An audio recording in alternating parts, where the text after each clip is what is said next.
man speaking in the city square, trying to tell somebody that he cares. Can you blame the voice of youth for asking what is true? Yeah, the ones that you're calling wild are gonna be the leaders in a little while. When will the lonely voice of youth cry, what is true? This our world's waking to a newborn babe, and I solemnly swear it'll be their way. You better help that voice of youth find what is true. And the lonely voice of youth cries, what is true?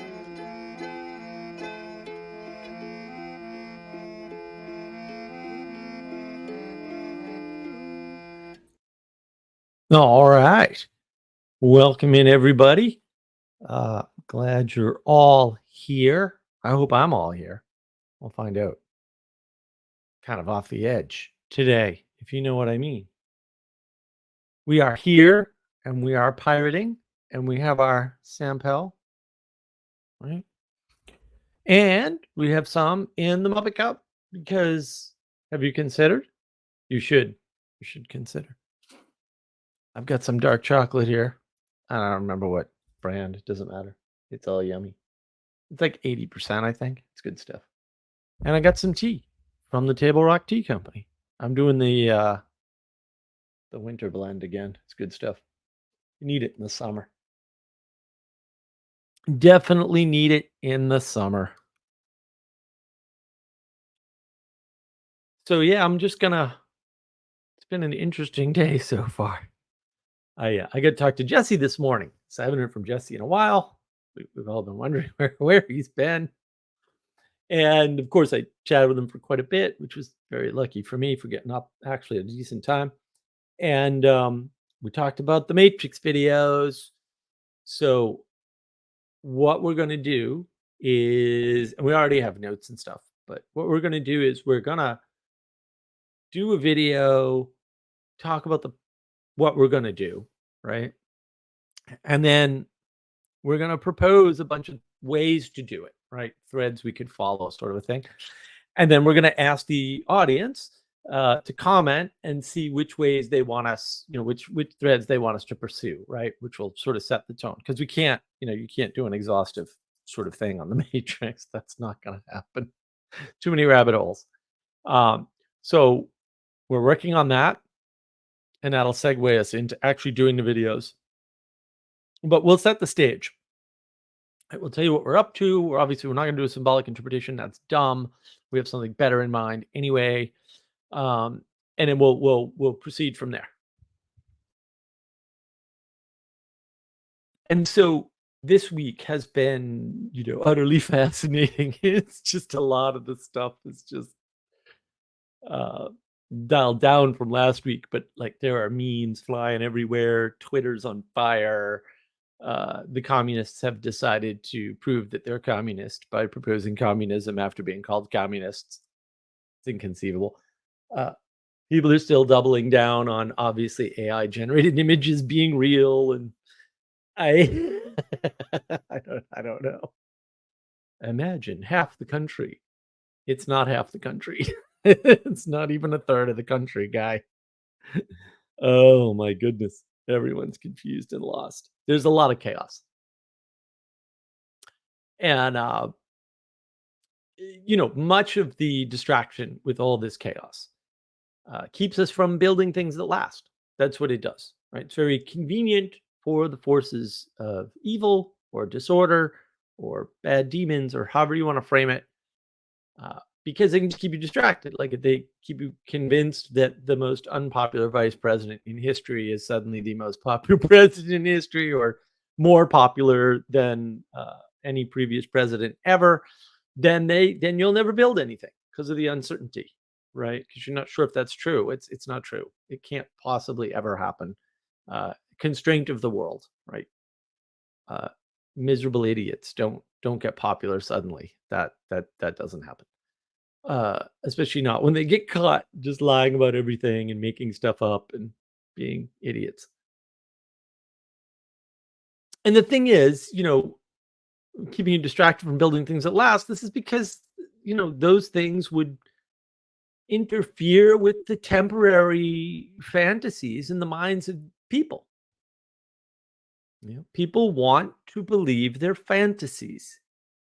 And if there's something that lasts, if there's history, if there are statues from things outside of their fantasy world or things they wish didn't exist, they want to get rid of them. That's what they want. And so you see a lot of this rewriting of history, tearing down of statues, destroying of historic paintings, right? This is all part of the chaos. So that things that have been built are destroyed and new things won't be built because anything you build contains a constraint, right? So when you're railing against constraint and consequence, that's what you do. If you're not railing against constraint and consequence, you don't do that. It's not really that hard, right? It's not like, oh, there's several up. No, there are not. Uh, and chaos is the result of this activity, right? Kind of breaking down the past so that uh, you're not beholden to it, right? You're not responsible for it. You're not subject to it, even though you were born into it. It's a little ridiculous, right? But chaos is also the reciprocation of that perpetual cycle, right? That rebellion against order itself in favor of a fantasy order, which can't exist, right? Because it's not there. That's why it's in your head and it's not in the world. It's not that hard. Um, and most people have no clue about sort of reciprocation and the implications of it.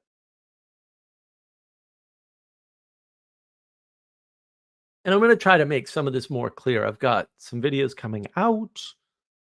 I think I have 3 videos with the editor right now, which is good. Not for him, but it's good for me. I've got all that work out of my way, and I got to do several more, but sort of capturing, what's going on with, threats from other countries that have lost wars to us before. Go for 2, guys. We can go for 3. It'll be fine. You'll lose again, but whatever. Finding out new facts about things we thought we understood well, right? Tiny countries that never had a chance in hell at winning anything, much less a war, invading other larger countries, even though that trick was tried by a couple of different people in the past and didn't work. I don't know. Like, I don't know what's good. I just, uh, and I think this is part of the problem. If you assume rationality in the world, that the world is this rational place, you're going to end up a conspiracy in a chaotic environment. Chaos is chaos, man. These things are not planned. No one's stupid enough to do things and be caught this way, right? It really is just a hell of a lot of chaos, and you're just not used to it. And you should be thankful that you haven't been used to it up until this point. So yeah, I mean, I've got an animation coming out. I got another. I've got another commentary video coming out. Uh, I did a political-ish video, which will talk about some of this stuff to some extent. Not on purpose. These things happen, I guess. I wanted to make a little note about cooperation. If you want to cooperate with someone, you either have to do what they say, right? Like, okay, I agree to do this thing and then do it, not just say I agree, because everybody does that all the time and they're lying. Right. Don't even tell me you agree with me. Just do it. Okay. I'll figure the agreement out without the language. Thank you very much. Or you have to propose something. Like you have to say, well, I want to cooperate with you. Why don't we go to lunch? Right. In other words, some action needs to be proposed and stated by some party. Okay. And either of these initial steps, whether it's by you or the other person, can be followed up by a negotiation, whatever. Right. But someone has to make the first move, or there's no way to negotiate. Like you can't do it. Negotiation doesn't work that way. Somebody has to mention a thing in order for negotiation to proceed. Otherwise, it's never a negotiation. And you should think on that carefully, right? Because a lot of people seem very confused about this. And most cooperation or attempts at cooperation fail because of an objection or a critique, which are actually the same thing. A critique is a form of objection uh, or rejection. That might be important. And that's why so many people like the quote, opponent processing frame. It's impossible to do something like opponent processing. It's impossible. It's nonsensical. It's bullshit. And they oppose. These people, they oppose. Like they're opposers, right? They're the staunch contrarians or whatever. They like opposing, right? It makes them feel superior. So they want their way of doing things, which is constant opposition, to be redeemed, right? That's what they want. Hey, look, ego to the rescue. I can critique and it's opponent processing. It's all fine. Also, don't do that. Don't do that. It makes you a bad person. Don't be a bad person. You cannot be a bad person. You can put your time, energy, and attention into cooperating. And you have to talk about it. You could just actually do it without mentioning it at all. It's a miracle. It's almost like language was optional, like we didn't always have it or something. Hint, we didn't always have it. So, yeah, we don't need that. Maybe it helps, but maybe it just makes things worse after a certain point, like everything else, because that's a constraint. So perhaps a list is in order. What do we mean by constraint? Time is a constraint. Gravity is a constraint. Your body is a constraint. I still can't run a 2-minute mile. I don't know why. Your yard, that's a constraint. Trees, constraint. Oxygen, constraint. The whole atmosphere, constraint. The atmosphere is definitionally a constraint. Right? It's the container that constrains the molecules of chemicals that we call air within the confines of our planet. And the earth itself, of course, is a constraint. In fact, all the things that we object to in your fantasy version in your head, where you have no constraints, are in fact objects or constraints. You're not getting around them. You're just swapping them out and telling yourself they're not there because they're yours. Well, if they're my constraints, they're not constraints because I came up with them. I own them. I'm their master. Fair. Also, you're an idiot. And that, my friends, is the proper use of the term object. It's not something apart from the world, but all things in it that basically tell your imagination that it is going too far. In other words, that which objects.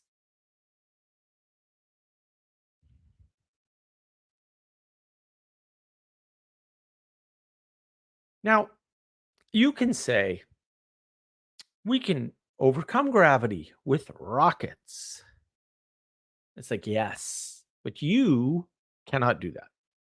You, singular, cannot do that. That is not correct. We can do that. It took lots of people to get there, to rockets. And it takes lots of them to make them happen now. It takes a lot of work. So if you want a handful of people to not be constrained by gravity, it takes a hell of a lot of other people. So sure, a culture, a society, maybe a state or a country can overcome that constraint, that gravitational constraint. But it remains a constraint on you personally. Scale matters. Now, we could say that constraint has merely changed. Instead of gravity, you now need to cooperate with, or maybe fight with, a bunch of other people in order for your constraint to be removed. It's a trade off, it's hidden in plain sight. And almost everything is like this. You're not getting around constraints, you're trading constraints in some limited cases, but they're not going away. And it's that individualist, objectivist, materialist mindset that makes us think otherwise, even if for a brief moment. It's a real problem, though, because we don't even see it most times. John Vervaeke likes to talk about bullshit, and he's kind of swimming in it sometimes, as are we all. We get that way when we adopt a mind frame from the age of gnosis knowledge frame. Oh, I know something. No one cares. No one cares. You're probably wrong anyway, but no one cares, even if you're right. Sorry. This doesn't matter to anything.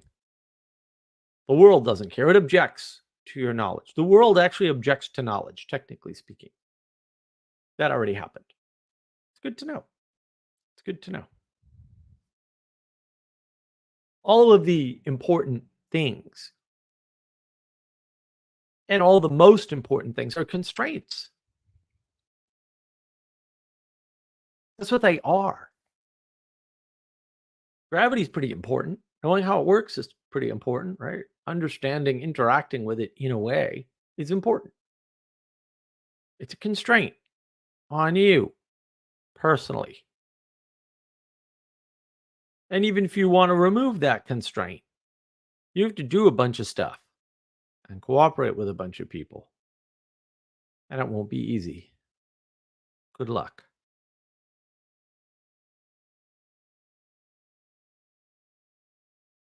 And the thing is, we need constraint because without constraint, things mix.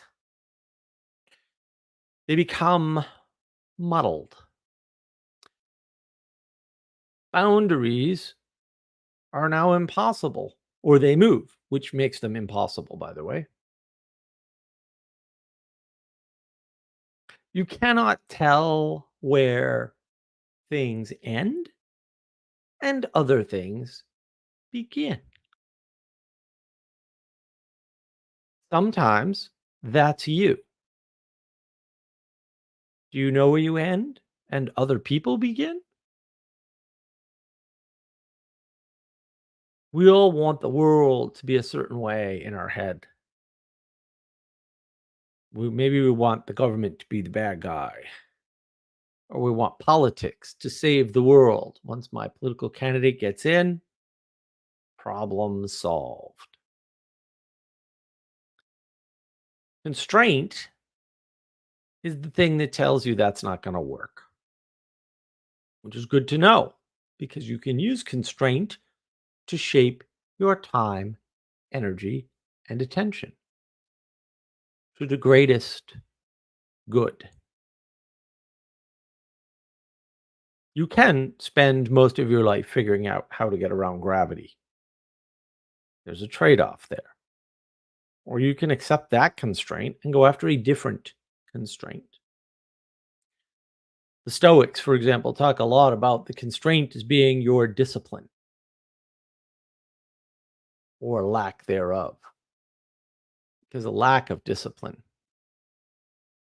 causes constraints to you. You can't be better without discipline. It's not going to work.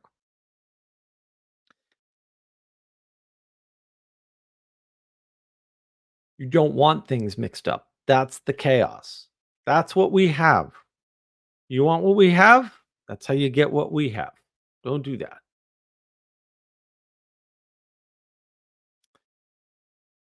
And the thing is, not all constraint is absolute. Sometimes it's merely a filter. We don't have perfect constraints. We're not perfect anything. You are not perfect.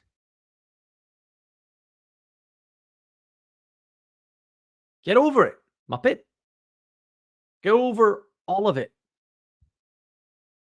You are constrained by reality, the creation into which you were born, irrespective of how much say you may or may not have had in the matter, which you just don't have any access to.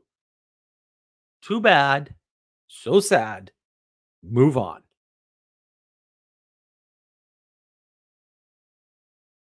Constraints are boundaries. They are a form of grounding. They allow you to make claims. They give you the contrast to see. Having an edge is very useful. In computer vision, the big thing is edge detection for a reason.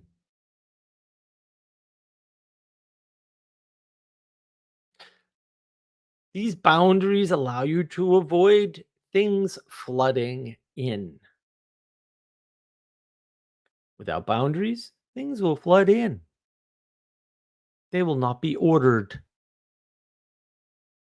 All intelligibility is enabled by constraint and cannot exist without it.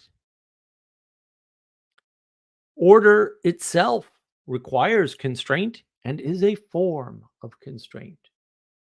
That's why when you get these sorts of people who don't want boundaries and don't want constraints, they also can't build anything because building things requires order, which is a type of a constraint and also builds constraints. Oops. Chaos is kept at bay by constraint, and it is the opposite of constraint. You don't want constraints, you're going to get chaos. It's not an optional thing. There isn't a mystical way around that conundrum. It's a flat trade off. You can leave the constraints to go into chaos and come back with it. You're risking a lot in doing that. And if you're the right person to do that, you should do that. And if you're the wrong person to do that, you shouldn't do that. Some people need more order than others. Do you know how much order you need? I thought not.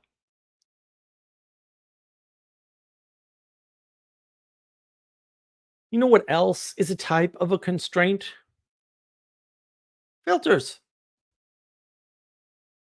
Why do we need them? What do we need filters for? We should just get the world unfiltered. Filters protect us from the world, from too much of something, from the flood. But they don't keep it out entirely, like a full constraint, like a boundary does, right? They allow some of it to get through. How interesting. Maybe you don't need to go into the chaos after all. They give us usually the best stuff and leave out the worst stuff. And they aren't perfect either. We don't live in a perfect world. But filters are better. The world is better with them.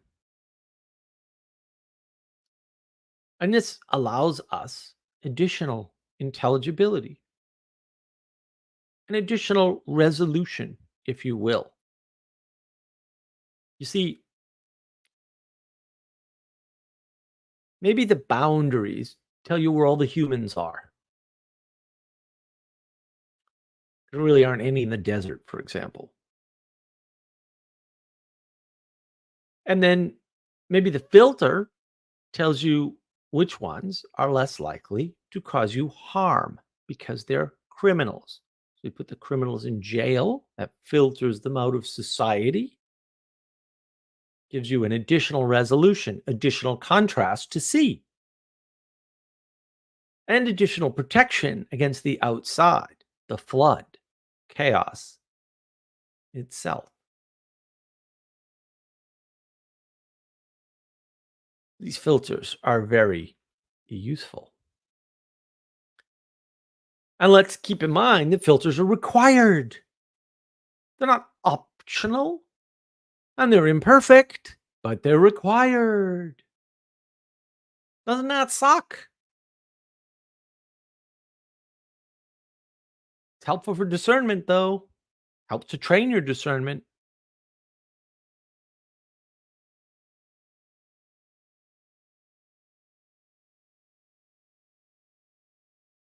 Also, filters are a constraint of the world.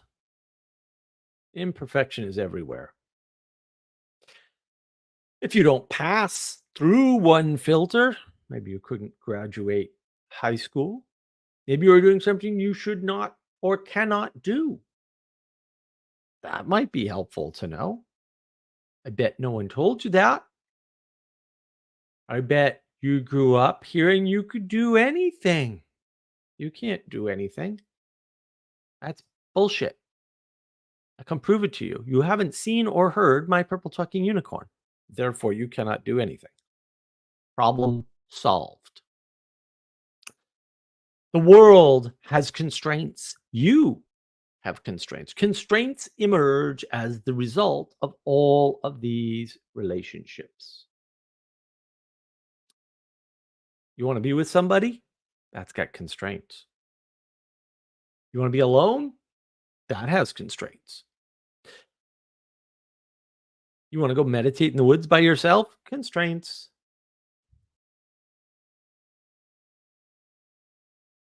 You want $10 million? Oh, constraints. Money doesn't buy everything, and people will try to steal it. Oops.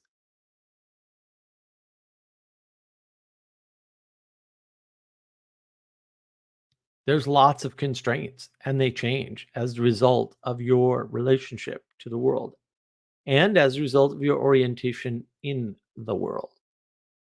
As you are navigating the world, constraints are always there, and they're ever changing.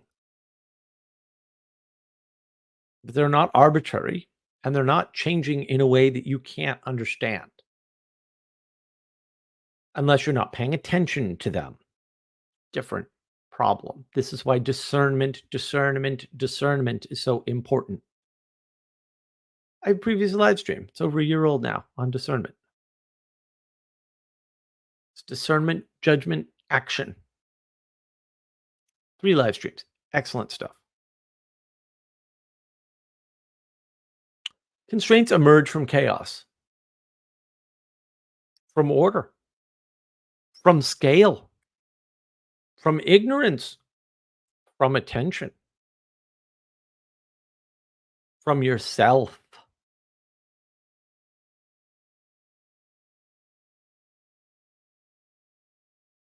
And the thing is, filters are there to help you deal with poor emergence because emergence is not good. Maybe you see a constraint that isn't real, and a filter can show you that. Filter is good.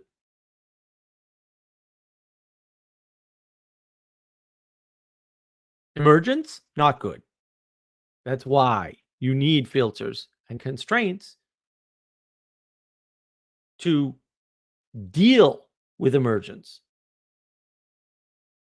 You can't just let emergence come out willy-nilly. You drop all the barriers to entry to things and you get strange results. When you try to get rid of constraint, you eliminate borders. Do you want to know if people are rebelling against constraint as such? Ask them where the border is, where the line is, when something has gone too far. If they have a hard time answering, if it takes them a while, there you go. They're rebelling against the constraint. That's all. It's not hard. And those people are, or will soon be, in chaos. It's inevitable. It's going to happen. Rebelling against constraint, trying to tear down the filters. It's going to throw you into chaos.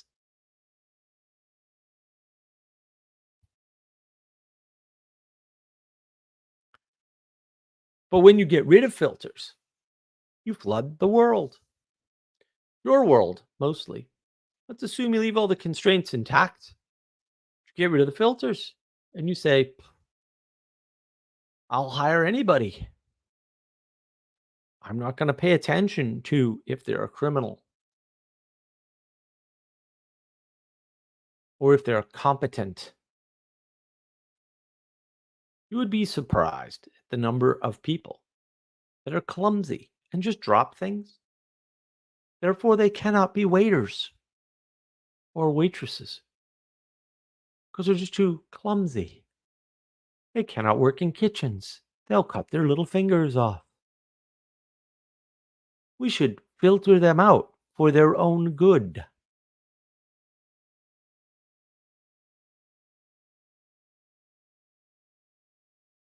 Filters allow you to be careful with your exposure. What you expose yourself to and what exposes itself to you. You can always just look at the negative side of that equation. Oh, and this filter is preventing me from having a PhD in whatever. Maybe you shouldn't have a PhD.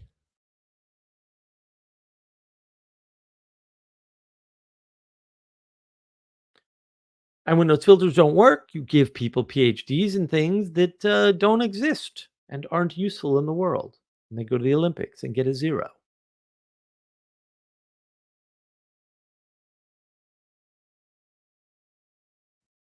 Filters keep you from bad things and bad things from you. So do constraints. Barriers to entry matter. The higher the barrier to entry, the more determination it shows on the part of the person getting over the barrier. The more skill, often, not always, the more competence, imperfectly perhaps, and the willingness to submit. You got to be willing to go over the barrier. People who want low barriers to entry to everything are dangerous.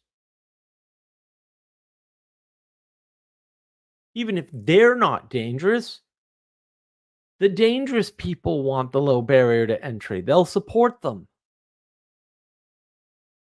It's not that hard. Not that hard.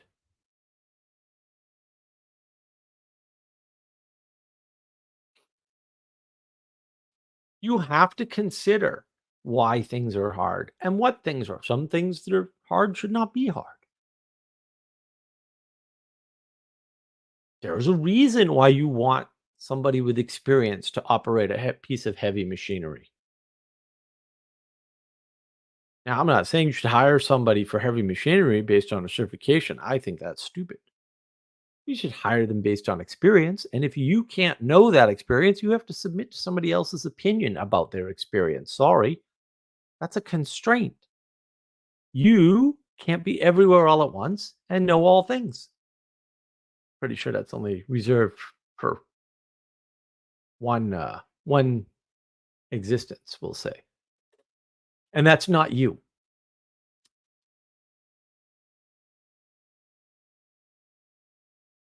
And if you want to know if somebody's good at something, there's a barrier to entry to be good at figuring that out.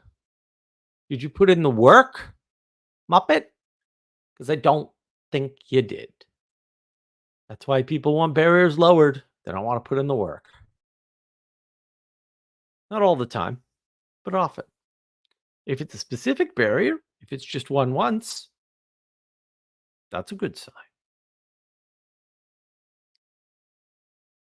But it's worth considering, perhaps, If you don't like filters and constraints,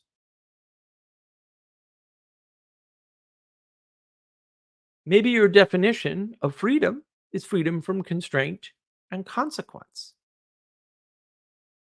in which case you are likely in and certainly causing chaos. And you should apply that to other people. You should also apply it to yourself. I don't want the government to tax me. Uh, Listen up, genius. No one does. But we do it because on balance, it's better. It's not that hard.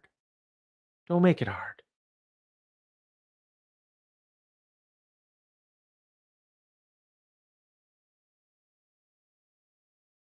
You need to be able to look out into the world and figure out where someone's at. It shouldn't take the Washington Post to point out that after someone was called a communist, they proposed actual communism. You should have known that person was a communist years ago. You can whine about the filters of the mainstream media. The mainstream media has been irrelevant for 20 years. You missed the boat if you didn't notice. Go look at the viewership numbers. Clear as day.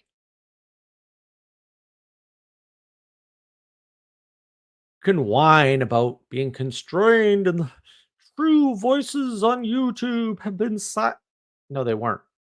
That didn't actually happen. I'm not saying no one's ever silenced on YouTube. Lots of people are silenced on YouTube. But if you have a good idea, several other people have that idea, and they're not all going to get blocked on YouTube. Why Tim Pool was never blocked from YouTube, I'll never know. Actually, I have a good theory about that, but I'll never know. Can't tell. Can't go back and figure it out. He's daring you to block him. He's saying the bad words that you said you'd block people for. Why didn't you shut down his video? Good question. Things are not that organized. You're seeing chaos and inferring order. That is an error. The error or era of order or increasing order is over for the moment. Pray, pray that does not continue because that's all you got.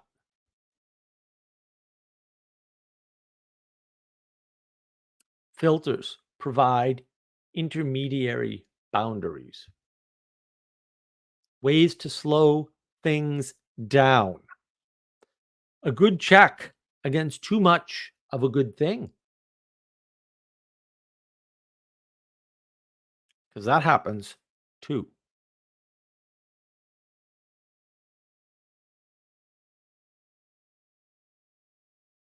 You need filters. You need constraints. They protect you from you, and they protect you from others, and they protect you from nature. And they protect you from the complexities of the world that are inevitable within the creation that you were born into, perhaps without your choice. I have no idea. Too late. Get over it. You need those things. They are features of the world that are required. They happen even if you cannot or do not see them. You don't see a filter, you can still get filtered out. Things are still being filtered from you. You don't listen to mainstream media, now you have a flood of information on the internet. Congratulations, you've made a trade off and didn't see it. Each of those floods has its own filters, the algorithm. Anybody who says that is so dumb, don't listen to them about anything computer or math related ever. How can you make such a bold claim, Mark? Let me put it this way. If everybody posts smiley faces on Twitter, Twitter will post smiley faces and nothing else, except for ads, of course. How's your algorithm working now? Yeah, that's what I thought. That's not theoretical. I've written more algorithms than you can count. I can assure you that.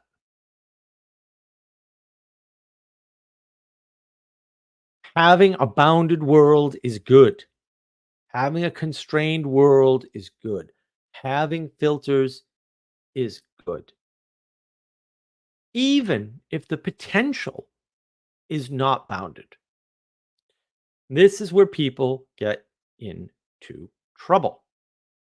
Don't flatten the world by looking to the world to be all open, unfiltered. That is a confusion of actual and potential. It's a confusion of the material and the ethereal. Don't try to make them the same so you have a single set of rules to use in the combined world or something. Don't flatten the world.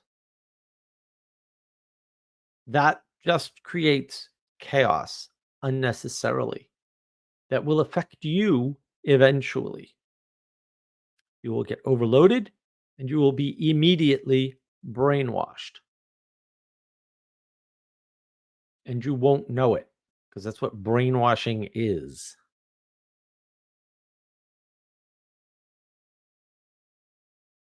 Barriers to entry are important. They give you important signals about the world, about other people, about value itself. And this idea of potential versus actual, which is related to, if not the same as, the is ought gap. Perhaps I'll talk about those next time. All right. Let me catch up. RJ, this calls for new merch. Matrixy merch. We'll get some Matrixy merch. Sally Joe, no one is stupid enough. Yes, that is technically true. Mixing and muddling. Yeah, there's a lot of that. Techne, filters. Well, filters are there without Techne. Algorithms. Yes, very clever, Father. I love it. Benjamin Franklin. All right, I took a deep breath. I think I'm good. We'll find out. Who holds the reins on constraints? I don't know, dude. Who runs gravity? Was that hard? There you go. That's actually your real answer, by the way. And shouldn't genetic engineering be allowed? Well, you can't stop it. So I don't know what to tell you about that. Like no one's ever stopped genetic engineering. So I don't know what you're saying. Apparently you're confused. Why should only natural selection be? Only natural selection is not allowed. I don't know what you're talking about. Like you need to watch some Peterson or something. He talks about that explicitly. It's not only natural selection. The child doesn't choose either the naturally selected genes. Yes, you don't choose. That's true. You're constrained. That's what I was talking about. You have a constraint. First of all, you're a muppet. That's a big constraint. Second of all, who cares? No one cares that you're constrained. Get over it. They're all constrained too. What difference does this make? Oh, air. Everybody has to breathe air. Oh my. Oh me. What shall we? Nothing. We shall do nothing. We can do nothing. It wouldn't be relevant if we could do anything. Why do you care about this? This is pointing at the wrong thing. Just be constrained like everybody else. Like, what the hell is wrong with you? Why do you do this? It's not hard. Don't make it hard. It's not hard. You don't have to make easy things hard. There's no reason. You want freedom from constraint and consequence. Oh, well, you didn't get born into that world. Too bad. Move on. I don't know what else to tell you. You need a new plan. Your plan is terrible. Terrible. All right. If you would like to join, that is the link. Feel free to jump in and ask me about constraint, or we can talk about something else. Or your excitement over the upcoming Matrix videos that Jesse and I are working on. We've been working on it in the background this whole time, but we're going to in earnest make a push to getting the videos done. Now that we have a plan, we needed a plan. Plans are key to getting things done.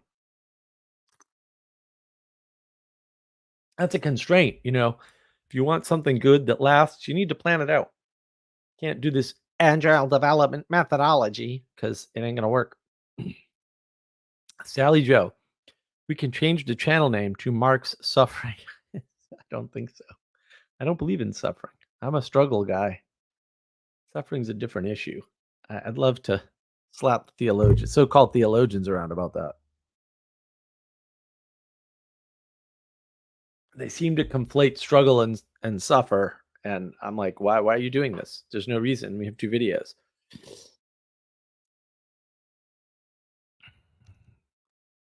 Ixnon, Matrix video hype. Yeah, I know. I mean, we've only been talking about it for a year or something, maybe longer. But it really is the Matrix is an embarrassment of riches, right? Like, what angle do you want to take? That's a good question. The Matrix has so many angles you can take. You have to have a constraint to talk about things, right? I mean, jargon is a constraint, right? Does he know the jargon? Then he's done his homework. Yes, it's a good constraint. It's a good filter. If you don't know jargon, maybe you shouldn't be allowed. Maybe you haven't put the time in to understand the issue at hand. Yeah, maybe. Did you make up new jargon? That tells me something about what culture you came from. Maybe. Jargon tells you what's important too in a field, right? I mean, if you're willing to make up your own language for it, you're probably paying it a level of attention to it that other people are not, right? And that's not universally true. Some jargon is, so we'll take relevance realization. Relevance realization is an excellent example. Relevance realization is a jargon term, and it's a jargon term for something that's undefined and possibly undefinable, by the way, but different question. So not all jargon is like detailed, but most of it is. Like most jargon is like, oh, these are the most important things in this field. That's why this filter of jargon is here, and you need to overcome that jargon filter to be in our club. It totally makes sense.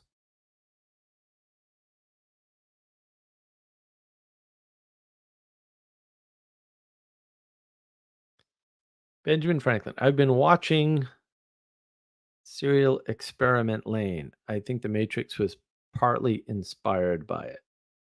Yeah, nobody needs inspiration for The Matrix. Like, it's a story as old as time. Like, I don't, as you're trying to trace things back, and it's like, to where? Genesis? Because probably have to. Oh. Uh-oh. Here's trouble. Ah, Good to see you. I haven't seen you in like 2 weeks. You've been skipping out on all the important stuff, including the book club. What's up with that? yes, doing my job and spending time with family instead because of the constraints that I placed myself under. In fact, and indeed. I'm glad you recognize those constraints. Yeah, and they actually make things possible. So Yep, constraining the time of your book clubs or my live streams. Yeah. I'm glad you're back. I have a bunch of reading to do in Moby Dick, I guess. I got to catch up. It's only 3 chapters, but it's 3 chapters of Moby Dick. I heard it's 3 very long chapters. Right. It's about the same as I'm keeping all of our chapters between about 8,000 and 10,000 words.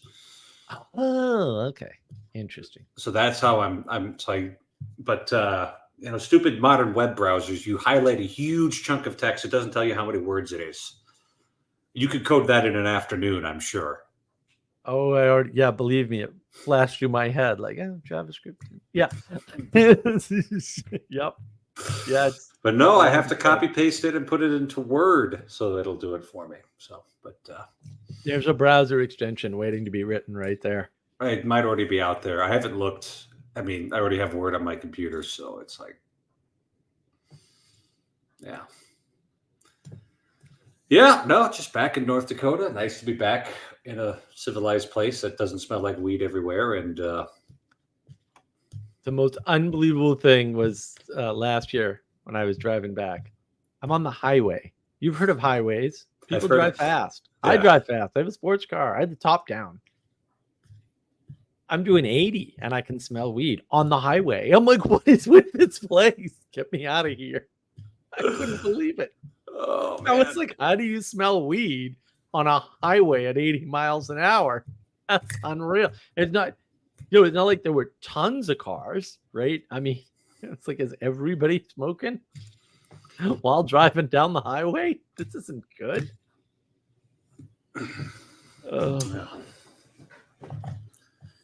Yeah, that's where we're at. Here we are.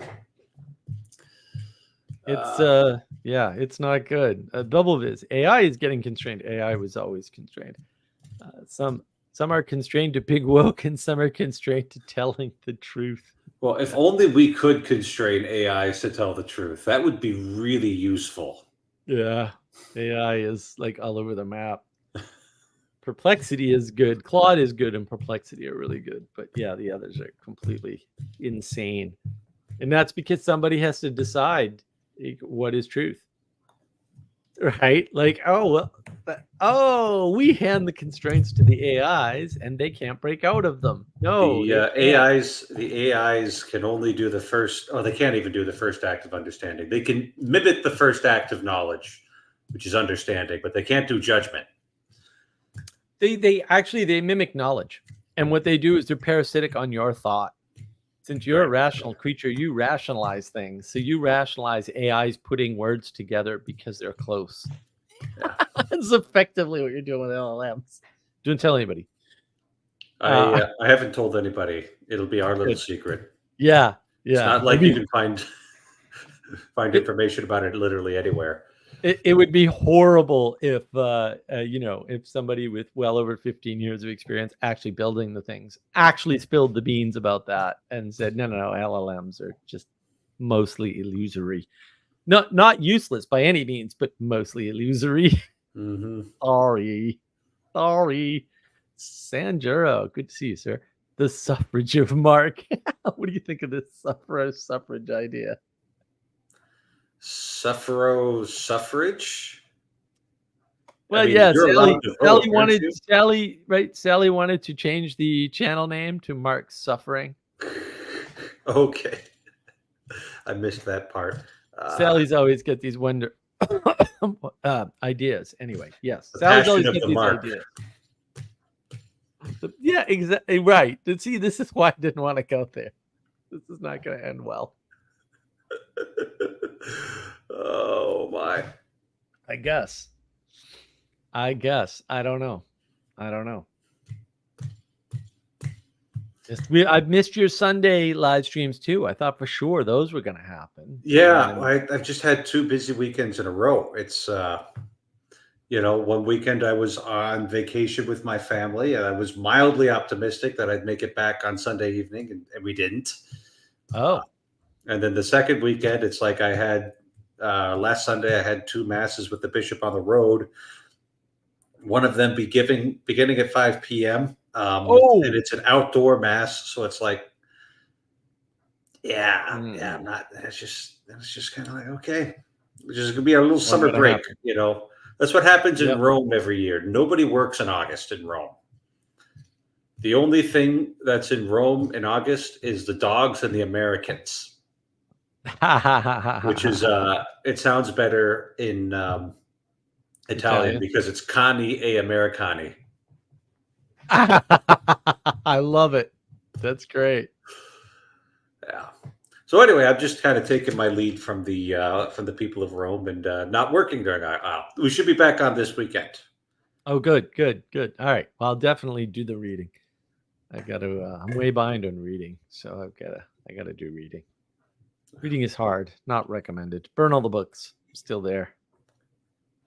It's very odd of you to be in 2 book clubs, one of which is being hosted on your YouTube channel, and to have such an anti-liberal stance.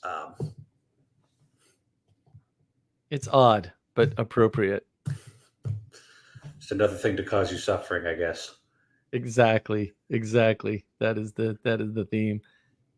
Oh man, it's fascinating to me the ways in which constraint and lack thereof come up. Yeah, I mean, human beings long to constrain themselves. Yes. It's like, oh, what do you want to do? Oh, I want to, get a good job and get married and buy a house. It's like, okay, so you want to limit yourself to one career path, one other person, one place to live, or then you want to have kids on it. That's going to limit a lot of what you're able to Yeah. do responsibly. Right. Human heart longs for the constraints because it's what we're supposed to do. We weren't supposed to be infinite. Well, otherwise you wouldn't have anything to do, and everything you do would be meaningless. Yeah. You want meaning crisis? Remove constraints. Oh. Which way, leftist man? Oh, ouch. To the right. Yeah, I mean, it allows us to focus, really. Right? Constraint is good at allowing you to focus. Right? You're not gonna read the wrong book for the book club because you're constrained by the book club. Yeah. Yes. We know which one we're actually reading. Uh-oh. Ixnot, I'm on chapter LXVIII. of Why? Moby Dick. Okay, so that's 48, I think. Or is it 68? Oh. Why can't you just use regular numbers? Anyway. I should be better at Roman numerals. I'm a Roman Catholic after all. I know. I'm horribly disappointed. Yeah. The Romans didn't really use them all that much either. It was mostly like on monuments and stuff. When they actually needed to do math, they had another system for it. 68, he says. Yeah, the common Romans never used that. That really was just for monuments. Yeah, well, you don't want the same writing and numerical system on the highest. No one likes that. We're always trying to constrain the world. I mean, to flatten the world, right? Instead of dealing. You at least need to use a fancy font. At the very fancy, almost unreadable fonts go a long way. Everything should be in Latin. That's high. How's that? Okay, I'm on board with it. Benjamin Franklin at Father Eric. Don't forget, also constrained by birthing more to do the same. Yes. I'm sure every mother in the world is delighted by the fact that she is constrained to giving birth to human children. Not worried if there's going to be an orangutan or a chimpanzee popping out, It's a good thing. Alleviate the burden of choice. Yes, Sally. That's good. Without constraints in your eye, light. On your eye, light. Yeah. Like you could not see. Right. Without constraints on light, you're not going to see. You'd be flooded. That's why your lens is small and your fovea is smaller and it moves, which is technically how you're able to see anything at all, especially when you're not moving. Yeah, your resolution of your eye is actually related to how fast that fovea moves. Dun, dun, dun. Don't tell anybody. It's like a reverse cathode ray tube. Yep. That's exactly what it is. Not even a reverse one, because it just takes in what the cathode ray tube puts out. Yeah. But like you could overclock the electron guns, couldn't you, and get like a higher resolution? No, that's higher. Yep. No, that's higher that's refresh rate. Higher refresh rate, not a higher. It's a refresh rate. Yeah. Yeah. Resolution is related to the size of the pixel, and refresh rate is related to how quickly it gets hit or activated. Sandra, no, Father Eric. We want infinite knowledge of the unspeakable. Face curls into a vicious horror reading yet another book. Okay, man. Let me know how that works out for you. I'll just take my little water dropper of finite knowledge, as much as I can handle at any one point. Yeah, I think I've been thinking about a video for this. I don't think I can do it in an animation. I'm going to work on the. I have another animation in mind that I have to work on, but I want to put something, because I think one of the things people don't understand is when you grab too much, and you may not know what that is, probably because you're not listening to anybody when they tell you not to. When you grab too much, you collapse. Right. And so, with knowledge, you grab more knowledge and more knowledge and more knowledge and more knowledge and more knowledge, and you're still smart and you're getting smarter. And then you grab too much knowledge and you collapse and you lose a bunch of stuff. And you don't notice. You think you're still smart. That's the real problem. Yeah. But really, your life is falling apart around you and you're not paying attention. You're falling. Or you're stuck in a cult and you have no idea. I mean, there are people still voting Democrat in the United States. I'm like, I don't know what to tell you about how reality works. This is going to end poorly. Sandra, all hail the age of Gnosis. Yes, indeed. I put out another Age of Gnosis quote on Twitter today. It was pretty good. Sally Joe, lol, higher refresh rate on the brain will not help. That is correct. I'm working on the more information will not help video, Sally. I just if I hadn't gotten sick like 3 freaking times in the past week, I could probably get more videos out, but as it is. I liked your commentary video. Oh yeah? Tell me everything you liked about it and everything you hated about it. Yeah, it was so first, what I liked that your on-screen reaction to Alex O'Connor's silliness was much more muted than your in real life reaction. I know, huh? Hey, I had just gotten done driving through traffic to see you, sir. And that was only half the video I think I finished. The other half on the way home. Yeah. And I was like, oh man, I thought he was like really going to just open up and like have a long form video like Pastor Paul does. And I'm like, no, Pastor Paul does the commentary videos to figure out what he thinks. And you just get there a lot faster. I usually know what I think. Yeah, I'm pretty good at that. Yeah. Yeah. So it's just bold of you to do commentary on a book you've never read. That's all I'll say, as far as criticisms go.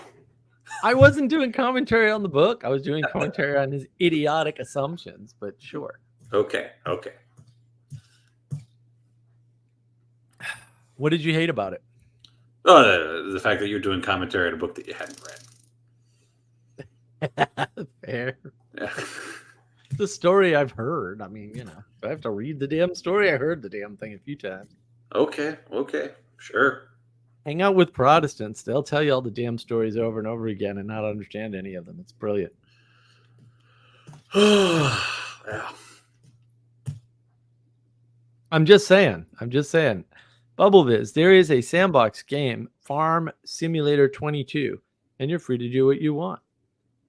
Favorite constraint people like to do is to start with 0 money and then try to grow a farm empire. That's what makes life exciting, is the fact that you're under these constraints and you have the possibility of doing something crazy, like apparently stealing your first tractor and plot of land and making a go as a farmer. I guess you'd have to work for somebody else. I haven't played Farming Simulator 2022. They jumped the shark in 2019. I haven't been back on board since. I'm just kidding. Never played it. I don't know why I'd simulate farming here when I could just go get a garden. I know, really. Everybody wants a farm simulator. Nobody wants a garden. Yeah, well, it's because it's a lot easier to sit on a tractor on the computer than it is to actually do it. Yeah. Go weed. Yep. Well, and the amazing part is that's where all the wisdom is. The wisdom's in the work, folks. Oops. Wisdom's not in the book at all. In fact, you can't get any there. There is no wisdom script. The most idiotic thing I've ever heard anybody say. Wisdom script. I'm like, what? Oh, somebody actually said that. Okay. Oh, We have yeah. wisdom books, but they don't do you any good unless you put it into practice. So Yeah. Our mutual friend up in Rhode Island said that on Twitter too. It was just like, what is wrong with your brain? Why are you like this? Oh my goodness. There's no hope for Catholic schools. There's no hope for Catholicism. You don't have a good enough filter. Can't let these people in. the kingdom of heaven is like a great ship out to sea, and it catches all manner of fish and is taken to shore. The good are That's placed fine. into the baskets, while the bad are thrown away. That's good for the kingdom of heaven. The Catholic Church has some work to do on more excommunications now, please. Well, okay, I'm Lord. not actually going to argue with you on that. I just think we've got much bigger fish to fry than what you're looking at. I don't know. It's a start, and it's an easy one. I'm just saying. You can just weed out a few of the nuts. Get rid of the few of the people who don't understand clear doctrine and stuff, and let them struggle to get back in or something. What I want you to know, Mark, is that our friend up in Rhode Island is in much better shape than many others. Well, that's I realize that. That's my whole point. It's like it just seems like an easy filter to apply. You could do a lot of good with this. Yeah. Yeah. I just don't understand why people are confused about things. I don't. Well, see, here's what happens is that you put constraints on yourself without noticing because you start behaving in a certain way. And then the longer you behave in that certain way, the more constrained you are by behaving in that certain way.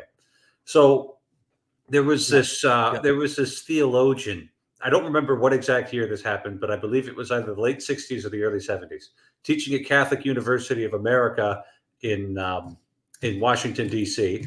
And he was teaching a doctrine of moral theology called proportionalism, and it's completely heretical. And it was like as plain as day, completely heretical, And the Archbishop there, who was like doing his job, the Archbishop of Washington, D.C., had gone through all of the steps and all of the appropriate canonical procedure to get this guy out of the theology department at Catholic University of America, right?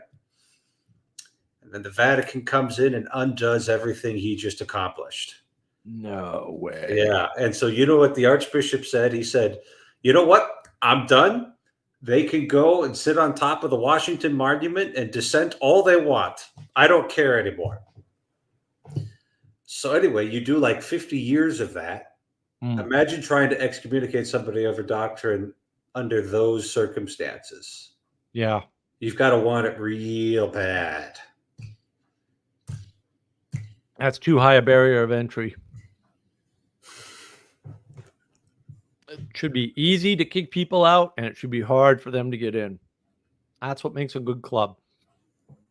Right? And yeah, we were having a conversation last night with Ignacio, who's doing the translations for the language of creation. Mm-hmm. And the conversation was interesting. Ignacio and I are just like, he's great. Because I was like, burn all the books, just do things in the world. You'll understand the symbolism. And because that's the only way to understand symbolism for real. You can't, because this guy was asking like, is there a condensed book I can get on Thomas Aquinas so I can understand Thomas Aquinas so I can understand the symbolism? And I'm just like, can I read a book so that I can read a book so that I can read this book? No, that's not how the world works. You don't read more books to understand the book. Books are what got you in trouble in the first place. Exactly, but it's all age of gnosis stuff. See, I didn't say that. I had typed it into the comments because he was in the middle of talking and they were having a conversation. Yeah, I didn't want to interrupt. So you picked up on it. He says, "Oh, I agree with Mark. We need to burn the books and just do things in the world." And this gets back to what Sally Joe says, right? Which is grow a bean, right? And then the further problem was the person we were talking to was like, well, you can't just burn all the books. I'm like, all right, fair enough. But you know what? You've read enough books. Like, you don't need any more. Like, I promise you don't need a single more book. And now just go out and do things. And I talked about, go for a walk, pay attention to the surroundings. You'll link the symbolism in. It'll happen. right? You don't need to. You need to read a book about how to read Thomas Aquinas so that you understand the language of creation. That's complete insanity. Well, and like Thomas Aquinas didn't do pictures. Right, but and the point that was being made was Thomas Aquinas lived in a certain world at a certain time. And the book is contextualized within that environment. And we're not in that environment anymore. And maybe you can understand that environment to some extent through whatever means, right? Maybe go live in a monastery for a while or something, and maybe you'll get it. But like, you can't just pick. And it's the same with, we went back to Aristotle too, right? It's the same with Aristotle. Like, Aristotle was a wrestler. Like, you live philosophy. You don't do philosophy. It's a mode of living. It's a mode of participation. It has nothing to do with reading at all. If somebody told you otherwise, shoot them and save the world, because we don't need people like that. Like, this is ridiculous. Your Honor, I had no idea he would actually go through with it. Spoken like a true attorney. I love it. Our favorite canon lawyer. Man. Yeah, I mean, it's just so ridiculous. Everyone's like, I need a book to read a book so I can understand this book. And it's like, no, just stop. And especially with symbolism. And, my point was, look, we have things like traditions and, and some symbols you're not going to be able to relate to. If you've never lived near the ocean, you're not going to be able to relate to the ocean because you haven't participated in oceanness. Like, it's not that hard. And that's okay, because you don't need all that stuff. You don't need it. And people don't realize that in the age of gnosis, they think they need to know everything, whatever that may mean. And then they get confused, and it's horrible to watch. I mean, it's just horrible to watch these poor people. But even so, and I went over this in my commentary, right? It's like Alex O'Connor, right? Like, Eve didn't know she shouldn't eat the fruit. And it's like, no, she did know that. Maybe it wasn't the kind of knowledge that you like, but like, being told not to do something is a form of knowing. I don't know what else to tell you. No, you have to read it in a book. And how is that not being told? Because they didn't speak it? It's just written down? I mean, how much you want to bet that Alex O'Connor has a consequentialist morality?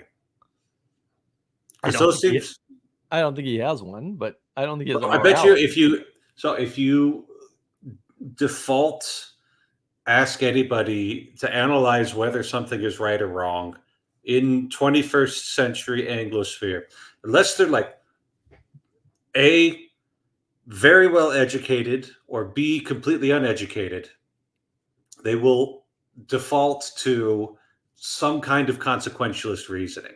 I should do this because of these consequences, right?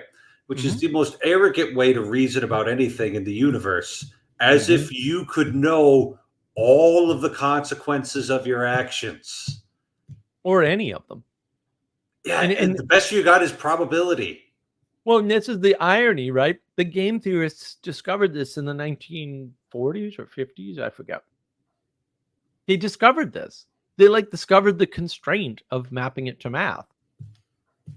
Which is, you can't actually understand or know any of these things. You can't, technically. Yeah. So it's like he is imagining that in order for this story to work, the Lord God of Heaven has to say, now, here's what's going to happen is if you eat the fruit, you will lose the supernatural grace that you were constituted with. You will lose the infused knowledge that you were constituted with, and the preternatural gifts of integrity and impassibility and immortality. So now you know, and therefore you don't do it, right? And you wouldn't have the experience of any of those things. Those words would be completely meaningless to you. Right? It's so funny.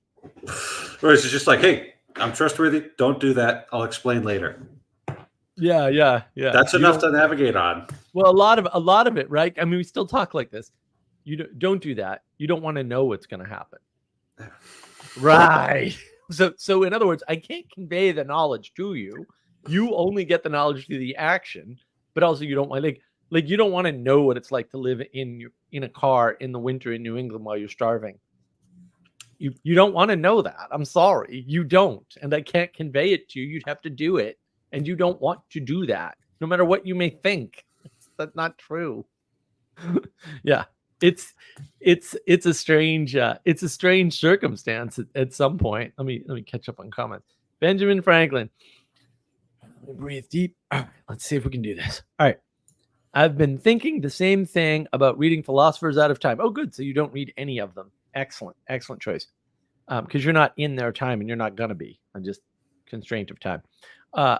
Like imagine somebody in the future reading Peterson without understanding the environmental context in which he resides. No, you can't. Ethan, good to see you, Ethan. The last LOS podcast I happened to listen to, he described your body as a combination of two things: constraint, yes, and a generic soul. Interesting. No mention of any arbitrary particular physical thing like DNA. Interesting. That's fascinating. Thomas Aquinas says the same thing, except he says matter is what constrains you. And it's the matter, yeah. Right. So it's like, oh, I'm made out of this stuff that is in North Dakota. It takes up this amount of space, displaces this amount of air. You know, that's where all the constraints come from. Right. So I can't become Ant-Man, you know, and like sneak in through the cracks, and I can't become 100 feet tall because I'm constrained to this matter right here. So, well, that's why all the Gnosticism ends in this mysticism. Because it's all about getting rid of constraints, and material is constraints. So they always end with invoking demons or becoming demons, or, you know, becoming shards of light to go up to the alien spacecrafts, or, you know, whatever other nonsense. Benjamin Franklin. Hegel. Oh, good Lord. Dude. Are you absolutely kidding me right now? Lived. I don't think Hegel lived. Actually, I don't know what state he was in. Living is not one I would use to describe whatever nonsense he was going through as a being on the planet. So many massive changes. Everybody appeals to that. Okay, if you're living through change, you don't notice it. Sorry, that's just the way it works. I don't know what else to tell you. Like if you're immersed in chaos like we are now, you don't notice it. You come up with a bunch of stupid conspiracy theories to explain the world that are dumb. Right. He lived in an accelerated timeline. I don't know what that means. Relative to what? How are you measuring acceleration in this case? With many revolutions in his lifetime, this impacts his philosophy. He doesn't have a philosophy. He's a retard. Okay. Everything he wrote is banal and easy. Just ignore it all. Your life will be better. Sandra, wait. So I should have read the Necronomicon? Dude, the one that came out, years ago there, it was great. Yeah, don't read that. You should not have read that if you did. I did. I don't have it anymore. I don't have it anymore, Father. It's gone. Okay. I'll bring that up at our next exercise. Excuse me. Sorry, I shouldn't have said that. Touche. Yeah. The Necronomicon is not good. Wasn't that from the Army of Darkness? No, it's from H.P. Lovecraft. Oh, it's from H.P. Lovecraft. Okay. Mm-hmm. That's where Army of Darkness got it from. Okay. Yeah. Oh, they started a literary cult. Very few people know this. So Lovecraft, Robert Bloch, I don't remember all the players, but like they all started using the same material. So like, which they stole from Edgar Allan Poe, by the way, but never mind that. Lovecraft was completely original. He blows Poe away. I mean, Poe's great. I love it. I've read all this stuff. Have you ever read the nautical narrative of Arthur Gordon Pym? I've read everything Poe's ever written for sure. Okay, I think Lovecraft did too. Not saying he didn't do cool stuff with it, but Lovecraft understands the ethereal like no one else. Right, because he's terrified of it. Yeah. No one's got the well. Also, he has the proper respect for it. Oddly, he's terrified of it.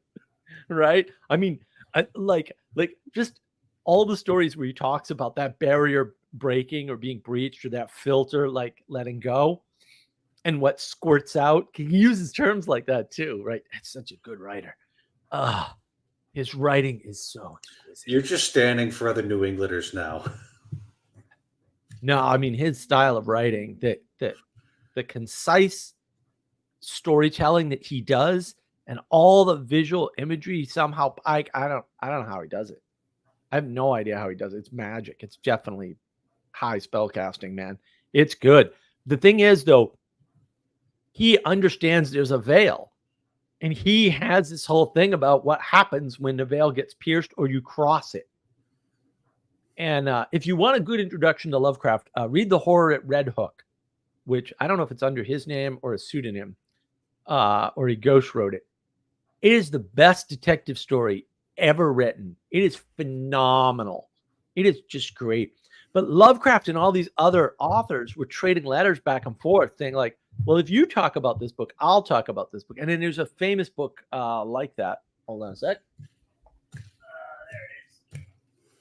Which I do not recommend anybody read. It's actually a mess. Burn it! Burn it now! The King in Yellow. And The King in Yellow, it's not a big book. It's a bunch of short stories about insanity. Well, that means it should burn quickly. It should burn quickly. Robert Chambers. Yeah, Chambers is another one of these authors that they... So what he does is he tells all these stories, and they're somehow linked to the character, the King in Yellow. And they're all of a certain type. Actually, you want good historical stuff? This is actually brilliant at historical. It's just nonsensical stories at some point. It's a fascinating book. I haven't even finished all the stories in it just because they're too bonkers. Like, it takes me a long time to absorb them. But they had all of these things, so they would all drop a mention of the Necronomicon in their stories. And you didn't know that they had corresponded. And they all thought it was a great joke because they're basically doing propagandistic manipulation of of different audiences in some cases. And the King in Yellow is the same thing. So there's all these references. So True Detective, they mention the King in Yellow in True Detective. And that's actually what prompted me. One of the guys on Clubhouse was like, oh no, you got to watch True Detective first season and let me know what you think. And I did. And I was like horrified. It was just awful. I mean, it was good storytelling actually, but the story was too horrific to be engaged with. But they mentioned the King in Yellow, and he was like, no, you got to read the King in Yellow. And I had known about it because that's one of the things that Lovecraft, in the Lovecraftian space is the King in Yellow. And so, and I knew it was the same sort of thing where they meant the Necronomicon's mentioned by a bunch of different authors in that space. So you have that whole milieu, right? Sandro, it's referenced in the Army of Darkness. Yeah, Army of Darkness. A lot of people steal from Lovecraft and that group. Lovecraft shared often his love of Poe. Yeah, Lovecraft's a big Edgar Allan Poe fan. He was, but like there's no one. There isn't anybody close in the genre. I mean, Lovecraft is transcendent. He is so good. So good. Sally Joe, focus on what you can affect keeps getting pushed into things beyond your reach by media. Yeah. Right. Yeah. You should worry about the war in Ukraine. Like you can do something about that ever. Or distractions. Yeah.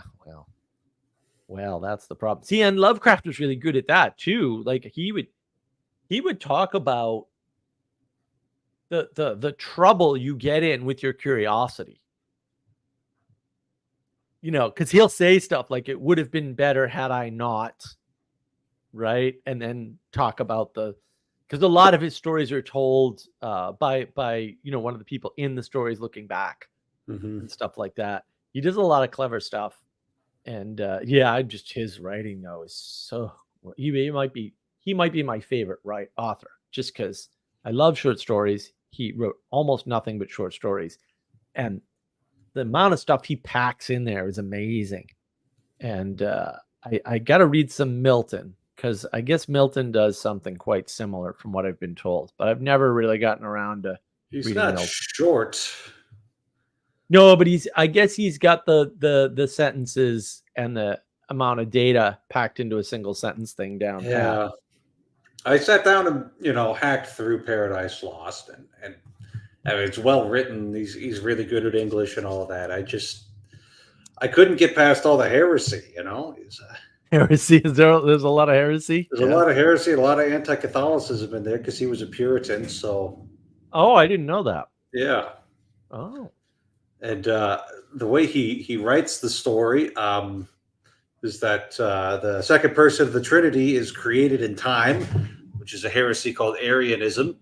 And yeah, he couldn't. But like nobody called him out on it in those days, which is like, kind of. He must have just had some powerful friends, or everybody's like, oh, he couldn't have really meant that. Where was he writing? Where was he? England. Oh yeah, but they were all heretics in England, so I suppose. Puritans. I mean, there's only Puritans in England and New England, right? That's it. Yeah. We're gonna get called out in New England, although he probably would have gotten like put in the stocks in New England, ironically enough, because they were all hardcore crazy people. Yeah, they were the ones who were hardcore enough where they were going to move to the middle of nowhere across the ocean. The hardcore people are the damn French that went to Canada. Yeah, that's pretty hardcore. I'm amazed that anybody lives north of me. I know. That's right. That's the French. Yes. Yeah, it's brutal. It just tells you how brutal life was, even in the nice weather of France and England, that they left. It's so bad here. We're leaving. We'd rather live in an untouched nature. That's that's worth considering. Very much worth considering. But yeah, I mean, I think everybody should read Lovecraft. I mean, Lovecraft is fantastic. Not all his stuff or anything, but like one or two of his stories. His way of talking about the ethereal is so good. Just, I mean, it's all dark, but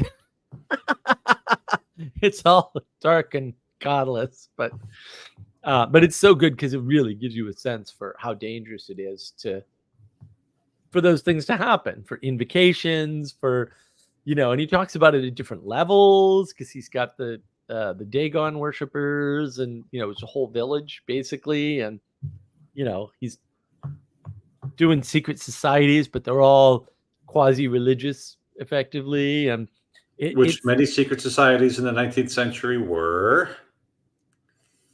Mm-hmm. I don't think he had to make that one up too much. Well, except his religion is all mystical. The mysticism with Lovecraft is off the chart. It's totally, because he's all ethereal. Like everything is ethereal. And if you want a emergence is not good author, Lovecraft is the guy to go to. He kind of points out this emergence is not good thing pretty well. Because man, nothing good ever comes from the emergences in his brain. I'll tell you that much. They're all catastrophes. Ethan likes my I don't think Hegel lived actually. I'm prepared to die on that hill, by the way. I'm bring your best. I'll show you that Hegel was a banal, retarded idiot, and we'll put it to bed. Yep, he's another one. They're all so just terrible. Sandra, Lovecraft is very much emergence is horrible, burn it all. Yeah, he really is. He really is. I mean, I think that's where I got that's why I was immune to that. I mean, I read Lovecraft when I was like 14 or 15 or something. And it was the Cats of Ulthar. Oh, what an amazing story. Oh, amazing. That's his novella. I think that's the longest thing he wrote was The Cats of Ulthar. It's just amazing. I got to dig that out of the shed one of these days. I'll get all my books in here. Because I have his collected unabridged works in a single volume somewhere around here. But I haven't cracked that open. I just bought it because it was pretty. And Castle. Oh no, Castle's read Lovecraft too. Of course he has. Shadow over Innsmouth was pretty wild with the emergence. Yeah, it was. I gotta reread all my Lovecraft. I had a dream when I was young. I don't know if I still have this dream because man, I was gonna write stories in that genre, in the gothic horror genre. And I don't know. I don't know if I could ever get up to that level of writing skill. But I toy with it every once in a while. I mean, one of the reasons why I bought the Unabridged, which was only a few years ago. I was in Barnes and Nobles, I think the one in Charlotte actually, and I saw that it's a beautiful rebinding of a bunch of classics, and this one was blue, and I was like, a blue Lovecraft book. Well, that's coming home with me, obviously, whether I intend on reading it or not. In case you didn't know, blue is my only color. Other things are not colors in my world. I reject them. There's only blue. That's it. I love blue.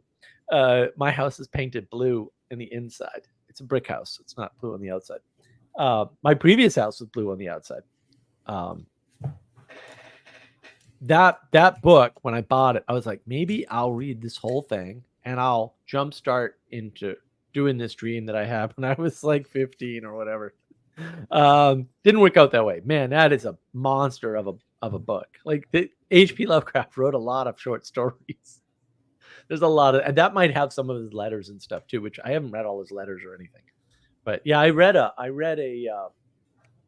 biography of his too. Fascinating. Like, poor guy. What a man. New England was a mess. The United States was a mess back in the early 1900s, late 1800s. It was really bad. Castle Adams loves blue, wears orange. I have blue Hawaiian shirts from Hawaii. All my Hawaiian shirts except one is from Hawaii. Like, actually came on the plane home with me. Sanjuro, the most merciful thing in the world, I think, is the inability of the human mind to correlate all its content. The first line in Call of Cthulhu, tell us how you really feel. Yes, I forgot about that line. Yeah. One of the last times I read Call of Cthulhu, I read, it wasn't the last time, but I read Call of Cthulhu and immediately listened to the Metallica song, Call of Cthulhu. That was a freaking experience, let me tell you. Another experience, if you want weird sort of musical concurrent stuff, aside from reading Call of Cthulhu and finishing it and immediately listening to the song, which works mysteriously, by the way. Sort of listen to Jordan Peterson, or, grab some Carl Jung collective unconscious stuff, or stuff about the shadow in particular, and then listen to Tools 46 and 2. And then your life changes. Like, just there's a shift in reality. It's quite nice. I'll have to ask my spiritual director about that. No, the 46 and 2 is interesting. It was a student, I think, of Jung who came up with this wacky material correspondence to the shadow thing. Like, oh, some people have extra chromosomes or some nonsense. 2 extra chromosomes, I think it was, right? 46 and 2. And then they're able to self-transcend the shadow, or some goofy, like, he was just a goofy person, right? So that's what the song's actually about. Just that Maynard James Keenan is a genius, and very few people understand that. Yeah, it was so once you're sort of thinking, and the reason why you read it and then listen to the song is because it moves your attention, right? And then you're there, and then you have this external song experience on top of whatever you've already synthesized propositionally, and that moves you further. That song. Ixnon, Herbert West Reanimator was pretty long for Lovecraft. Yeah, well, that was a ghostwrite, right? He that wasn't his. He needed money. That's basically what that was all about. But Herbert West Reanimator, I mean, that launched a bunch of stuff. I'm fairly sure that was the first. It might have been the first known major work since Frankenstein along those lines. But it was much deeper, right? It was much deeper. And a lot of things copied that. The number of things that copied things like The King in Yellow and Lovecraft and Robert Bloch and H.L. Mencken and some of these guys is unbelievable, right? Because they're at some point very obscure writers, but they got picked up. It's like reading Bruce Sterling, right? If you read like Islands in the Net and you look at when it was published, and then you start to realize how many people either had the similar idea or ripped off stuff from him or expanded on it, or however you want to frame it. That happened a lot with Lovecraft in particular. And yeah, Lovecraft is taking Poe's work and sort of Poe is very focused on the material side of things, and the link from the material side to the ethereal side. And Lovecraft just does away with that. He's just like, you don't want those two things linked. And he's very focused on the contrast, on the dichotomy between the ethereal and the material, and what happens when that barrier comes down. He's not very integrative. Let me put it that way. And he's also very, there's certain types of people in the world, right? And like, there's all these people that are ignorant of that veil and what's behind it. And then there's these people who know, and sometimes they're protecting the world, and sometimes they're accidentally destroying it. So yeah, that's the worst place you could be. Know like 10% of what you should. Right. It really gets you in trouble. It's a problem. It's a problem. It's the problem of gnosis. It's a dangerous proposition to know things, and people don't understand that. Like, you get overburdened. And I hope I can do the animation that shows the collapse. When you take in too much knowledge, you just kind of collapse, or something. You don't necessarily collapse entirely, although many people are going nuts lately. It might not be a coincidence. But part of you collapses, right? You got to give up something for that new knowledge, because you have a cognitive capacity, and once you hit it, you hit it. And if you're not careful, it can collapse part of your life, and you'll become possessed by something. I mean, it's unbelievable, the stuff we're seeing in the world now. I mean, so it's not like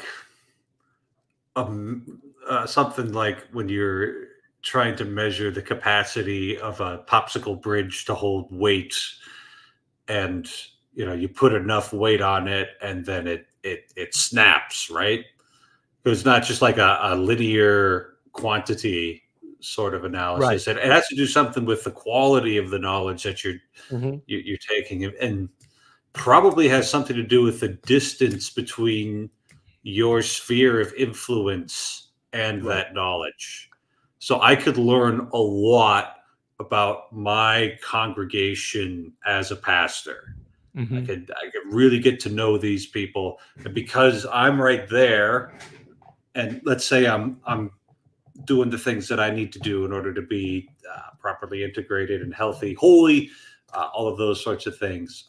That knowledge, even if it could somehow be quantified, it might be more than, let's say, somebody else's knowledge that makes them collapse. But because of the relationship to it, it could really mess you up. Whereas I'm doing this because I'm trying to be a good priest. That's why I know all these things. Right. And then what you do with it probably also matters. The reason why you're pursuing it probably also matters. Yeah. Well, the relationship is what allows you to hold more knowledge. Okay, so the quality of the relationship you have with whatever it is that you're knowing. Yeah. And what's the quality of the relationship? That's intimacy. What do we have? An intimacy crisis. Right. And a lot of people think of knowledge as an object or a thing that they have. And Dr. Vervaeke makes this mistake too, right? He says, there's 4 types of knowledge because there's 4 types of memory. Guess what's definitely, we know, not stored in your memory? Knowledge. Information is stored in your memory. Knowledge is the result of the relationships of the pieces of information that you have. Oops. And that's why our model contains only 2 types of knowledge and 4 P's of information. And people get confused. And it's like, no, it's definitely not that way. And that's in the science. If you read it carefully enough, I know it. They won't admit it. But like, if you just take a look, you'll see real quick that's how it is. And so once you understand that, so that means there's right knowledge and wrong knowledge given the same information. In other words, if I go to your congregation and I try to understand it the way you understand it, it won't work, because your knowledge, the relationships you have, are not only formed by the relationships you have, they're also formed over time. And I can't catch up to that. right? Even if I start now, I move there and I get to know your whole congregation, right? I'm not taking confession, obviously, right? Like so I'm glad that's whatever. obvious. Maybe you can get around that, right? Fair enough. But like, I won't know the history the way you know the history because you were there, right? And so which is not to say I can't get close or close enough, or even offer something that you can't because I'm not too close, right? It doesn't mean any of that. It just means it won't be the same, and I probably won't be able to hold as much of it because holding things requires something outside of you alone, which is a relationship. So your capacity matters, but also the relationships matter. That's why I don't know if you've ever seen this, but it happens all the time. Actually, there's people that they go outside to a bar or whatever, and they're extremely clumsy. And then they go to a party to someone's house they've never been at before, but with friends, and they're not clumsy at all. You mean It like shows socially clumsy, or is it even no, physically? physically. Huh. Well, because the comfort of the relationships of the people they're around, right? I mean, that's why you're nervous when you're alone. Like, you should be nervous when you're alone. Well, what is that? Well, that is not a function of something called nervousness that just overtakes you, right? Or at least not entirely. It's a function of how comfortable you feel, how much confidence you can have. And if you're around friends, it's just a lot more. Mm-hmm. But there are extreme cases of this. I mean, they're not really extreme because, like I said, they're actually fairly common. But if you watch, you can see that happen all the time. It's hysterical, and it happens in all kinds of places, not just clumsiness. Like I've seen people that, you bring them, so when they're in their dorm at school, they can just tell you things like, oh, this and that, and the other thing, and I did this in the lab, and blah blah blah blah blah. And you take them out, and you say, hey, what that story you told me in the dorm there about what you did in the lab, and they can't remember it anymore. Right, because they're nervous, because they don't feel safe, because they don't have that relationship with the space that they're in, the physical constraint, right? Mm-hmm. And there's too much. There's too much going on. Mm-hmm. And so their confidence actually goes down, which I don't, I mean, I've noticed these things all the time, but I just tend to notice different things from other people. I miss a bunch of things too. I mean, it's why we do dress rehearsals, right? Yeah, to get people comfortable with things, to give them their sense for the relationships and the constraints. And And I think even it sounds a little silly, but we had a practice chapel at the seminary, and they just had like a bunch of old vestments and practice chalice, practice paten, the books you needed down there, and it's like, yeah, when you go practice this, don't just do it in your imagination. Put all of the robes on and play with the little, the mass kit stuff. It's like, dang it, all that works, Your physical relationship to the world changes when you put on a robe. Oh boy, yeah, it's not a quote magical thing. I'm not invoking mysticism or anything. Like, physically, relationship it matters whether you're wearing long pants or shorts. Like, I mean, these things have an impact on your life. I want to catch up on Sally Joe says, oh, it is. No one should try to understand and calculate the bridge to use it. Yeah, we have to have faith in bridges or we are crippled. That is true, Sally. If you're building them, testing them, those are exceptions. Well, that's also true. Local Ken. What is this exactly what I was thinking? I assume you mean why. Honey, I Shrunk the Kids. Yeah, well, your relationship changes. Yeah. Scale matters a lot. All right. And what's around you matters a lot. Yeah, no, scale really does matter. I've just noticed a few things in the church. Pope Francis has a tendency to appoint people who are really good pastors and really good at initiatives to help the poor as bishops. it doesn't always go well, right? I mean, I'm not Yeah. saying these guys are like stealing money and abusing children or that kind of thing, but it's like, eh, you know, one of the nice things about me being locked up in the Dark Tower in the Chancery, is I get to see things from that side now. And I get to see how little information people are running on when they're trying to make decisions, and what happens when you make a decision too quickly without consulting the right people. Right. I get to see all of that now. And it's like, well, a little bit of chancery experience, a little bit of administrative experience, that can go a long way, because what can work in a parish or in an apostolate won't necessarily, or even with a small group of priests, won't necessarily work with an entire diocese. Mm-hmm. And it's like, yeah, scaling makes a huge difference. And best way to learn about that is to see things from a different scale for a little bit. Yeah, be at least a little aware of that by having been participating in it. Yeah, it's where people get confused, right? They look at something that happens happens as a result of some government thing, and they go, I don't know why that happened. Why did this happen? Your information and their information are different, non-overlapping sets. Like, the government does not look at people as individuals with names and histories. They can't. It's not possible, right?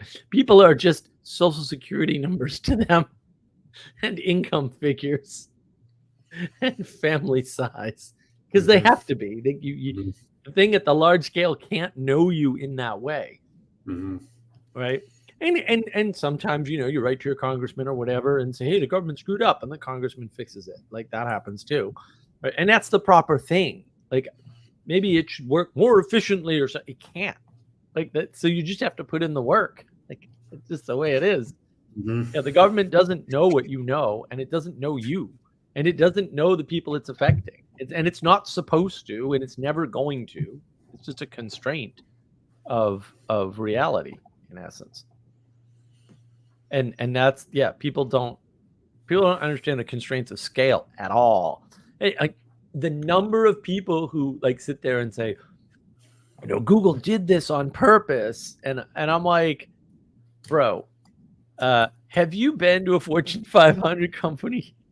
Like, I've been in the high C-suite meetings. These people are idiots. They couldn't do anything on. The one thing you're safe from is their intent. If they intend to do something, they're so incompetent, that ain't never gonna happen. Like, I'm serious. It's funny to watch.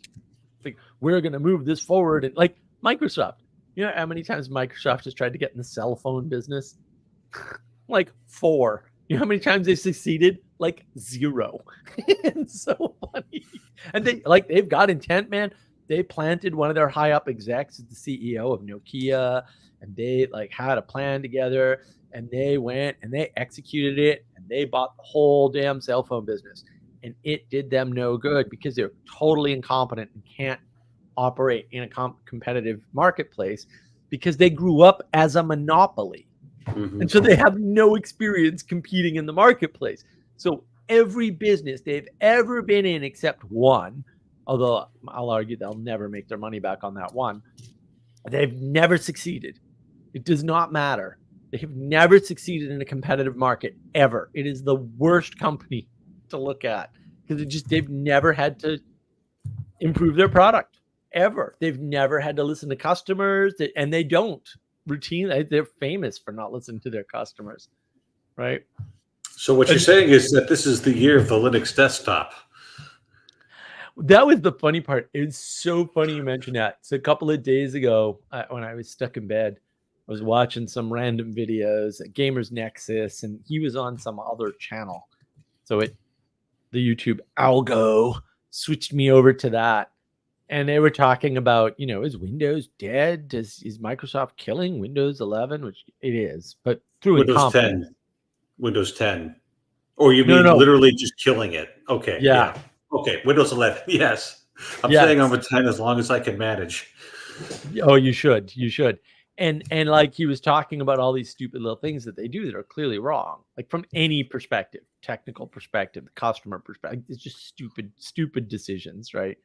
And also neither of them have worked at large companies, because they're like, it must be that they're holding on to this. And I'm like, no. They were literally doing that because their customers say they want one feature that relies on that thing that they don't like.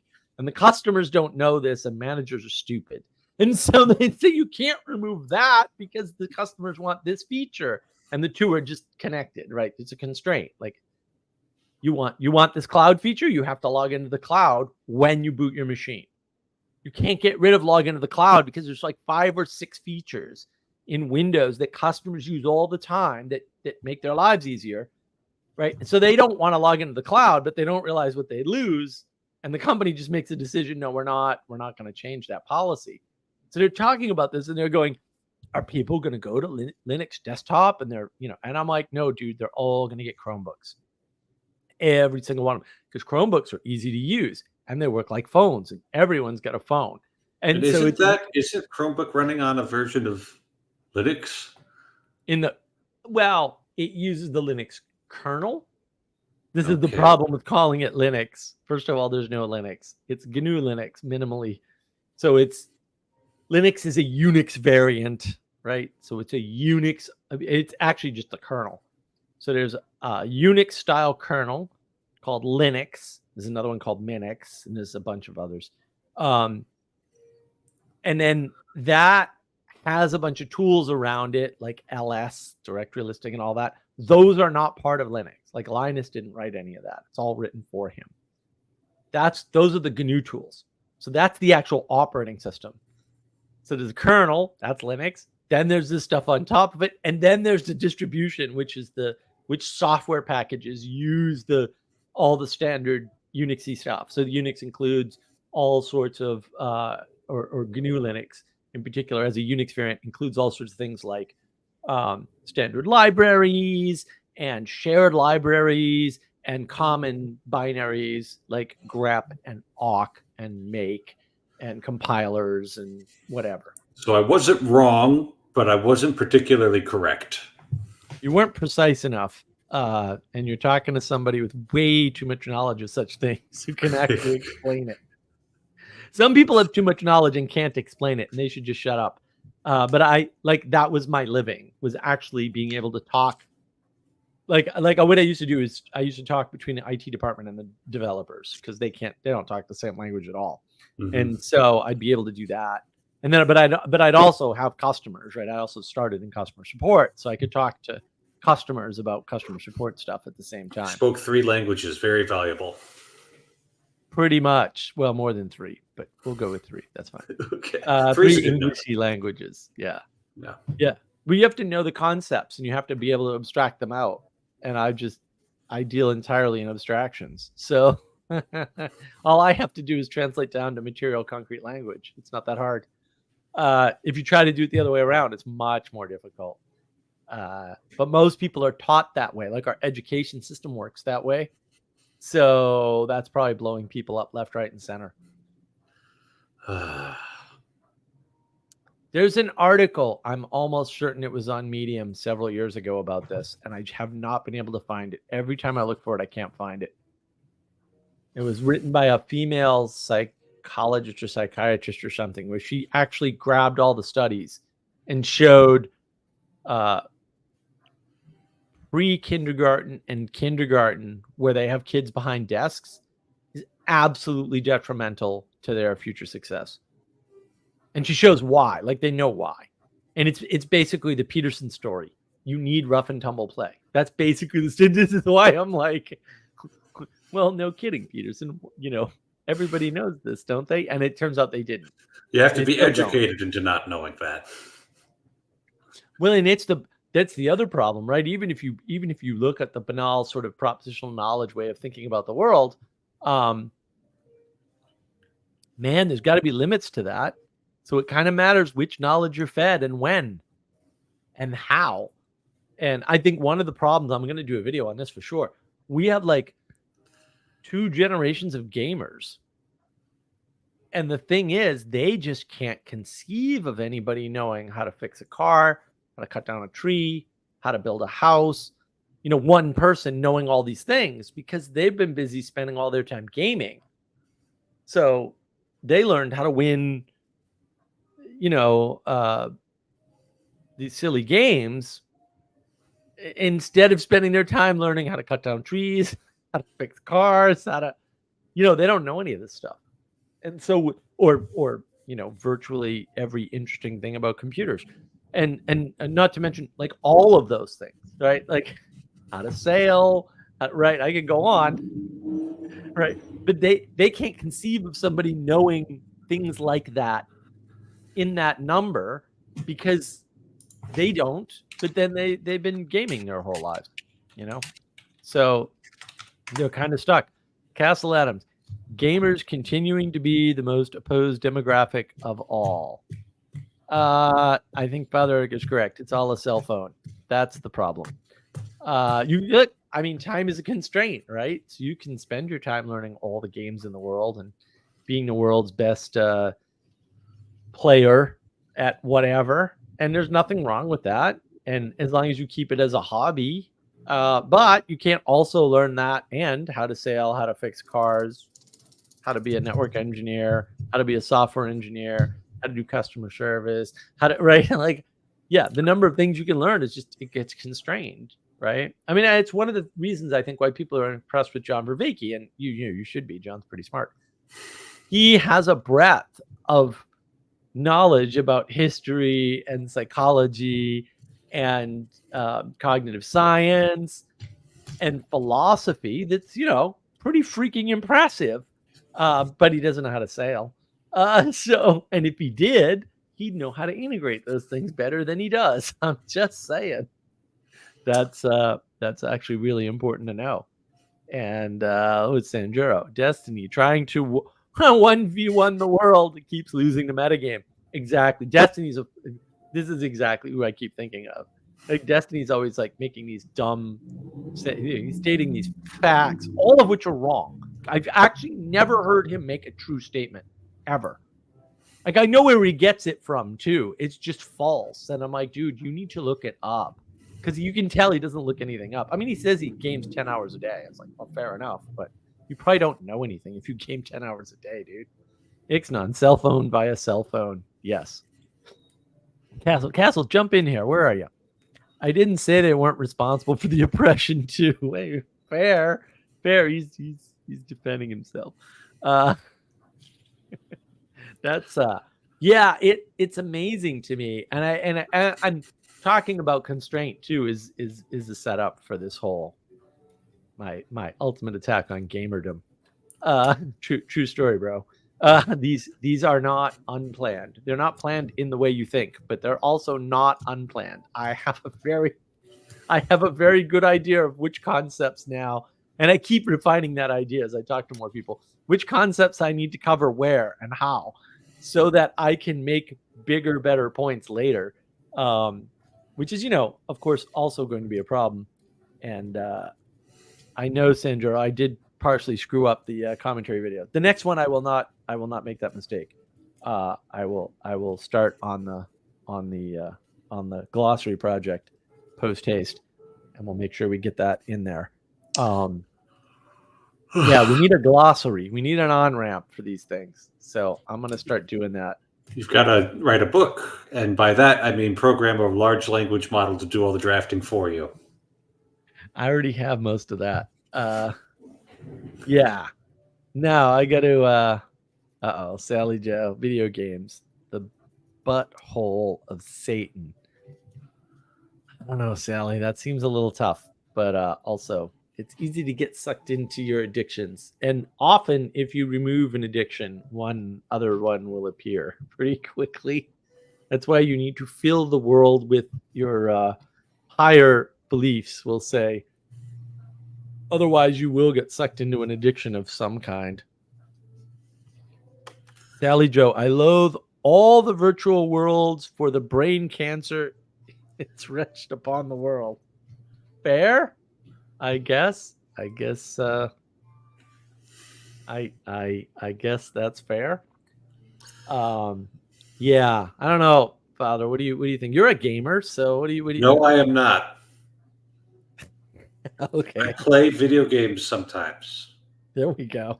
There's a I big like that difference better. between playing video games sometimes and being a gamer. Being a gamer is an identity and a culture that you participate in. And they're all deeply immodest people. That's true. Right? I mean, you know what there is zero of in my room? There is zero waifus. The number is 0. Zero waifu. That's how you know I'm not a gamer. Excellent. I like that. Yeah, if you identify as a gamer instead of, say, a priest or a Catholic or a Cathodox person, yeah, it's a problem. And you can only have one higher identity. Castle Adams, Father Eric, isn't the only lawyer here. I'm on my way to self-represent. Excellent. I look forward to it, sir. Yeah, I think that's well said. I like that distinction, right? Like if you identify as a gamer, as somehow, like, what am I supposed to do with that information if somebody tells me they're a gamer? Like, I don't know what that means. Like, did you play Quake World? Because I'll beat you at Quake World. I will redheaded stepchild you out of existence. Almost certainly. I'm really good at that game. No, there's a whole culture behind it.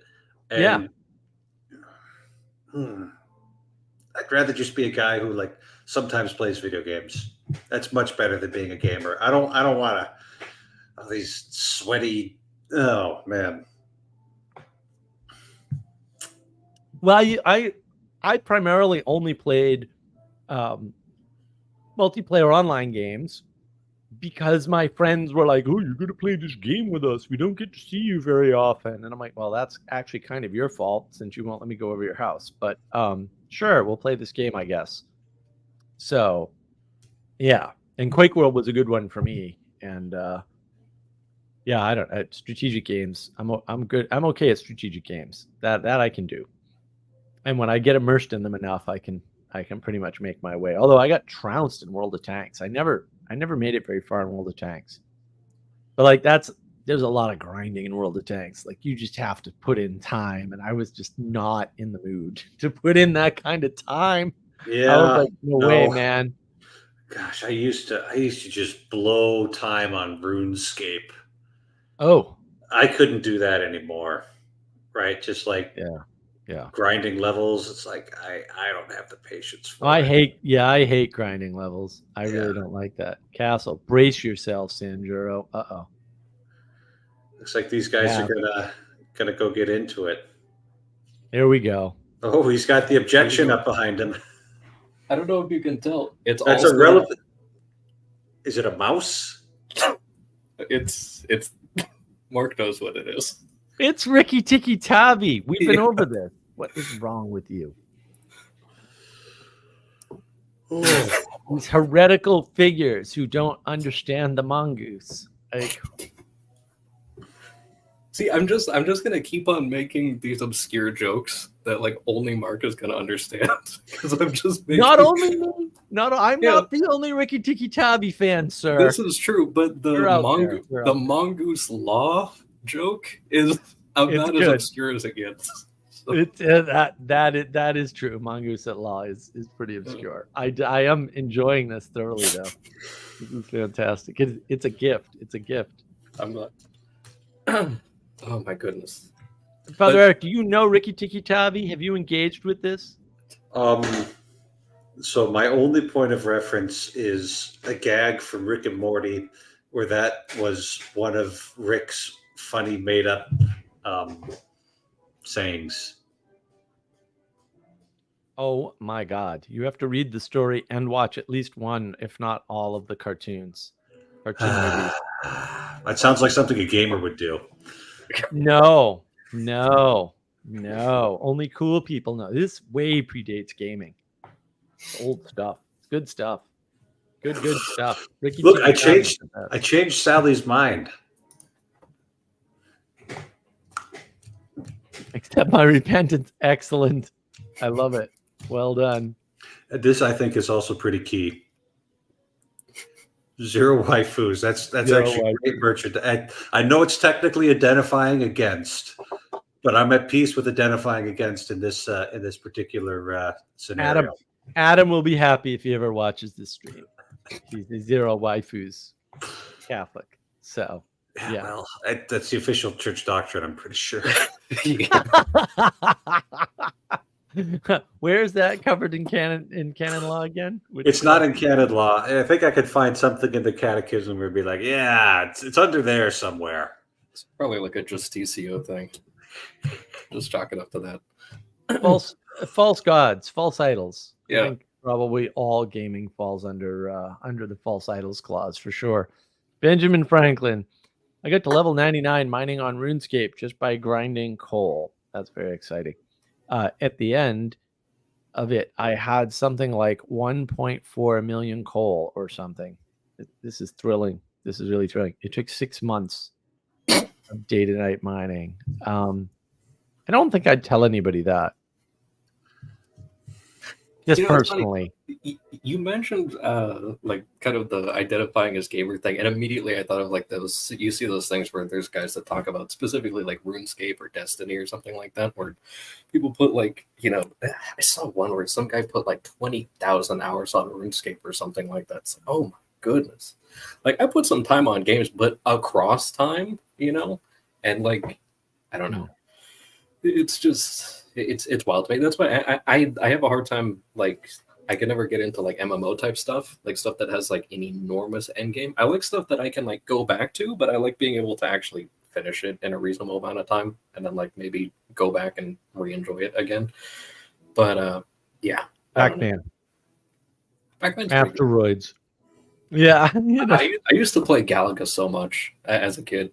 That was great. That and Dig Dug. What is wrong with the Galaga heresy will not stand. Galaxian is a better game. Galaga is no. I'm a no on Galaga.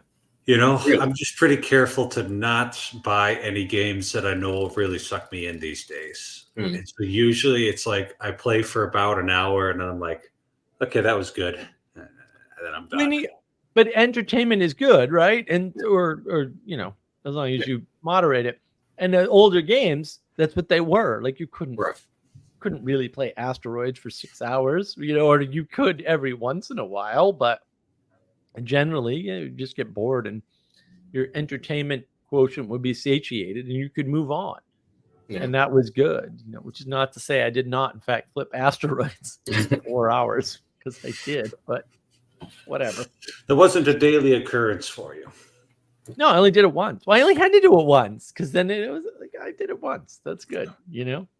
Yeah. Oh, well, gentlemen, good night. Good night, Father. Good to see you. Constraint of sleep. Yes. Oh yeah. His energy constraint has been reached. Oh my goodness, I'm probably rebelling against that right now. Oh my goodness, I don't want to keep you up too late, Castle, but I'm very glad you're here. I'm used to it at this point, but yeah, that's one of those ones. There's for those people that want like to scratch that itch between like the two of like, okay, I can moderate like on the given day, but also keep coming back to this. Monster Hunter Rise. I'm telling you right now, that game you can pour a bunch of time into it if you wanted to, but also to just go on a hunt, it's like 15-20 minutes something, and you can pause it as well. So it's just like you can just go and do that, multiplayer capable, completely offline if you wanted to. And like that's one of those things I've been meaning to play that for probably a few weeks, and then like all my productivity stuff just gets in the way. But the thing is, and I think it's something we touched on last week with like moderating like chocolate or like any other sort of like addiction or something like that.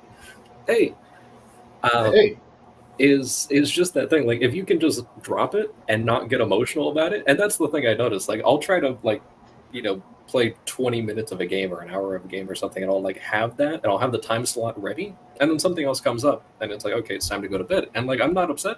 It's just like, okay, I'll try it again tomorrow, and that might happen 4 or 5 days in a row, but I mean, it is what it is. Yeah. Sanjuro, how you doing, sir? It's good to see you. Hello there, sir.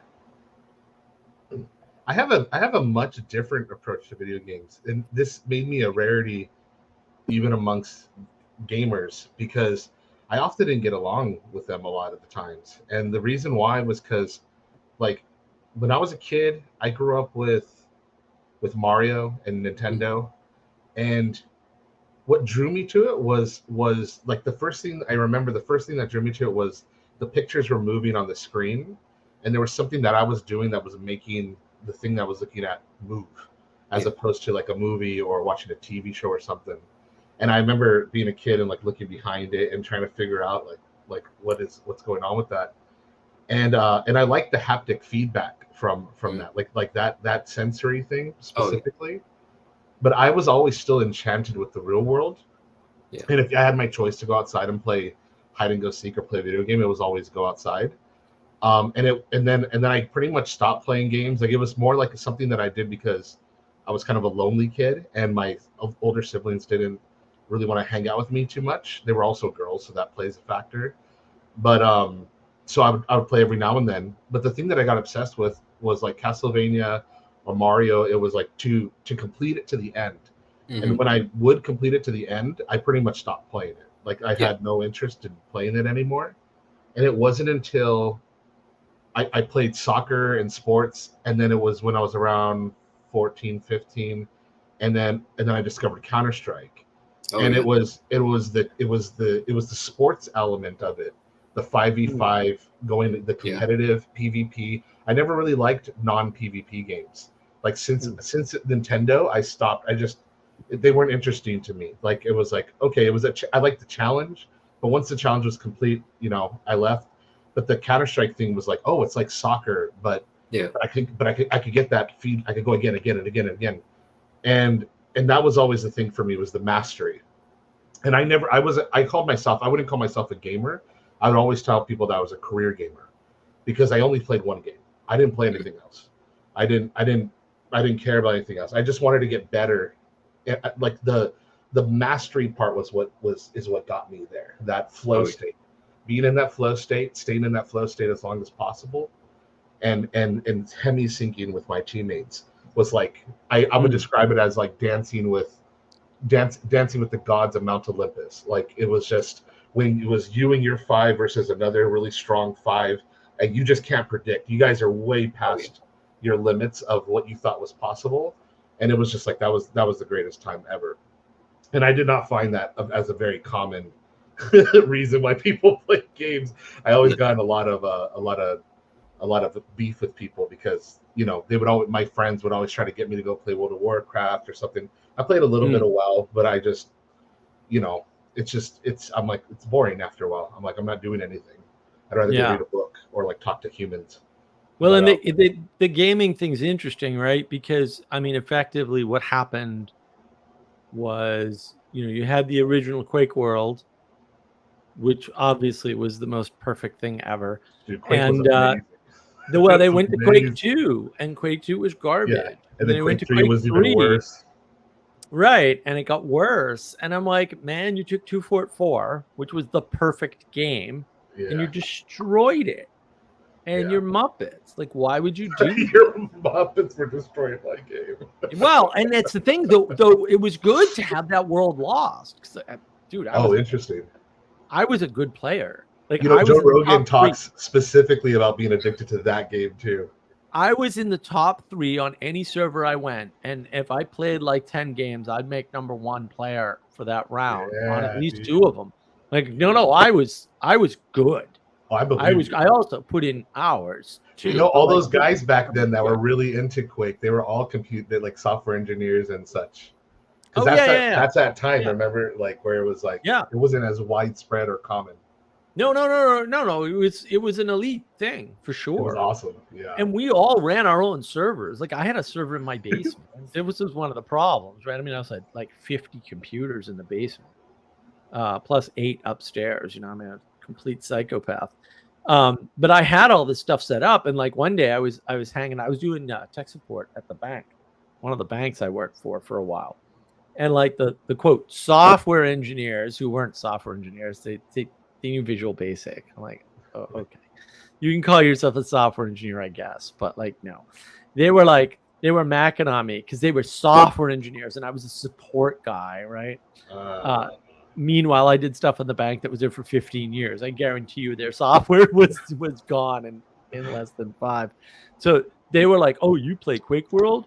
Oh, let's you should play Quake World with us." And ha ha ha. And I'm like, "Oh, okay, do you guys like have a server?" And they're like, "No, we play on this blah blah blah server." And I'm like, "Oh, That's how you know you don't even have Well- a server. Like, okay, well, here was the funny part. Here's how dumb they were.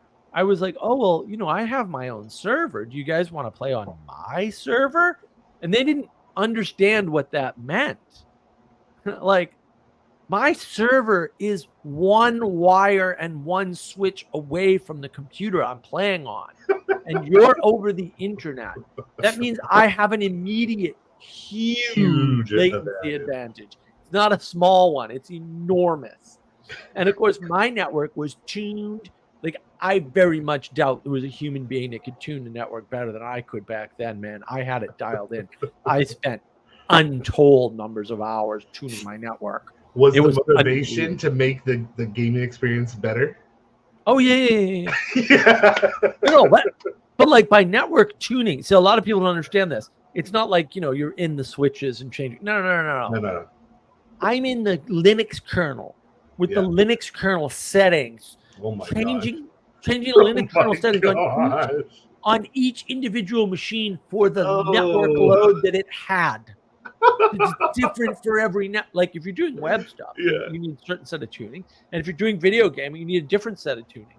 And it's different video games need different tunings. Like that's the level I was at on networks. I'm really good with networks. Gosh. So this thing was unbelievably fast. Like it was ridiculously fast. And so they came on my server, and the three of them are sitting there laughing at each other. We're going to cooperate and kick his ass. They didn't even come close. They got destroyed entirely. I just wrecked all of them. And here's the funny part. It had been a while since I had played regular Quake. Right, because they wanted to play regular Quake. I'm like, I'll play the regular Quake. I don't care. I love regular Quake. So we were playing regular Quake on the regular Quake maps, and I was worried that I wouldn't remember the maps. But I had Tool Anima in the machine, and the minute I heard the songs, because I trained when I initially played on that album with that game, it all came flooding back, and I was an unstoppable beast, and I wrecked them. There was blood everywhere. They all quit early, and they never talked to me again. Oh my goodness! You have no idea how happy this makes me. I ruined them. I literally ruined their lives because they had this ego problem, and they didn't understand what they were getting into. And I'm like, and I didn't intend to do that. I was just like, oh, you want to play Quake? Yeah, let's play Quake. I love Quake. Let's do it. And they were all snide and like, we're going to wreck you. And I'm like, whatever, maybe. I don't care. And I just freaking ruined their lives. It was glorious. Absolutely glorious. Didn't intend any of it. But you know what? Mess with the best, die like the rest. Acid burn. Oh my goodness. For me, I absolutely love the Gears of War series, though that died at the third one for me. Because they just peaked with everything. It still looks great, honestly. It came out in 2011, and I was at the midnight launch for that. And I have one of the prop guns from that game, the one that I use that I'm absurdly good at. Cause it's super inaccurate, and I could semi-auto it across the map. It's a close quarters weapon, but there's no damage fall off. So if you learn the recoil pattern, and there is one, you can just snipe people with it. And I got insanely good at that. Oh, cool. But most of the time you're supposed to use shotgun, so it's a cover shooter. So you're doing a lot of that. But what I like to do is I became really good at psychological warfare in that game. So there's a lot of high cover and walls and stuff, and it's over the shoulder, third person, right side camera. And so you can see a little bit over the left side, but most of the camera is on the right side of your guy. So what I would do to psyop people is I would know that someone was coming, and I would completely play out as if I had never seen them. And then I would be watching them from the side of a corner, and I would only have this much to be able to see them, and I would be ready with the shotgun, just ready to come out. Oh my goodness. I reached max level in that game legitimately, and then I still go back like a couple times a year and just dominate like first match. Like I can close my eyes and play that game on any map in my head. Like I spent that much time on that. But to Sanjuro's point about like the extreme sportsmanship, if you stayed on that game by like 2 or 3 a.m. Pacific Standard Time, that's when all the professionals came on. Like just everyone was sleep deprived and they couldn't speak. Like all of their brain capacity was just all like just muscle memory. That's all of their was. And it was just the greatest matches you would ever see. Just extreme sportsmanship. Also, really bad for your health. And it was just really bad. I had stayed up till like 8 in the morning playing that game sometimes. But that was one of those things that, you know, I was super isolated for so many years because I was sick all the time and I had no social, you know, backing and not very much family interaction or anything like that. And my family all worked at everything. So it's like, well, when I wasn't working or in school or something like that, then I was just on games because that was the only opportunity I had to talk to people. So I spent a significant amount of time in that. And it's interesting. I did back in California, they had these really awesome like focus group opportunities where you could actually go and they had focus groups for everything, but they had one specifically for games, and I did a bunch of those. So they would like pay you $100 to sit down for an hour and talk about video games. And I was like, oh my goodness, like that was amazing. Wow. The timer is probably like way up by now, but the Uncharted series, I actually play tested the story for that over the course of a week in person at the studio, and they paid like $500 for that or something like that. Whoa. And then they called me back like 6 months later to beta test the multiplayer and just dominate. I was there because it's a third-person shooter. Like a third person over their shoulder, yeah. It was absolutely amazing. But that was so cool. But in those focus groups, you would hear a lot of the people talk about. They'd ask them like, "Oh, what brings you to games?" Or why do you enjoy this stuff? And most of them were just like, "Yeah, it's escapism. Like I live in Los Angeles. Like it's just I'm trying to get out. But it's too bad. Like I love the stuff and I love the artistry behind it. Like you see some of these guys, I love like the behind the scenes stuff where they're doing the 3D modeling. It got me into 3D modeling. And I just like there's amazing skill behind it. But it's true, like to Father Eric's point, there's a major modesty aspect there. Like if you're not measuring how much you're intaking on that, like you can enjoy yourself for a while and there's like little vacation style, like okay, I'm just going to do nothing and just enjoy this and everything for a while. But there's a major difference between that and like the 20,000 hours on RuneScape type of thing, or like playing Destiny 2 like a job or something like that. Like the rotating like weekly, monthly, daily challenges and stuff. Like I've seen people get like wrapped up into that like liturgically almost, and it's wild. That's exactly like what I was connecting with Father Eric was saying, because that's exactly what I saw too. Like a couple things I want to share, like how Mark was saying, both what both of you are saying, there was a love for the game that you had. That was for me, that was always a cap. Like that was, you cannot even consider being in the top competitive elite if what was driving you was not love. Period. End stop. Because the vast majority, just like you were saying, the vast majority of gamers would always be underneath that line, even if that guy. So the most, and this is what I saw was the biggest frustration in a lot of these guys, like they're fighting for the wrong reason. So it's not just escapism, but they're also getting like reinforcement and a hit from being better than other people. And some of them just have raw talent or just raw skill, where they're just quicker and they can hit harder, and they lean into their aggression to get through the difficulties when they're meeting an opposing force that is overwhelming them. And that will always break once they meet somebody who has mastered the game and is there purely for love. You cannot defeat that guy. That guy will slaughter you every time with ease, because he's not fighting with that aggression. He is in a Zen flow state. He's actually having a good time. And that good time guy sees you as just an NPC in his way. You're not a person to him. And even when you are hard, he's really just playing himself. He's thinking, what would I do if I was him? And they're constantly just fighting themselves. And it's almost like Tetris in a way, but just PvP. But those guys can never achieve that. And they're just full of venom and vitriol. And I always felt bad for those guys too, because you would see them. They always made up the bottom tier of the competitive scene. They would get that far, and then it's like to to bank on that Talos to get you that far, to see it utterly get crushed by a team that beats you with love and teamwork. Like it completely flies in the face of their own worldview.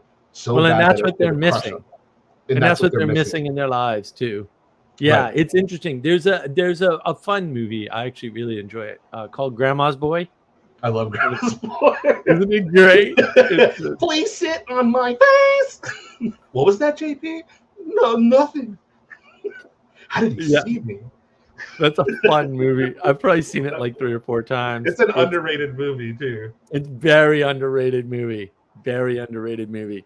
Yeah, that I like all the hacker gamer movies because they're fun. They're fun. The references are cool. I like Sneakers. Did you see Sneakers? Sneakers is great. Oh, no, I don't think I saw that one. Didn't see Sneakers? SeaTac Astronomy? Oh my gosh. I know I've seen the movie, but I haven't seen the movie. Yep, I've seen the movie, but I haven't seen the movie. You haven't seen the movie? Oh, I'm watching. I'm putting it on the list. And Hackers, of course, which you referenced Of course, earlier. Hackers. Right? Great movie. Classic. Yeah, but I like Grandma's Boy because he's a gamer QA guy. That's what he does. It's so great. And then he's got the whole California scene is right there, right? With the CEO is some like, Hindu. Oh yeah, Hindu guru guy. And he's so disconnected from everything going on in the company. That was what happened with because it was Naughty Dog Studios that I did that in-person thing at, and then there was that whole thing where it's like it became like a big scandal. The guy who was running that, most of his developers quit, and they had to hire movie animators to actually finish the game because the game developers just wanted nothing to do with him. And he's famous for saying that, and these are the people that did Crash Bandicoot way back, And it's like and then this guy is in charge of the company saying, "Oh, games aren't meant to be fun; they're meant to tell a story or something like that." It's just like, I get it if you're trying to tell a story, but also like Red Dead Redemption did both. So like, Red Dead Redemption, great. Did you play the second one? I didn't do the second one. No, I only played. I have not played I have not played a single player game in a long time, and I just picked it up on that last spring sale, and I played just like the first like up to the snow area, still fairly early.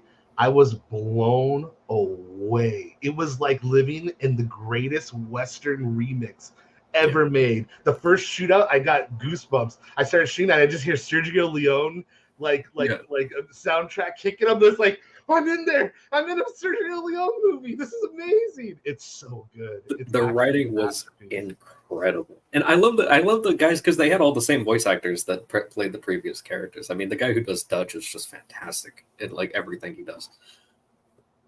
That's fascinating. No, I never did 2. I really enjoyed 1, and again, that was another one. Like I wouldn't have bought Red Dead Redemption, but my buddy wanted to play, and you could play that way, and. I played a little bit by myself, but whatever. The multiplayer. It's way more fun to do multiplayer. Like that's what I enjoy now. I don't enjoy like fighting humans.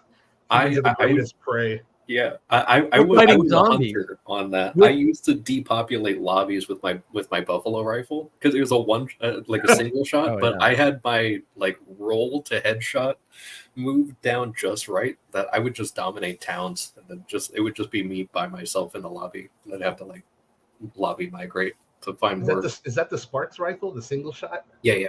Oh, that thing's badass. No, we used to do the zombie versions. Oh yeah, and it was just the 2 of us against all the zombies, and that was so much fun in Red Dead Redemption. So much fun. And then every once in a while we do the tower defense Red Dead Redemption version, right? Where you're in the church with the graveyard, and we do that. And then one of our other buddies, kid came in, and he's like, "You guys suck," and he's like totally owning us and showing us, like, "No, this is how you do this," and he's rolling around and doing all these wacky moves. We're like, what the hell is this? Like, we didn't even know you could do this in the game. Yeah, it was completely nuts. It was it was nuts. Sally Joe, all the art in games is robbed from what it could be in the world. Sally Joe just doesn't like video games. It's okay. We know why. I'm not allowed to but I destroy the art But I in gotta the be a world. cowboy. so. I can't be a cowboy in the real world. Immersive I go cowboy, Sally. Come on. Red Dead Redemption is really an exceptional game. It is. It's whoa. I was Can you like, play? blown Can you play away. 2 on PS4? Yeah.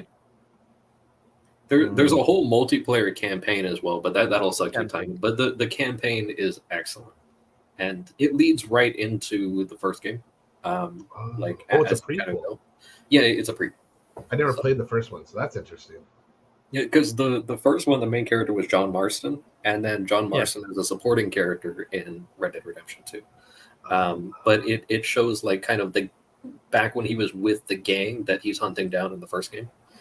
And it's really well done. Like they flesh out everything, and then I went and I played Red Dead Redemption 2, and then like 2 years later, I went back and replayed the first one, and I was like, they wrote 2 so well that they make it look like the first one was legitimately a sequel. That like, and that the first one was written so well that it was just like, oh my goodness, like I got the context of the relationships in 2. And then I'm seeing the conversations play out, and it's like the actors knew. Like it's the strangest thing. I was telling one of my buddies about it. I was just like, I played through this scene, and it's like the actors knew about the conversation that happened in the game that came out 10 years later. It's like that's insane. But they did an excellent job. When did Red Dead 2 actually release? It's been a while, right? Yeah, it's an old game now. Because like I said, I played it recently, and it's like Red Dead 1 is ancient. That's like a super old game at this point. Wow. But it's so good. Like I really enjoy. I mean, I didn't even think I played the single player all the way through or anything crazy. Because like I said, I generally play with my. You probably just watch the cutscenes or something. But 2 came out in 2018, which is wild that it came out that long. Wow. That's a ways back. Sally Joe, what do we got? All I've learned is that the meaning crisis could have already been solved. There was the time and effort available. I don't know, Sally. Well, look, if you want to solve the meaning crisis, just go back and watch. I mean, if you want to get sophisticated about it, you can watch the whole thing. But just watch the Battlestar Galactica 2004 reboot miniseries. The first thing that they did as a pilot. It's all there. It really is actually all there. And then if that's not enough, watch the whole thing. Now, the problem with that is that there are some very poorly written episodes for sure. And the writers are a bit retarded, but no, the meaning crisis is right there. It's all solved right there too. It's very funny. The writers don't seem to know they've solved it either, which is even funnier. Like I said, they're a little retarded. It's not my fault. Some of the episodes, I'm just like, guys, do you know what time is? Do you know how this? Do you realize you didn't tie this up correctly? Do you realize that doesn't make any? They didn't realize that. They weren't that good. They definitely weren't that good. Sally Joe, we could have already made it to Mars. Nobody wants to go to Mars. Mars is an escape from the meaning crisis, which won't work, by the way. I'll go to Mars if I want to blow it up. Maybe feminism had a point. Maybe I should embrace cats and girl boss life. Sally, don't lose hope. Don't lose hope. Before you lose hope, give me a call. Sarah and I will drive out there and visit. We'll give you your hope back. Don't worry. There was something I was going to ask from earlier too, or not ask, but like I was curious about because it struck me, and I was like, "Is there something there?" But when you guys were talking about Lovecraft, by the way, I'm a huge Lovecraft. Of course Lovecraft you are. How did I know that already about you? I always try. Ever since you told me about being from back east and everything, I've been always dropping little references, just for Mark. But I read Call of Cthulhu maybe like once a year. It's my favorite. You're a psychopath. You're a crazy person. But everything you said, Mark, is dead on. His prose on how he can describe the undescribable, but combined with his I don't know how he got this, how he tapped into this fear of it. But he's dead on with this fear of the unknown. and it just drips in everything he does. And he was the like danger in the whole thing. the right? danger in the whole, and so unabashed by it, like it was truly his own beliefs, like just be super cautious about the unknown. And I love it, like in the case of Charles Dexter Ward, just the way he describes how they raid. The description of a person reading a diary of a police report. Not entirely random, but mostly random, right? So I got the book. I've probably opened it 3 times. I haven't read anything. I have that book, by the way, that edition. The music of Eric Zahn. Okay, an excellent story. But like all his stories are like this. Here's the opening sentence. This is the opening sentence. So you have the title of the story, and then he starts it with this. I have examined maps of the city with the greatest care, yet have never again found the Rue d'Assio. It's like, what? What? Where are we going? Like, you have to read the rest. You don't have a choice. You have no idea what he's talking about. You have to. He's the king of the openers, dude. He's the king of the openers. The rats in the walls. Oh, I love the rats in the walls. Oh, the rats. It's so good. Such a good one. On July 16th, 1923, I moved into Exham Priory after the last workman had finished his labors. That's the first line. It's like, what is happening? No one writes like, you can't write like that. What are you, high? And yet, it works. It works. Yeah, and there's so many. Like, you can just go on. There's the horror at Red Hook. The horror at Red Hook. Horror Red Hook is great. It's great. That's the best detective story. On the doorstep. That's the best detective story ever. Oh, dude. Yeah. The Dream Quest of Unknown. The Dream Quest. Yep. I think I'm in love. Dreams in the Witch House is great. I think I'm in love all over again. It's Mountains of Madness, if you can bear it. No, don't read the Mountains of Madness. You cannot bear it.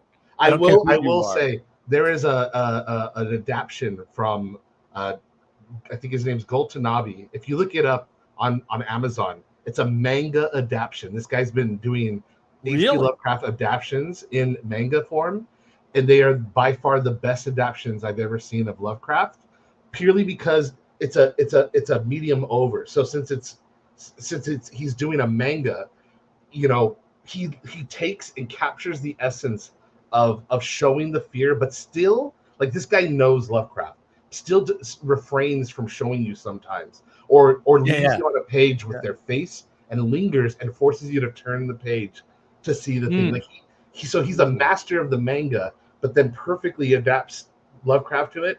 And that edition, they recently came out with a special edition, a big book of it, like literally like last month, of Mountains of Madness. I have the original 2-volume one. And it's wonderful. And Dark Horse is doing them. He's already done them a couple years ago, but they never got translated to English. They were done for French and German, and so they're bringing Dark Horse is doing these new editions of them. Innsmouth came out at the end of last year. That was wonderful. It was so good. I'll have to check it out. And Call of Cthulhu is coming out this October, so I already gained. But they're great because if you love those stories, they're different enough that you can love them again to see them through this. Yeah. But there's a set that goes together. So the first one that I read was a set of short stories that was the Cats of Ulthar and all that stuff together. And then I had forgotten about the Silver Key, right? So the beginning, Twilight Lounge. Well, but the thing about the Silver Key is it's in this milieu, right? There's all these stories that fit together. So the Silver Key, when Randolph Carter was 30, he lost the key to the Gate of Dreams. It's a story like, what the hell are you like? And then you have to read the rest. You imagine people would interrupt me while I was reading the book, and I'd just basically freaking scream at them like, no, I'm reading it. Shut up. Go away. Do not interrupt me while I'm reading this. Other things, whatever. Like, who cares? Like, because like I'm the kind of person, like, right now I'm and I'm not saying I'm actively doing this. I'm reading like 14 books. because I can literally put a book down and pick it up 3 years later where I left off, and bang, that's not a problem for me because I read so deeply because I'm freaking dyslexic. It takes me forever to read a page. So, but like that, I was like, no, you do not interrupt me in the middle of this story. Like I have to finish the story, and then I'll be right with you. And by you, I mean hunger, thirst, needing to go to the bathroom, like plague, mass death. It would not, that sun explode. No. I finish story first, and then I deal with outside world. Like you're so in these stories, they're so good. They're just so good. Can you imagine being a young kid or a teenager in the late 20s or 30s, picking up your latest Weird Tales magazine? Oh, I know. And reading that line that you just said, like on a Saturday night, like on a cold, windy Saturday night. And there's no distractions of TV. This is just the shit. I've got something. I gotta find it. I don't see it on the shelf in the office here. It might be in the box, or it might be in the shed in any number of boxes. But I got a book at the convention at Arisia years and years ago by the son of the guy who lived down the street from Lovecraft. What? And he wrote in the same genre. And he knew Lovecraft, and like they were buds. Yeah. Oh yeah. Lovecraft was known to be very caring and loving of his fans. He would write them back pages upon pages, and he encouraged everybody to rip off his stories and write their own stories, take it apart, do their own thing. He was known for that. In fact, Charles Dexter Ward, his buddy that worked for him, and then created Arkham. I forgot the Arkham House. Publishing and put all his works in there that he requested he did upon his death. He found that thrown in his closet, in the back of the closet. Charles Dexter Ward. He was notoriously brutal on himself. He would have whole pages just lined out. Wasn't good enough. Very, very brutal guy on himself. I think it shows too, because when you read, like you said, those first lines in a book, you see how much that's been refined. Yeah, that's August Derleth, right? I think so. I don't remember his name, but he was August Derleth and somebody, the other guy. There were two of them. Donald Wandry. Yeah. Yes, they wrote with him, or they worked with him at Weird Tales or something like that. Yeah, they were Weird Tales guys. Yeah, those are the dime magazines, right? Yeah. Oh gosh, what back a in the time. day. We're still feeling that. And we're still feeling that today. Nobody stories. Nobody wrote it in books. Oh, you mean that it's been yeah. A lot of it's gone. Like this is great writing that's gone. Because that was the thing about Lovecraft. He really was. It wasn't just like people today that say, "Oh, I was influenced by them." He loved Poe, and he loved that other guy you mentioned earlier. And he wasn't trying to emulate them. He was trying to be as good as a writer as them. Oh, Mark Twain was another one he mentioned that he just he loved Twain, them. Yeah. He absolutely loved them, and he wanted to be as good as them, not just emulate them. Right. But the thing I was going to say was the thing about the veils and how he sees the veil of these things, and he writes these cautionary tales about the evil that can lurk behind veils.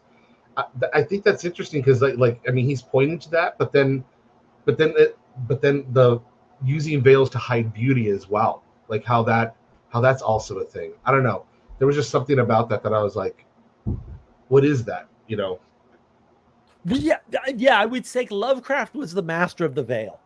If you want to understand veils, Lovecraft is the guy to read. He plays with it, just in even structure. Well, yeah, like I said, I mean, he really has a sense for. I mean, it's not right. It's good contrast. He's not right because he doesn't have that sense that man is the thing between the ethereal and the material. He was a self-proclaimed atheist in right order, right? But because he doesn't have that, the contrast, right, and setting it up as a dichotomy. So I mean, we can go back to the valid criticism if you haven't seen the book club on language creation, I gotta highly recommend it. Right, this book is set up the same way. Right, there's a dichotomy. Right, I mean, he explicitly, Mature Peugeot explicitly sets it up. Manuel will never get over this and never forgive him, I'm sure. But like there's a dichotomy explicitly set up in that book. Lovecraft does the same thing. Everything is material or ethereal. There's nothing else, and there's supposed to be a veil there. And when that veil gets pierced, bad things happen. And when you get on the other side of that veil, bad things happen. And if you get back, you're not the same. Right? And this is interesting. The ethereal always wins. Yes, that's true. It's always higher. Always. So he's got that right relationship. Yeah, because he's always played with that. Because if someone survives, it's by pure luck. Exactly. They'll struggle against it, but if they get in, if the veil is pierced and whatever gets in, whatever nameless thing or unnameable thing, which is the other, he knows naming is important. Yes. And there's some things you cannot name that are still things. Yes. They still have force in the world, right? It's not necessarily by luck, but it's like by great effort that it has vanished back to the other side of the veil, right? Yeah, it's always that. So I mean, he's so good at all that. It's so good, and these morons are wasting their time playing freaking video games, man. And can you imagine? I've always had dreams, right? I'm like, if I had an unlimited budget, I could buy a studio and make them do a Lovecraft game. What would I do? Could I do it? Would I dare? Would I dare try? I'm not sure I'd try. Almost every single one of them has failed. The ones that are explicitly Lovecraft, it's all the ones, like some of them do work, but it's because they understand Lovecraft and they don't show it. They let you imagine it. I mean, there's that finish it, but Sinking City was alright as like a detective type thing. It's like an actual that usually gets done right. The detective part. It's when they show the monster. Right. It's like Horror at Red Hook would convert immediately to an excellent movie. For the right. I mean, you'd still need talent to do it, obviously, but like there's no reason that couldn't be a movie. Did you guys happen to see, Reanimator can't be a movie because modern movie makers don't have a way to I think I could pull off Reanimator actually. I don't think have you seen the Reanimator movie by what's his face? I did. I wasn't impressed. I mean, haven't there been 2 sets though? I don't think I've seen them all. Did they do it twice? He's done his own universe. There was From Beyond, Reanimator, but it's all done in that same Cronenberg style. Right, so they're not like a real adaptation of Lovecraft. It's more like an F&M. See, that's the problem. Body horror thing. You're not improving upon Lovecraft. Yeah, it doesn't happen. You're not good enough. Like the closest thing that I've seen that has worked is when somebody has a vision who understands Lovecraft and then does an adjacent adaptation. I think that's the best you could possibly get. And the one that I really liked was the Color Out of Space. Did you see that one with Richard Stanley directed? And again, a director with a specific vision. And if you could get past Nicolas Cage being in it, that's one that if you keep watching it, you're like, oh, this is a masterpiece. Like he did a really, really good job in making this into a movie, right? Because it's not a book. It's really hard to do Lovecraft when you take him out of book form. Right. I think you could. I think you could. Just certain stories. Like I could do Reanimator. I could do it better than Cronenberg did. That I don't think is hard. I would do Horror at Red Hook. That would be easy.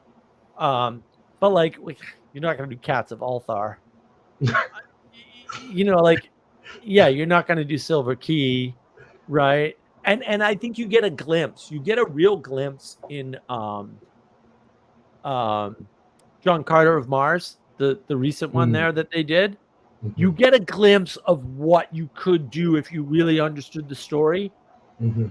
Like, because at the end, when he does when he actually pulls off the trick and opens the door and all that and traps him, like, if you can do that, you can do some Lovecraft.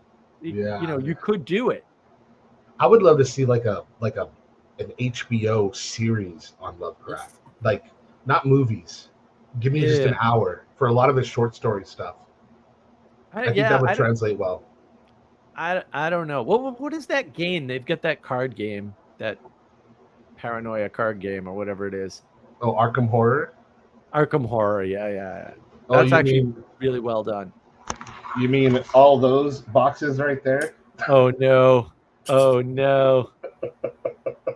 See, I know myself too well. I don't get myself sucked into things. It is so good. I know crack cocaine when I see it, Sanjuro. You apparently just don't even care. I don't care. There's very few things I love, so I indulge. I love that card game, and I run Call of Cthulhu scenarios online. I prefer Delta Green. Dude, one thing that I find a problem with is you have these guys, speaking of, like, to go back to the Veil thing, you have these guys that play it and they know everything, right?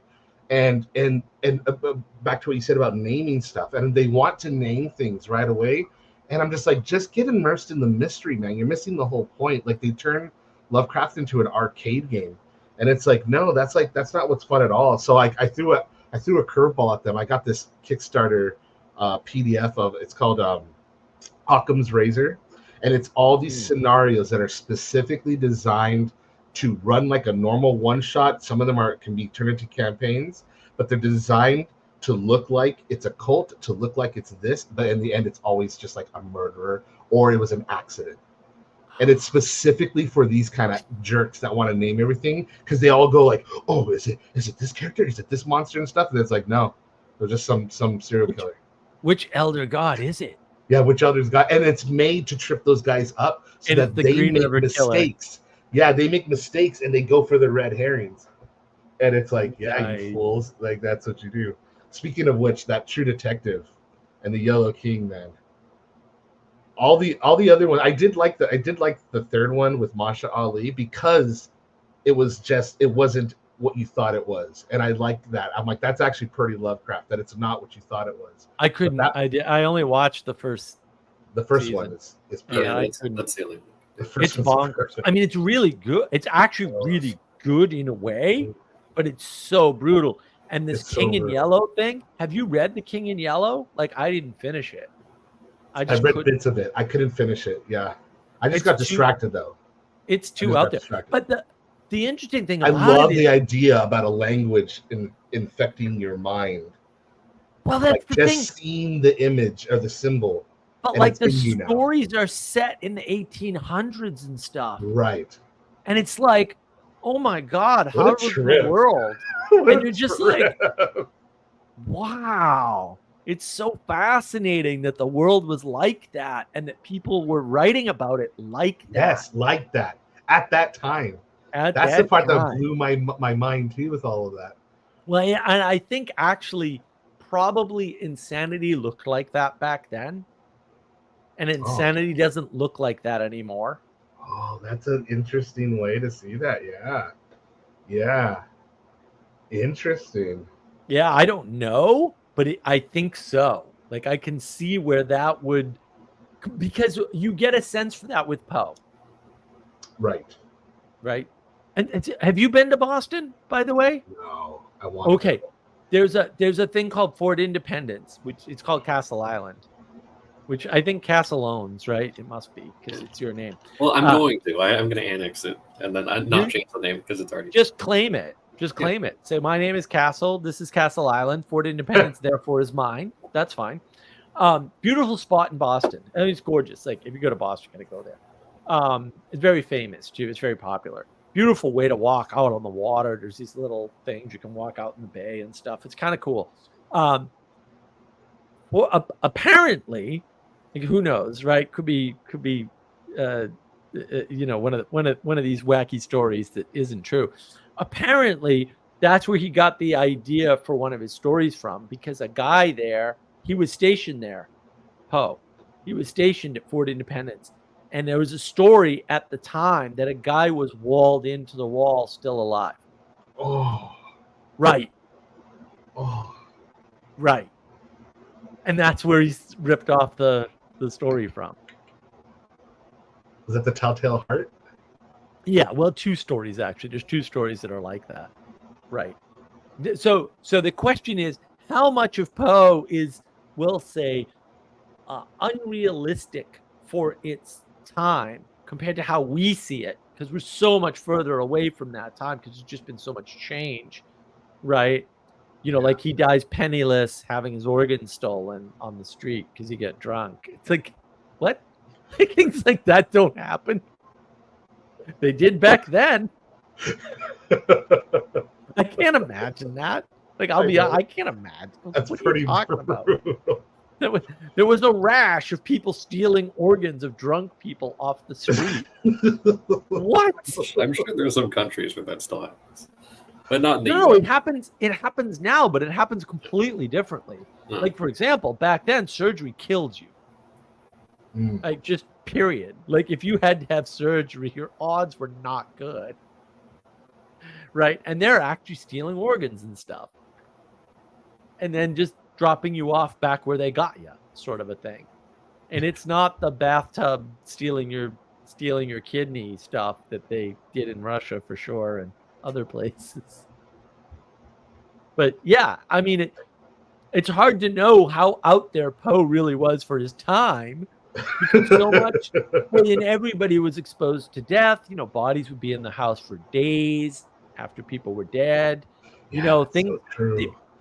laid out on the living room table. Yeah. We can't imagine that. No, that hasn't happened to anybody in a while. It happened in the US still, maybe still in Appalachia for all I know. But like, that wasn't a common enough thing. Like Lincoln was laid out forever in the living room. These are normal things not too long ago. And it all changed. So what did insanity look like to people in the 1800s? That might have been really scary.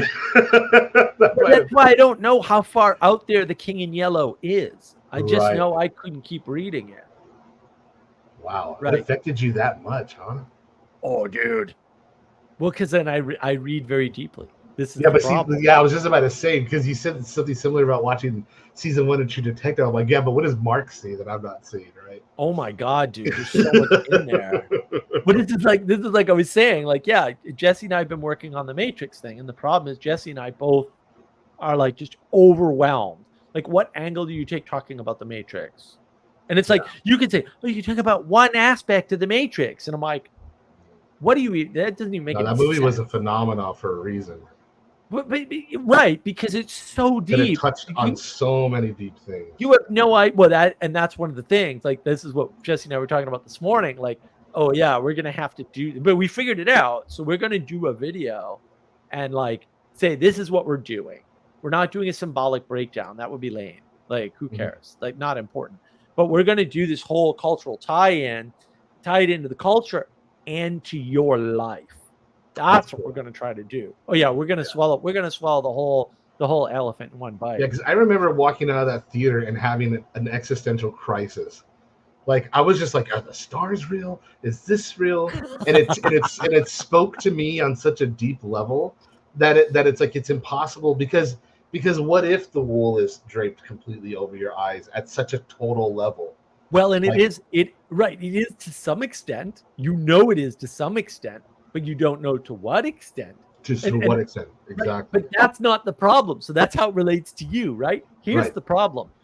10 years after the movie comes out, what's the most popular theory in physics for how the universe came to be? Simulation theory. The string theory is waning. It's simulation theory. Yeah. And the physicists will deny it. And it's just like, bro, let me explain to you something. And then the connection to Socrates. No, we did it all in math. And I'm like, bro, you watch The Matrix. Like, that's what happened. Yeah. It just took a while to filter through your slow brain. That's all. Yeah. That's all that is. That was that one.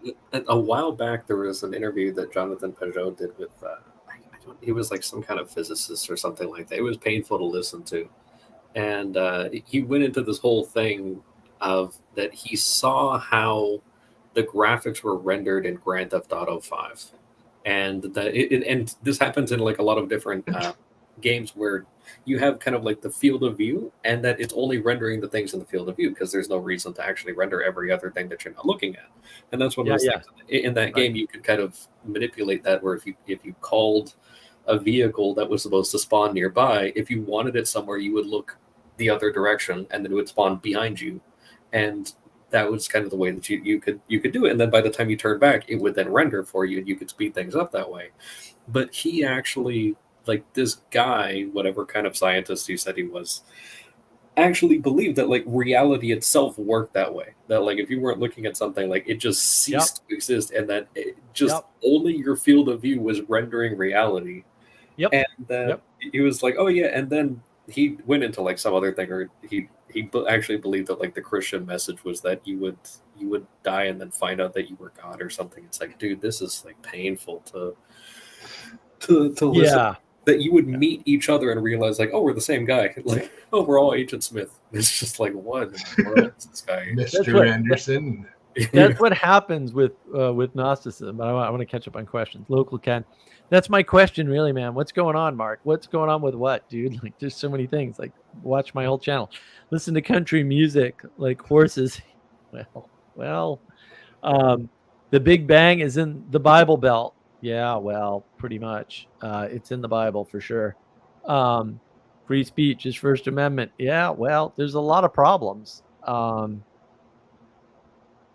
Math is the support for choice. You go, well, math is a choice. Like it's built in. Look, what's going on right now is chaos. Like nobody likes that answer because they want intelligibility. But like, no, it's the breakdown of order. Like this is why Peterson's so important, right? He saw all this coming, and he's like, no, you need maps of meaning to keep you from chaos. You need a map to put onto the chaos, and that's the problem, is that people don't appreciate how flat their world is, and so they don't see that there's a problem in the way they interact with it, right? And that's like what Lovecraft was pointing out when he was writing like 1920, you know, like that's so trippy.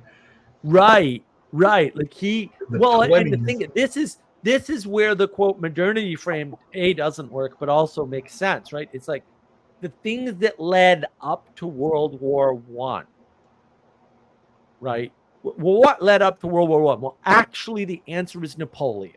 Right. And so once you want to see my videos with Adam on history, once you understand that, it's this precision idea, precision artillery, precision tactics, right?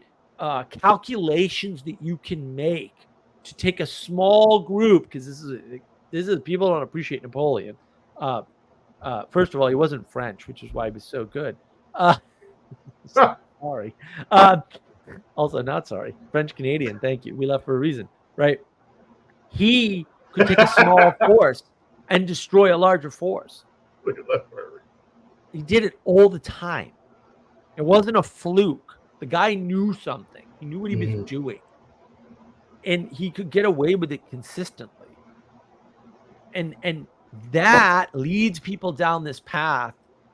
Oh, he saved France from the revolution.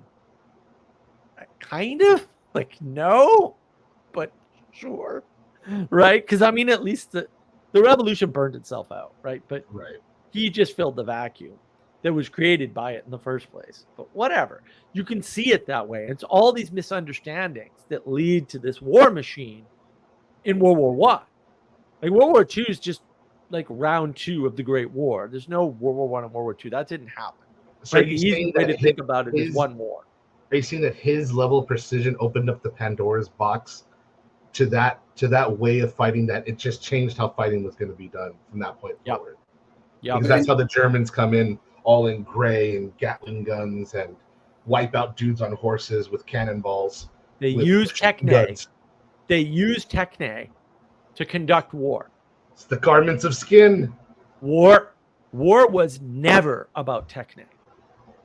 And that's why it took them a long time to adjust. Interesting. Right. What was war about before that then? It was about valor. You're right. You got to remember, nobody shot officers until the American Revolution. There was all those. That's why we laugh about those rules of combat from back then. That's Because right. That's right. And it was a movement right. of that thinking that Right. way. And then when Technate comes in, now we're just meat bags to be grinded up in a meat. It's in a meat all grinder. numbers. You turn people into numbers, and so it doesn't matter which numbers you're going after, right? And but the thing is, the reason why the colonists win the American quote revolution, which is really rebellion, properly done rebellion, by the way, which is why we're successful, is because they shoot the officers. Because they understand there's a hierarchy, and if you destroy the hierarchy, you can't just be the officer. What we've lost is that, like, you audience, because you're an idiotic muppet, you think you could be the boss, whether it's your manager or the guy who runs the company. And the thing you don't know is that you can't. It's not that easy. I'm not saying they're doing a good job. I'm saying you can't do a better job. And that's almost certainly true. And it doesn't even, like, it doesn't matter. Like, it doesn't matter what you think you know. The thing is, if you haven't run something, this is what always puzzles me, right? So I'm listening to the Gamer Nexus guy, and I actually like him. But it's clear he's never worked at a large company. He's like, the large company this, and I'm like, bro, like, you need to go work at one of these places and see how clown-like and idiotic they are. It's a bureaucratic nightmare. It's not even a bureaucratic nightmare. It's like the machine is so good at being a machine. Like, we'll just take Dell.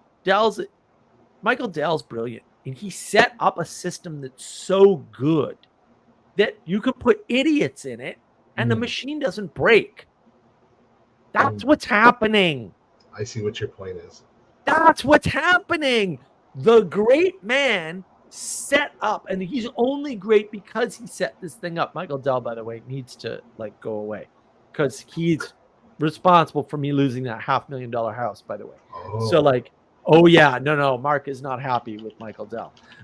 Not at all. He was one of the freaking billionaires that built this fake bank to buy stuff from the federal. It's a whole scam. Anyway, we're not here for that. Now I will get too angry. But, like, he did set up this machine. And the machine is so good that you put literally incompetent. The company I was contracting for got bought by Dell. I know how Dell operates, right? It's so good that you put incompetent people in and it still operates. I mean, the business model for Dell when they bought us was the following. They told me this. They said, here's what we do. We sell consumer grade hardware. They were just getting into the business class PC business. So they were still a consumer grade machine business primarily. That's where all their money came from. They said, we sell these machines on the day you buy them at a loss. Every single machine they were selling under cost. Every single one. You know how they made their money? Repairs? They didn't pay their vendors for 90 days. They made it all on the cash flow. Whoa. Well, when you realize that businesses don't always make money in a one-to-one relationship in cost to price, in other words, cost to them to price to you, all of a sudden everything changes. And there's different ways to do that, by the way. There's not only one. And the reason why I know this is the following. So I'm a contractor. The biggest cash buyout in tech history just happened, and I got none of it because I was a contractor. Bad on me. I wish I had stock. I would have made something, even if it was like an extra 30 grand, would have been nice. So I'm a contractor, and they're going to cut over, and they got all these rules like, oh, we can only keep you on for 3 months because every other industry wasn't like this, but there had just been a lawsuit with Microsoft where a bunch of contractors sued and won. So now everyone's afraid to keep contractors for more than a few months in that industry. Other computer industries, like software industry, didn't care. The hardware industry cared because Microsoft got sued. It was a weird time. So they were like, well, we're going to keep you on. The problem is we can't pay you on the regular schedule anymore.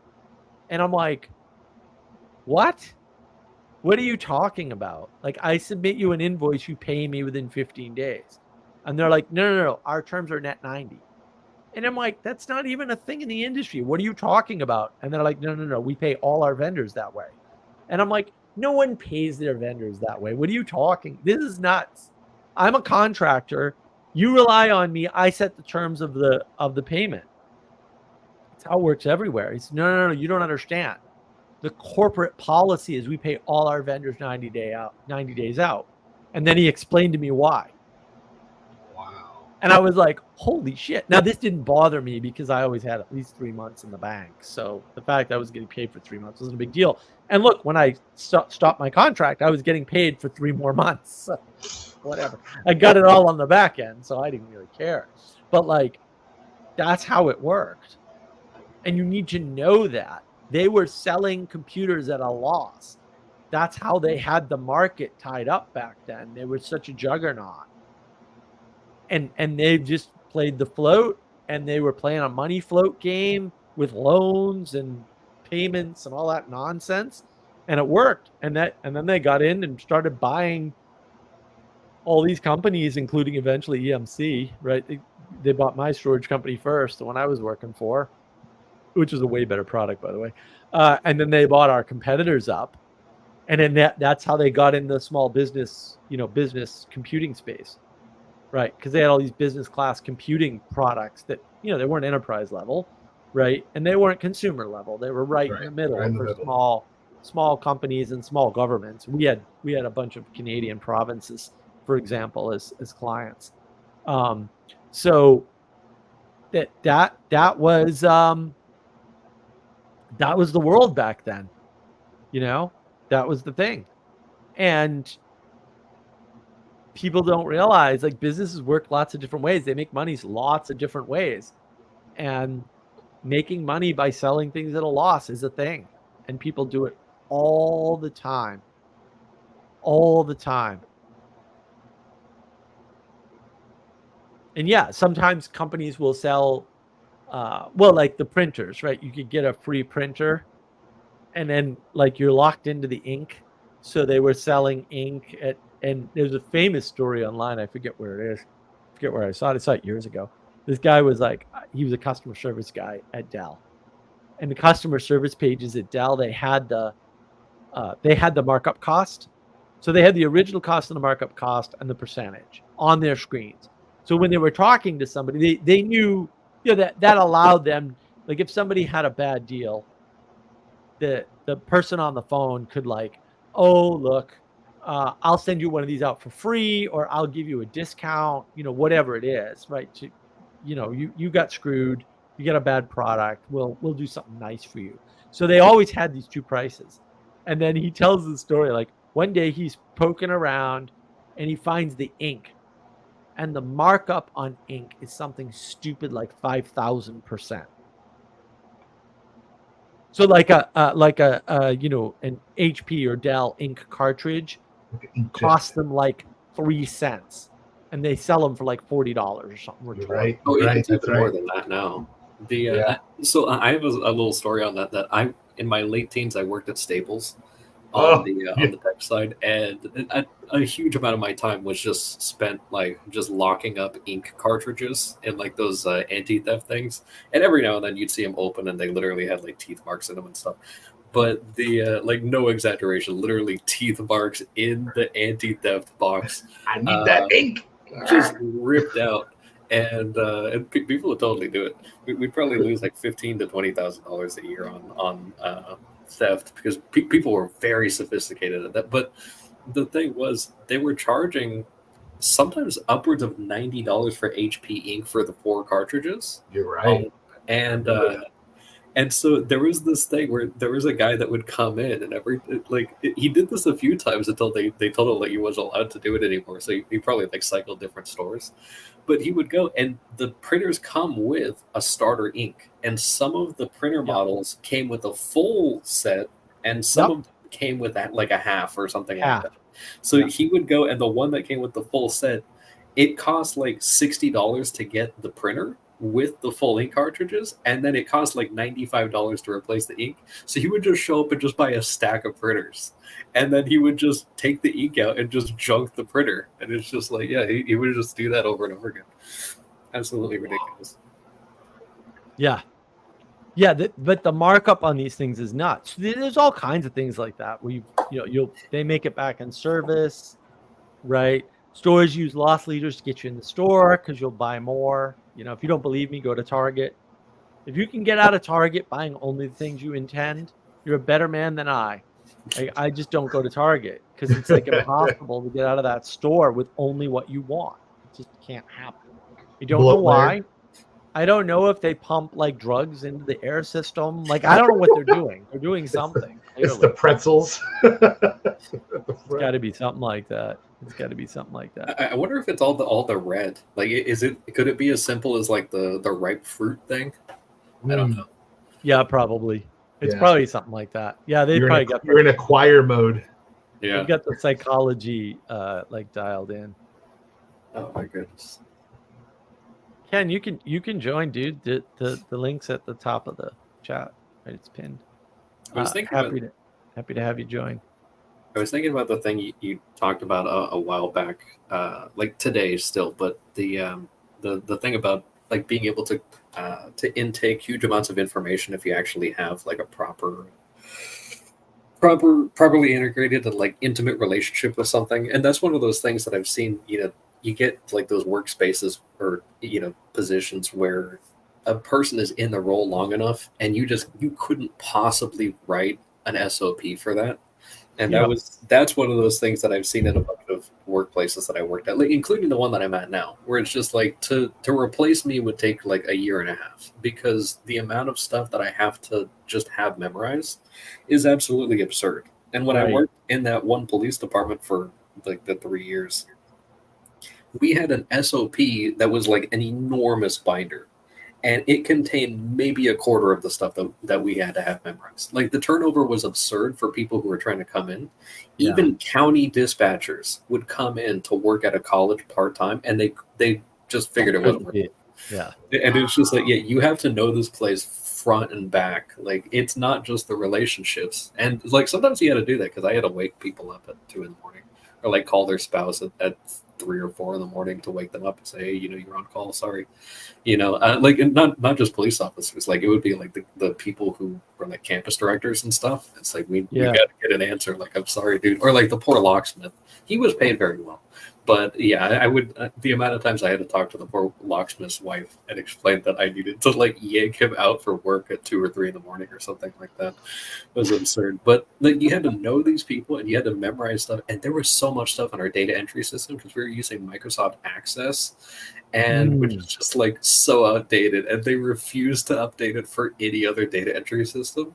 So I had like really in-depth knowledge of Microsoft Access, which is just a useless skill. Access is such a pain. It is, and it eventually got so slow. But I was just like, I had memorized everything. I knew like the numbers for a significant majority of like the doors on campus. Like I knew I could just like see something and know like where that was, and just I had free reign over so much of the stuff, but it was just, oh my gosh. But yeah, I would try to train people, and there were some people who were like good at other stuff, and they just couldn't get it, or they would just quit the next day. And to be fair, we weren't getting paid that much either, but it's just like you had to really care about that place. You're like a memory T cell. Like your whole life is just to know this one thing, front and back. Yeah, and it was like a box, so they would put us in there, and there was you would enter into the room, and it was like you had your own little dorm room. So there was a restroom, there was a door to the restroom inside the office, and then there was a mini fridge and like a coffee machine and all this stuff. So like the other people had a break room, but like you were there, just like you had radios and keys and bathroom and microwave and mini fridge. And like you had a monitor, like 5 monitors, and they were all like around the room and stuff. So I had the electronic access stuff. So I had access to every single door on the entire campus that was electronic, which was 95% of them at least. And then I had every burglar alarm or fire alarm or trouble alarm or any other kind of alarm, burglar alarm, anything on another screen. And all the stuff was running on like Windows 7 or something like that. And then, which is still good, but also like there's just a lot of stuff that they're just weighing on this, and it would get larger and larger. They're like, oh yeah, we built a new science center. It's like, great, how are you going to fit that in the system now that you have an additional 300 doors? Like, it doesn't make any sense. But so they would have that, and then I had the data entry, and then I had rotating cameras of the entire campus and off-campus properties. And management wouldn't let us have the remote, so it was on a rotation. And so if you saw something happen, you had to wait for the entire back, and you couldn't go back and like repeat anything. So it was absolutely wild. But yeah, so I had that, and I had two phones. So there was the internal line, and then there was the public line, and then I had a county radio, and then I had our station radio. And like you had to monitor all those at once, and there was also a window that people could walk up to, so that they could ask you stuff in person. And like that was the workflow, and they almost never allowed two people to do the job at once. It had to be one. Yeah, there were two chairs, but they would only do that for like sports games or something like that for like 6 or 8 hours or something like that in a given time. But otherwise, it was one person. Every single time. My God. What were the shifts? Were they 8-hour or 12-hour shifts? 8-hour. So, but unless the weather was insane and someone couldn't come in which case you got mandated. But yeah, that was interesting. But usually those jobs are 3 12-hour days. Normally, like they were for county, but no, it was 5 8-hour days until one of those days became a 12 to 16-hour day. But that's just kind of how it was. It was interesting how they managed that. I had fun. I learned a lot of stuff, but also that's not a good work environment. How long did you stay there? Just under 3 years, something like that. That's a long time. Yeah. For a job like that, that's like Phantom of the Opera level. Yeah, but I picked up a lot of skills that helped me later on. So like I'm grateful for having had the job and everything. And the people there were good to me. But the management made some questionable decisions. Like there was this ridiculous thing. So that's another thing. So we actually had our servers in the room, so you got to enjoy that nice white noise all the time, especially during winter when nothing was happening. And also winter was amazing because you'd have complete silence for like a month and a half. But once an hour you would get a like 1 minute phone call or less from the entire place was running on steam heat. So they actually had a steam plant, and we had to receive a call every hour they only allowed one guy at a time at night, but the whole place was like scaffolding, so he had to call in once an hour to let us know that he hadn't died or something. And if he didn't call, then we would send somebody over, but most of the time they were good about it. But we had the nice sound of the server inside a big box, and it was a nice it was fairly well set up, but it had like a fan on it, and it was just a nice sound. So we had that in there, and they put like some of like the phone equipment and stuff like that inside there, and they used up some of the other things. Eventually one of those started making a grinding sound. And it was grinding for like weeks. And they were like, oh yeah, we have to figure it out and everything.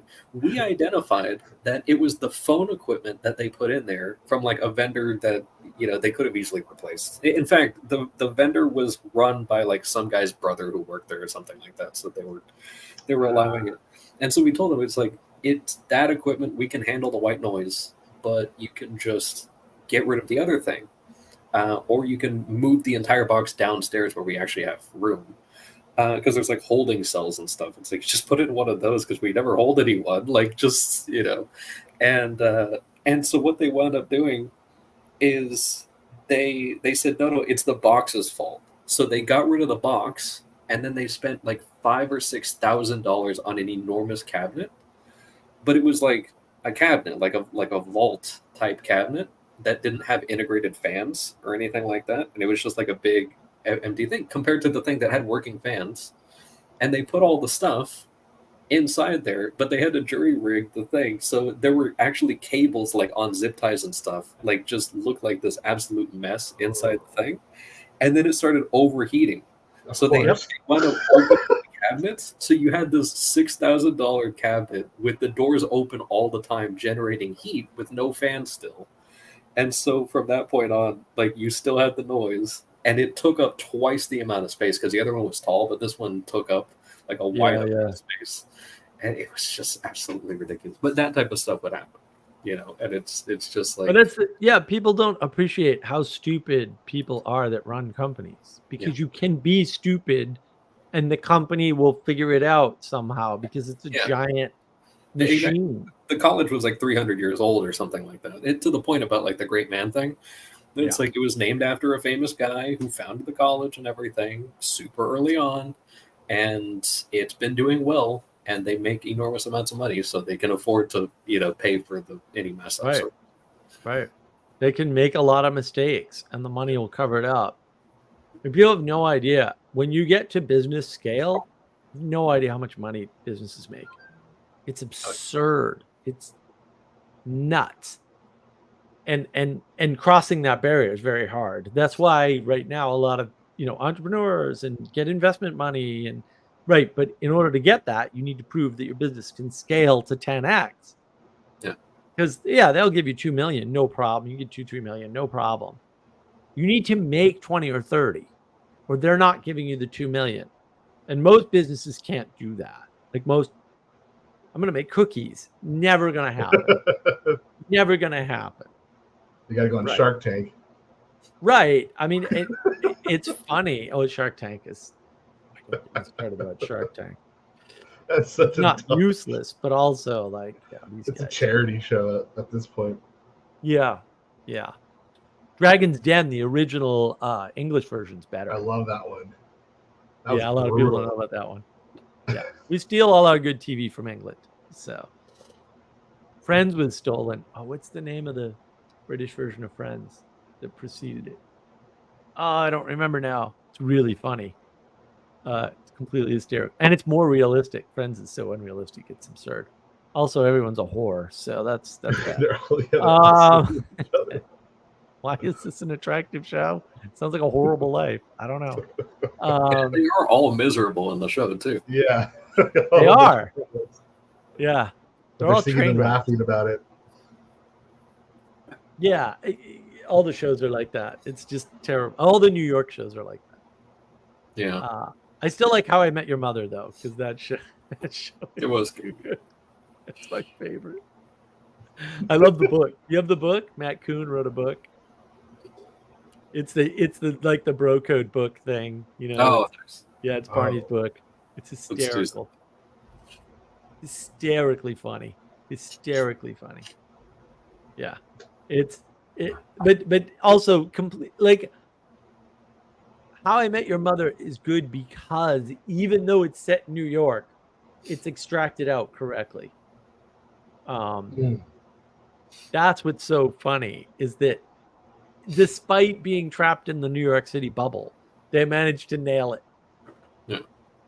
And it's so hyperbolic. I like the one where the old woman comes up to him and goes, "The window is open."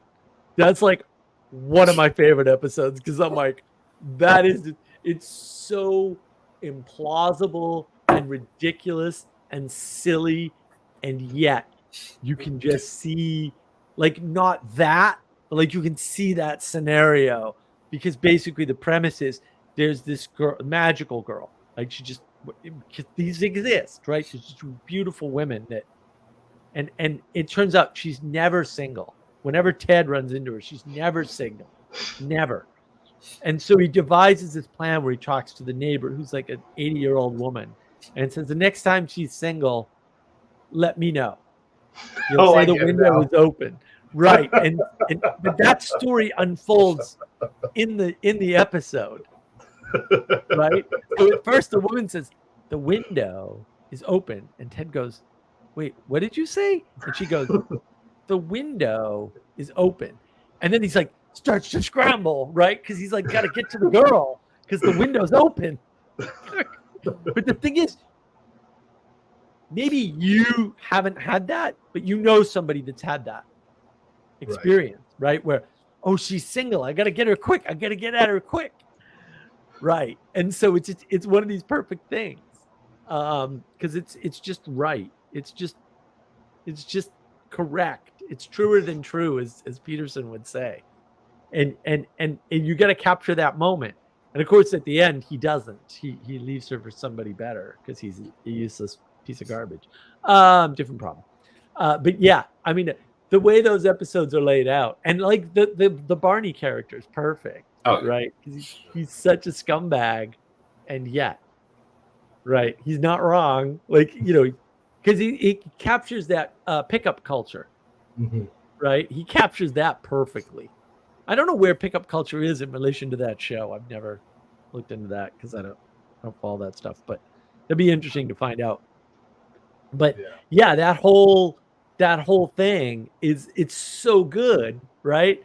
And I mean, it is a moment in time, and it is a bubble of New York City and all that.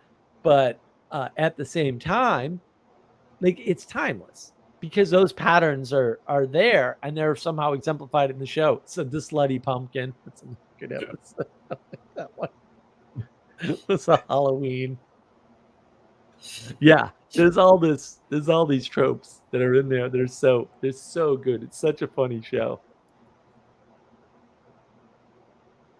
I'm gonna have to go back and watch that. I only saw the last season because my girlfriend, my wife now, the girlfriend at the time, she's like, "Want to watch this with me?" So I started at the last season. I don't even think I saw the last season. She was trying to catch me up verbally. I'm like, the first season. The first season is some of the best TV ever. Wow, that's so good. It's so well written. They were dialed in. They had the season in mind. They knew what they. It's like the first season of Lost. They knew what they were doing. Seasons. They knew where they were going. They planned for one season, and it was well planned. and then they stumble a bit. Same thing, right? So they were only planned for one season at the beginning. You can tell. So it was all tight. These shows. Okay, that's Lost. Lost. They only planned for one season for sure. You can tell. And then what happens is they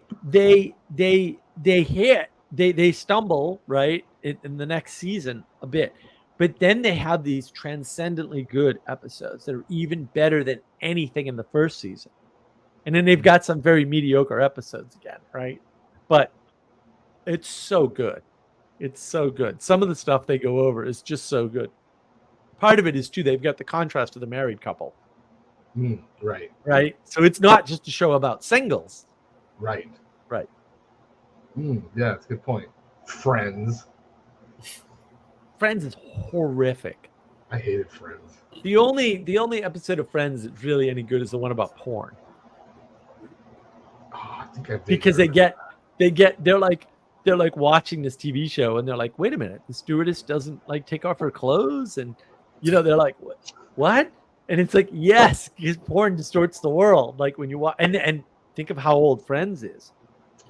Oh. And the porn was a problem back then, at least enough for them to put it in the show.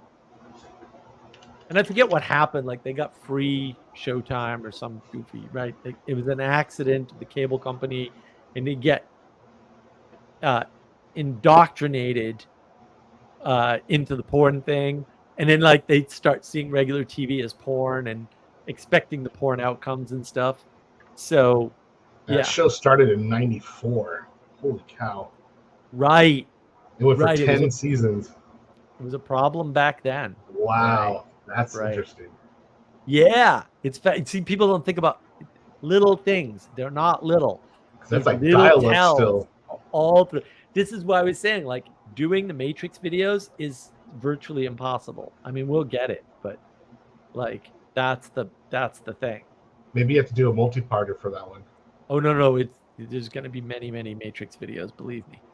We're not going to be able to cover whatever the audience, because we're going to let the audience decide. Whatever the audience decides on how we're going to cover what we want to cover.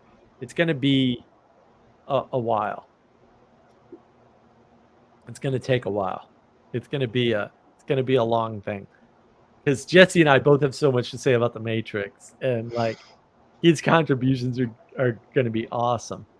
So, yeah, it's and that's the problem when you talk about media, especially good media, good movies or good books or whatever. When you're talking about their impact, Yes.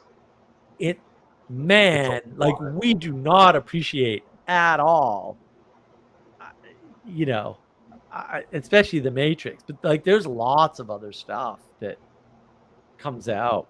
A Clockwork Orange, which I haven't read. Sorry, Jesse, I'll get to it. Yeah, there's a bunch of stuff that I love that movie. It's so horrible. I will not watch the movie. I will read the book because Jesse bought it and sent it to me, but I ain't watching that movie. That ain't gonna happen. How come? I can't do it in film. There's no way. I would flip out. That would be like watching the first season of True Detective again. I can't. Oh, so is it that you get so deeply in the sensory of it? No, I mean, I think it's just too much. When you're reading something, you have the option of stepping out of it or stepping into it. Unless it's Lovecraft, in which case you're screwed. Like, you're in. You just we went over that earlier, right? Like, I proved it. But like when you're reading a normal book that's not written by a ridiculous magical author, you have the choice to be to critique, right? You have the choice to stand in postmodernly outside of it. Interesting. Set apart from it. When, or at least I do, right? When you're watching a movie, that's part of that goes away because you're not in control of the imagery anymore. Like, you don't own the camera. Okay. When you're reading a book, you own the camera. You're the director, and you can decide to be a director, or you can decide to be in the book. But when you're watching a movie, there is a director, and you're not him. And so your perspective on what's going on is controlled by the director. That's the purpose of a good director, is to control your perspective. So you don't have the same options that you have when reading a book. And then how does that affect you then? Do you not like not having that control? No. I think certain things should not be put on film ever. Ooh, tell me more about that. Well, I mean, again, I'm going to highlight this comment real quick because it's pertinent. Ixnat, definitely read Clockwork Orange over watching the movie. Well, there's always lots of reasons for that. I gave you mine. I suspect Clockwork Orange is like this. So I'm wondering if I can do it with something else. I'm trying to think of all the book movies that I know of. It's hard to get a good standout one. I mean, they're all like this. The Ready Player One. Do you guys know Ready Player One? Did you read the book? I heard it wasn't too good, so I didn't read the book, and I wasn't completely blown away by the movie either. No, so the thing about the book is that the emphasis in the book is on the income disparity. Okay. In the movie, that's way muted because they had to cut something. Yeah, it's just background. It's too big a story, right? Except it's not background in the book at all. Right. So if you're not telling that part of the story, then you're missing the rebellion and the subversive nature of the book because he's the poorest of the poor. Right. And it's not very well done. I mean, I love the book. Don't get me wrong. The author's not great. He's better than average, but he's not great at making that. Even that, it's kind of a lame story, right? He's an orphan. He's living with his aunt and this whole thing, right? He's not good at telling that story well enough. but it's very much rags to riches, ragtag fugitive fleet. Sorry, I love Battlestar Galactica, the original. Right. Very much, the Matrix, right? Like it's Neo and it's all these crazy, diverse guys, basically, right? On the crew. People miss all this in the Matrix. I'm like, no, this is the important stuff, right? Yeah. But like all that is in the book. Very much, like it's front and center in the book. Like the living in the stacks, what the stacks are like. There's these big. It's like poor suburbia.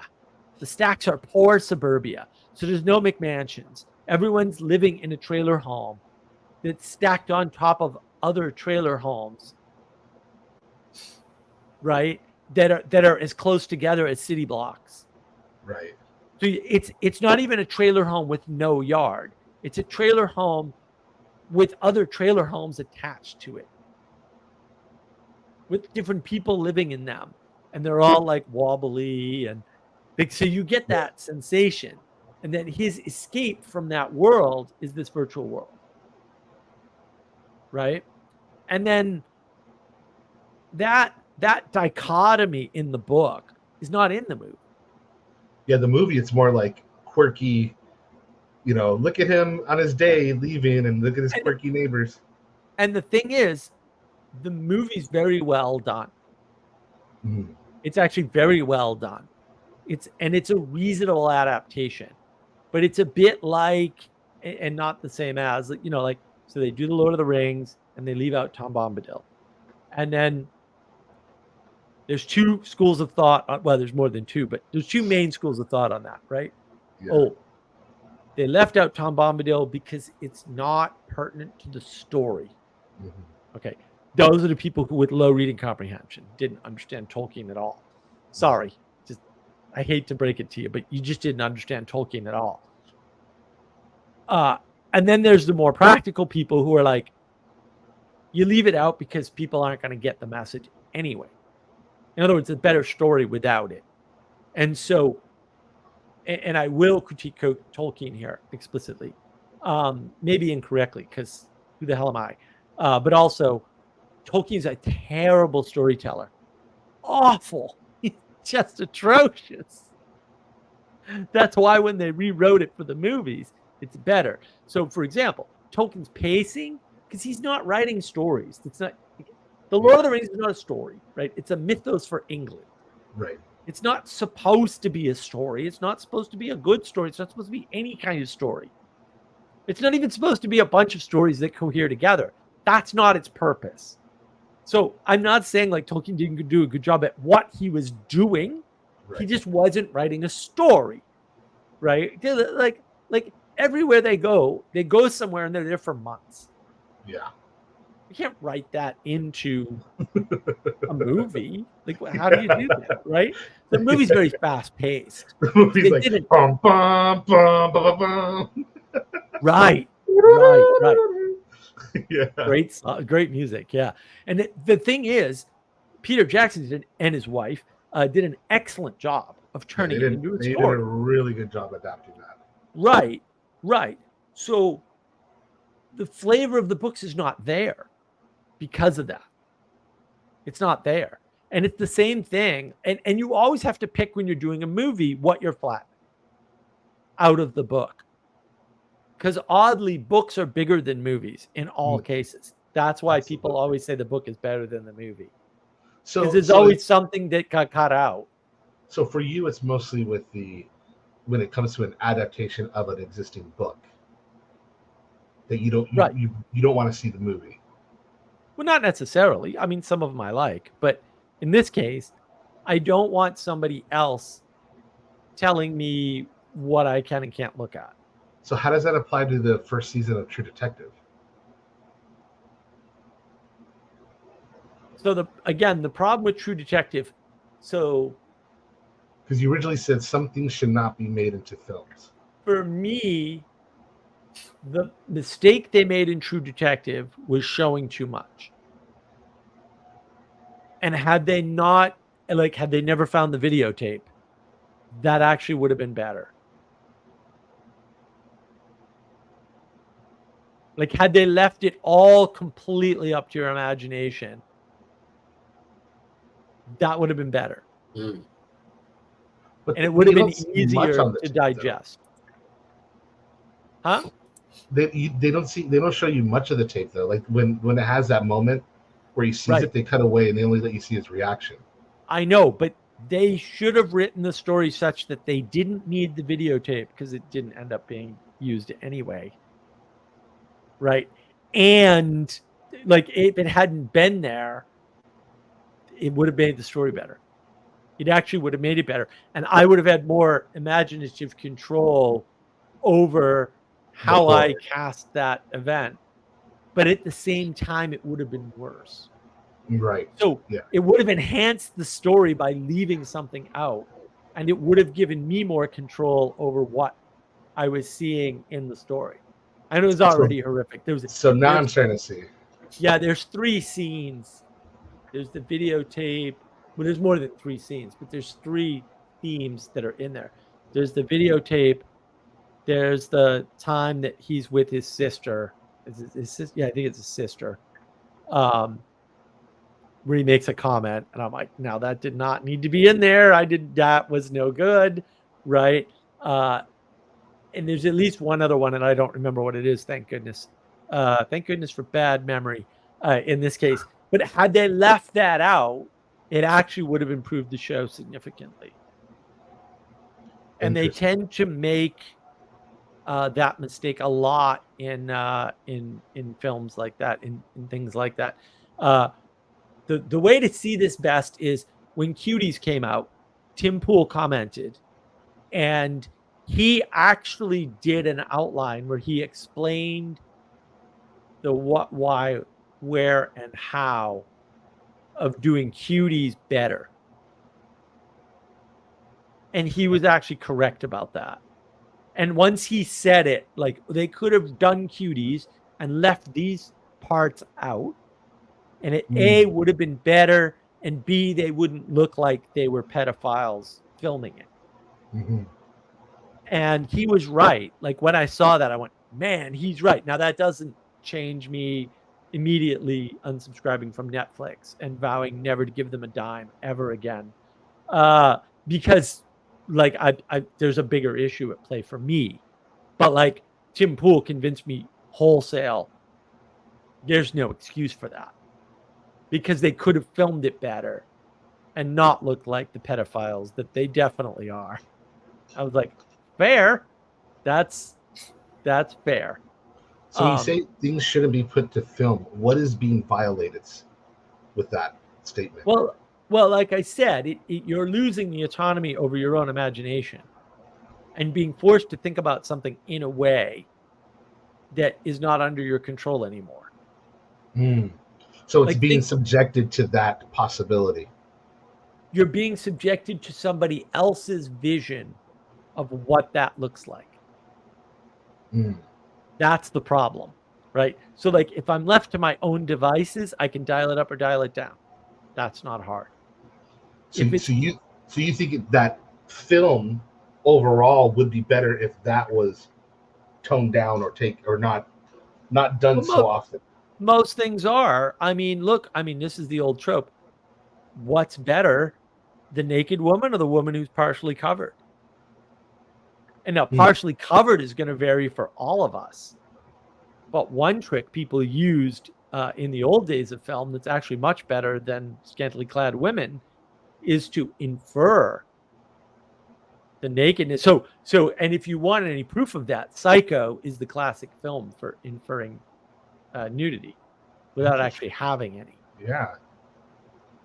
And that's what made the film so much better than anything that's come since that's tried to duplicate it. Is they don't remove the veil. They keep the veil there. In this case, the veil is a freaking shower curtain.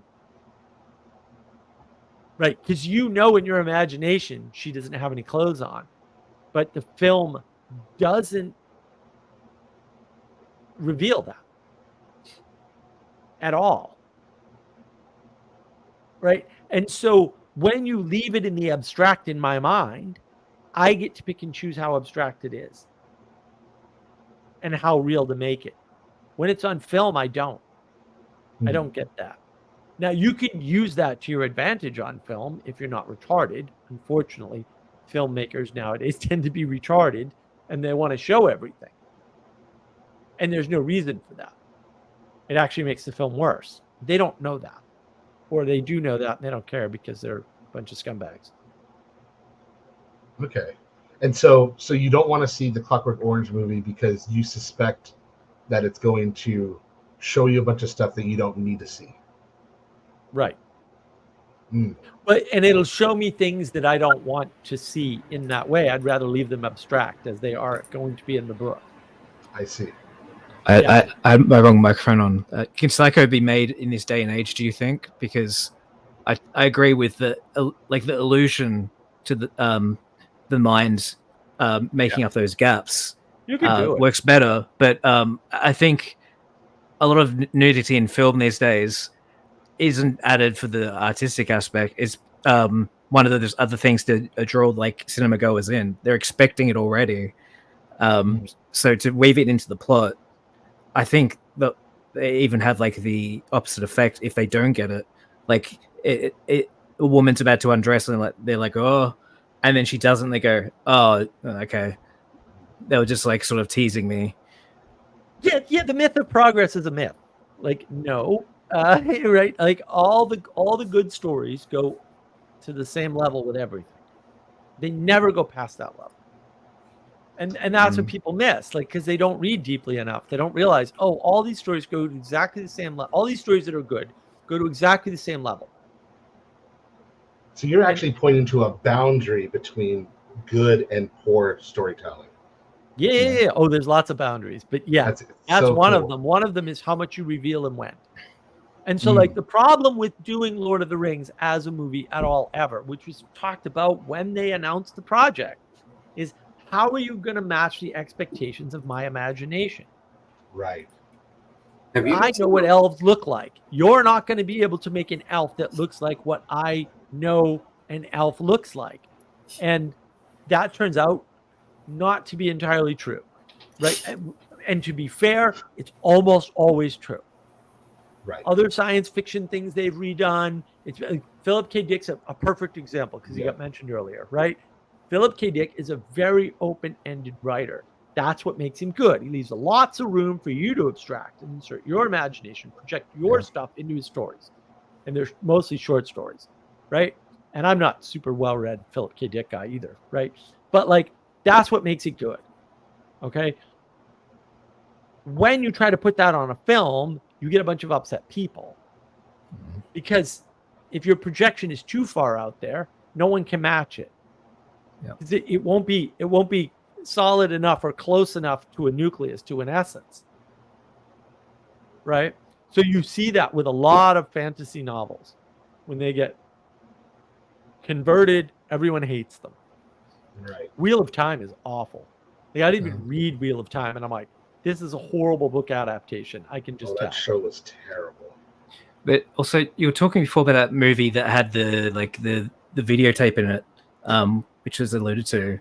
True Detective. It's not a movie, so my microphone wasn't working because I had the wrong one on, but I was going to say that's like a reverse Chekhov's gun idea, because the Chekhov's gun idea is that they sort of show the gun, the first sort of part of the plot, and they're pointing at it saying like, this is important for later.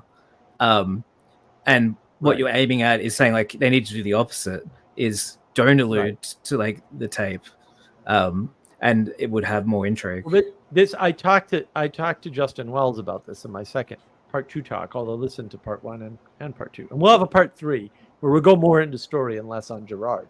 But I told him this. I said, that's actually all wrong. Like, I know people said that. That's actually incorrect. It's not the way to do good storytelling.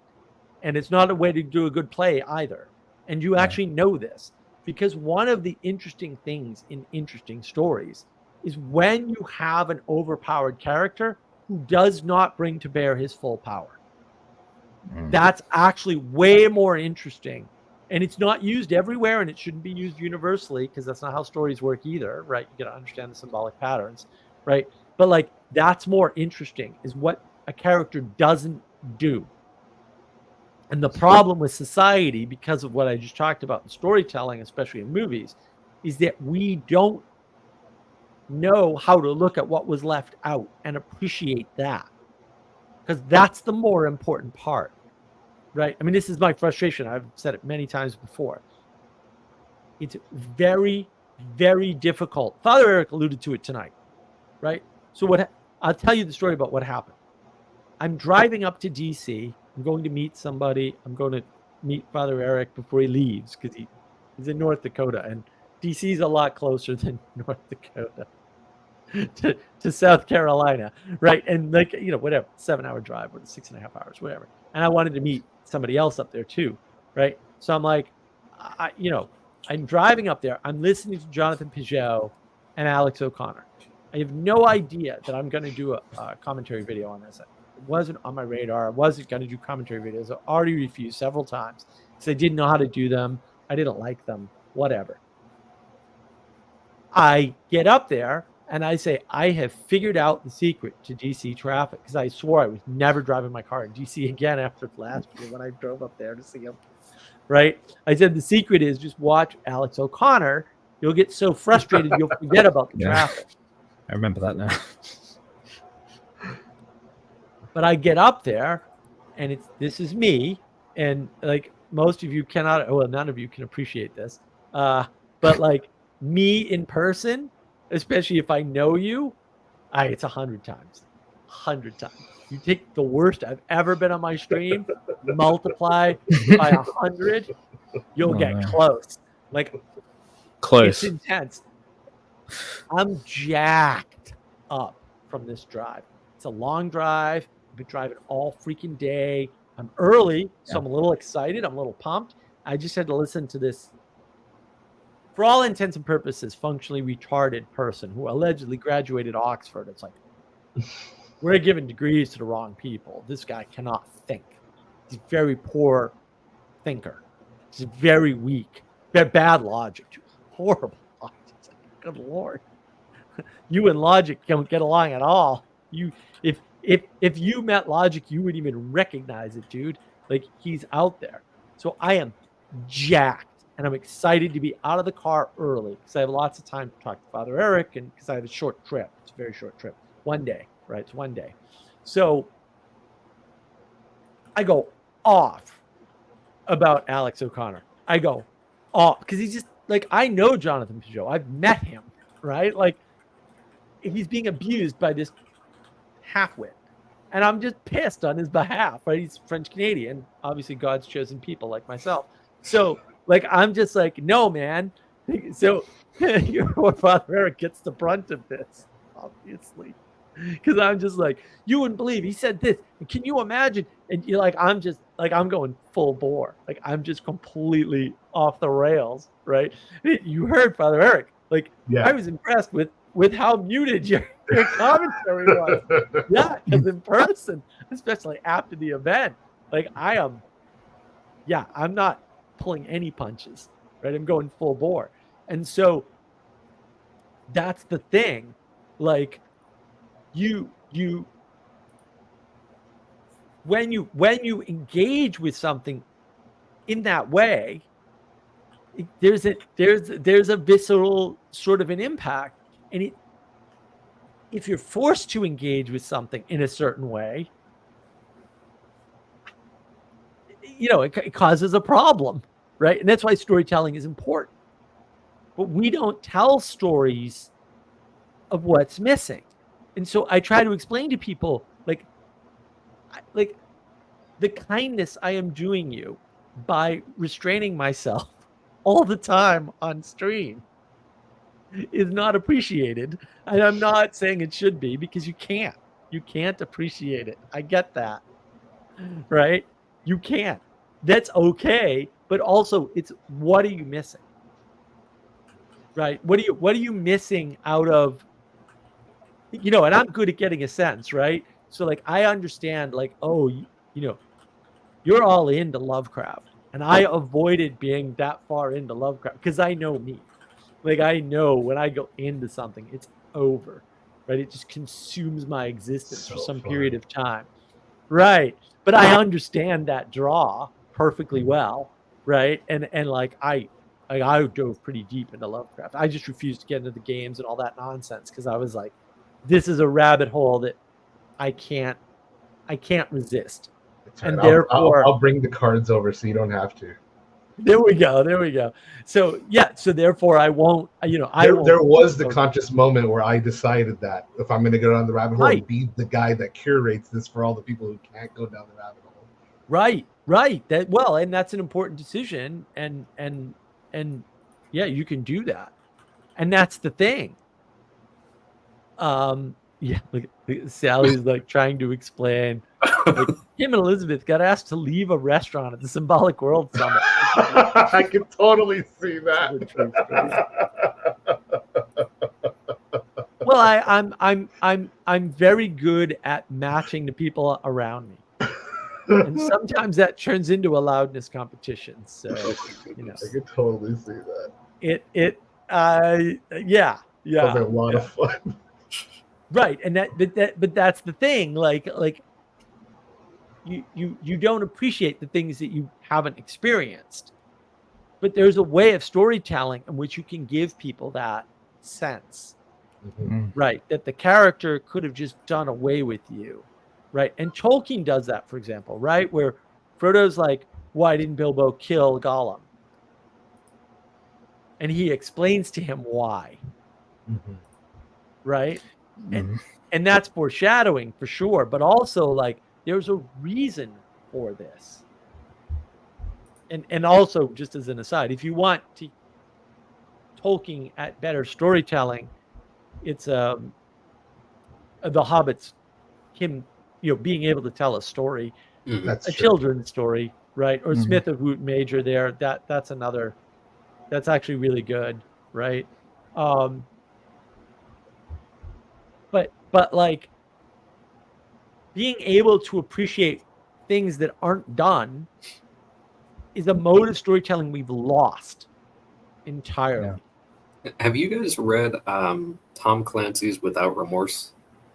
No, I haven't read any Tom Clancy. No, I haven't gotten super deep into the Tom Clancy stuff, but I did read Rainbow Six and Without Remorse, which is a prequel to that one. And Without Remorse is one of those ones where they've tried doing like movie stuff and they just wind up doing like some sort of like action spy movie or something. Yeah.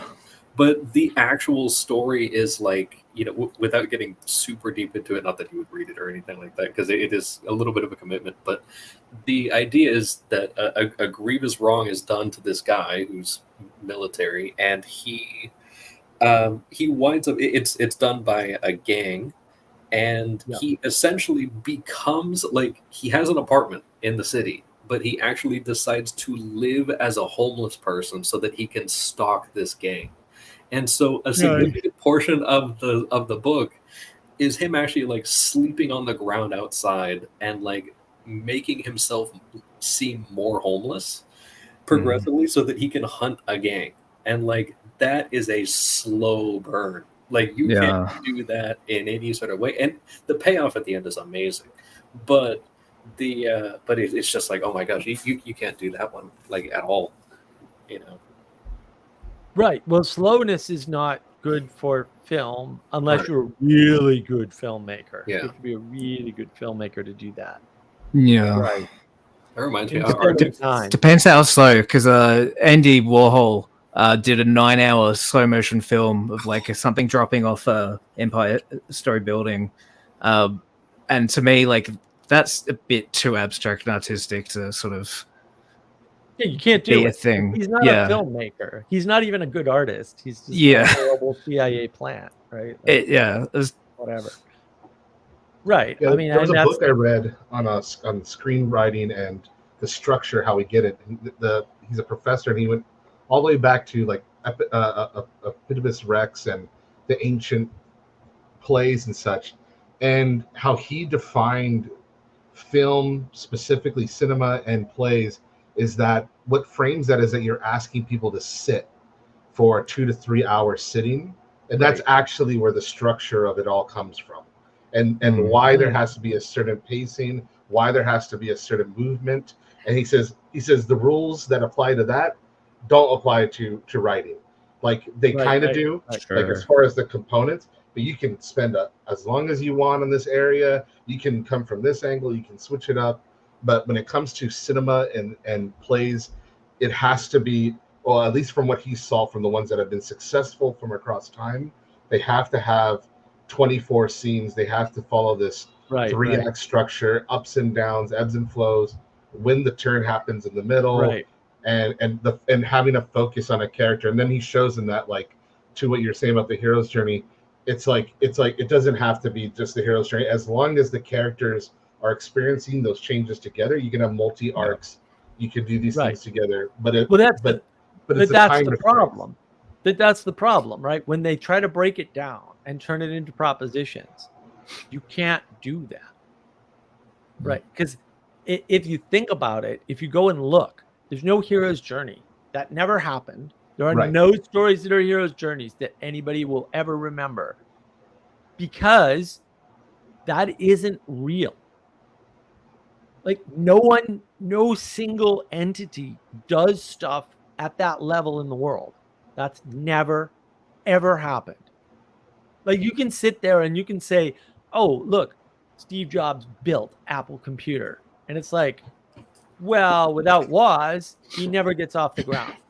And without, I forget the designer's name, without the famous designer who did the Apple look, Apple never goes there, right? You need those guys. Like, Steve Jobs is nothing without those guys. Nothing. He can't, he'll have all his skills, which are significant. Like, he's a great man for sure, but like, they'll never manifest. And that's the problem, is that because people won't cooperate, their greatness is limited. And they did it to themselves because they won't cooperate. And that's the problem. Like, that's the modern problem, so-called. That's the meaning crisis. You can't make an equality relationship with other people that allows you to become greater than you are and become that great man that goes on that hero's journey. Because Jason and the Argonauts is not one hero, right? The Iliad and the Odyssey are not one hero. There's no single hero stories in the Greek myth. They don't exist. There aren't any. You would just say Campbell's an heroism. idiot. Heroism has to come through co-creation, just like sanity. There's no single skills. There's no guy that has, like, even Hercules. If you read the stories, like, he's always either getting help or getting screwed by a higher power. And that's either helping or hurting him ultimately. And it's not like what the higher power does, right? There's not a direct one-to-one relationship. The relationship has a quality to it. And that's the thing that causes things to work for us. Because we realize the world is complex at an unconscious level. And we interact with it that way. And so the stories that last all have that symbolic relationship for us, where it's like, oh, this story is not like set in stone. At any minute, it could go a different way. There's a possibility or a potential that we can interact with. So what is it specifically about the hero's journey that gets wrong? Because he said, is the like we're talking about Campbell's theory? Is he saying that the hero does everything alone? Because I'm not saying I agree with it, but I thought that the idea that he puts forth is the structure of having the wise man to go out, as Peterson says, to find the thing, but it has to have helpers along the way. So the framing is wrong. Campbell is an individualist. So all of his framing is immediately bankrupt and completely worthless. And to some extent, when you propositionalize complex stuff at a high scale, you're going to run into a flattening of that type, right? And so what he does is he places it as a journey. Okay, good stories don't have one journey. There's no good stories with one journey. That they don't exist. And he places it as one main character. Mm-hmm. And the problem is that while you may have one quote main character, that's already a bad way to think about it. That's not the important part of the story. Like that character is not the key to the story ever. Right? It's because and this critical drinker sort of hits on this at some point, right? If there's no character development, right? So if you focus on the character and you say there's a main character in the story, that's wrong. Because a good story, the character changes. And therefore there can't be a main character. It's a bad way to think about it. No, I don't know if that's what Campbell says in his theory though. Like, and I'm only saying that because it's not a hero's journey, because there is no hero. In fact, the best stories. Well, look, I mean, we'll do Tolkien. Like, why not? Well, my understanding of a hero's journey is that there has to be something that changes, like that's core, or it's not a story. Okay. Is Bilbo a hero? Does he change during the story? He changes during the story. Is he a hero?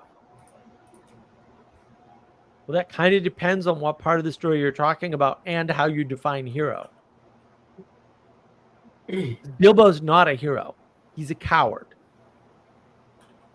That doesn't mean he doesn't do great things, but he doesn't do them heroically at all. So it's the word itself, hero, is the problem. The framing is what you're referring to. Again, if you say there's a main character in a story, that story is either a lame story, and it could be a very popular story, whatever. Like there's romances are the best-selling books in the world, and they're all garbage literature, right? But like I'm saying, if there's a main character in a story, it's not a good story. It won't last. If there's a hero in a story, it's not a good story. It's terrible. Right? It's the framing that's wrong. It's not redeemable. Can the words main character be referred to as the main protagonist? No, because you're talking about one thing. A good story doesn't focus on one thing ever. That's the problem.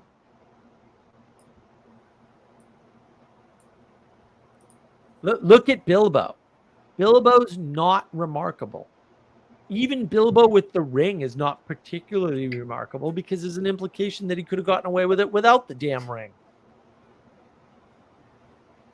Like when he was hired, he didn't have the ring. So they thought everything that he did, he could do, and they didn't even know about the ring. Like the ring is not a factor at some level. Right? And so he's not a hero at all. Like there's no hero Bilbo. So what is a hero? And he's also not the main character. John. It's not his story. Well, it's the dwarf story, right? Right. It's the dwarf story. And of course I'm not disagreeing. I'm trying to wrap my head. So it's the reducing the storytelling frame to suggest that there is a hero and a main character is restricting story to a point of ridiculousness. Where you can't tell a good story. Because story is not about characters. Story is about relationship and change. Right. And if you only have a single character, I'm not saying you can't do that because it might well be possible. I don't know of any examples off the top of my head. That doesn't mean anything. I'm not super well read at the end of the day. Right. But like, it's very hard to talk about relationships with a single entity. Right. Mm-hmm. And so the other mistake that people make all the time in storytelling, and this is where you get the term Mary Sue from, by the way, is when you have one entity that is so different from the other entities that no matter what else you tell about that entity, your sense is it's not the same creature. It's not on the same level. That's why people use the term Mary Sue. And that's why it's kind of hard to nail down, even though it's not wrong. It's nothing wrong. When they say Mary Sue, it's a freaking Mary Sue, dude. Mhm. Yes. I mean, if it's Critical Drinker and he says this is the Mary Sue, he's not wrong. But- On the other hand, the phenomena that he is pointing to is that particular character is so unlike anything else in the story, not any Mhm. other character, any other phenomenon in the story that it doesn't fit. Yeah, because they have no challenges to face because they can just beat them all, so they can't grow. But it's worse. It's the physics of the story, the relationships in the story that Breakdown. relate to the other entities in the story don't apply to that entity. Oh, true. Like my mind immediately goes to that scene in the Star Wars Force Awakens where she looks at Han Solo and she goes, "I took out the power converter and fixed it," like that, and it's like she's not even in the same universe. Exactly. Right. No, Nothing that's applies exactly to her it. at all. Right? Yeah. That's what they mean when they say Mary Sue. The Mary Sue breaks the not- verisimilitude of the story. That's why it's not wrong. But also, there's a Mary Sue that's not a woman, right? Which means you can't use the term Mary Sue, but it's They call the it a same Mary Stew. phenomenon, right? And B, not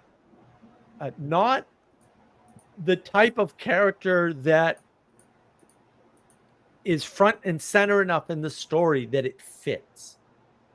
So you can look at the Star Wars, the Star Trek movies, and Simon Pegg's portrayal of Scotty. young Scotty. Yeah. Right? He actually, look, I love Simon Pegg, whatever. Like, I don't care. I just don't care, right? I'm too much of a Star Trek fan to care. But, like, he doesn't fit. And the reason why he doesn't fit is because he's a Mary Sue.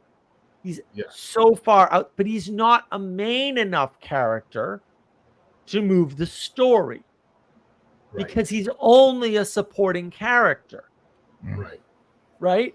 But actually, the original Star Trek, Scotty's a main character. Right. But we've lost that. Like, it's weird, right? On the one hand, we keep rejecting hierarchy. On the other hand, it keeps popping up. But when it pops up and you're not managing it, it pops up wrong. And people don't understand this about storytelling. They're very confused. I don't blame them. Like, I mean, watch my talk with Justin, right? Like, I kind of tell him, like, no, Gerard has this stuff wrong, and you can't tell me that putting the gun on the mantle means you have to use it. That's actually false. There's a more powerful way to tell a story where you know what the gun can do. Like there's lots of stuff. Like The Rifleman is a great example of this.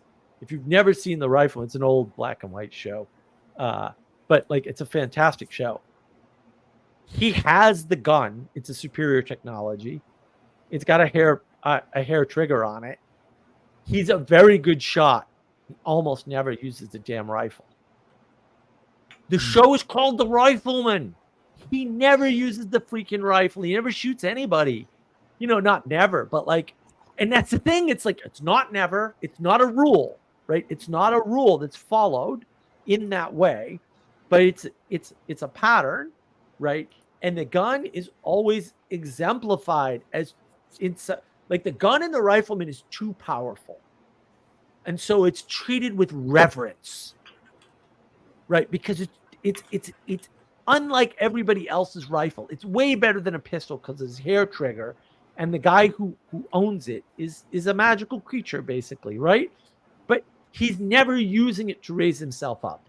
He's always trying to subordinate himself to the power of this reverent weapon.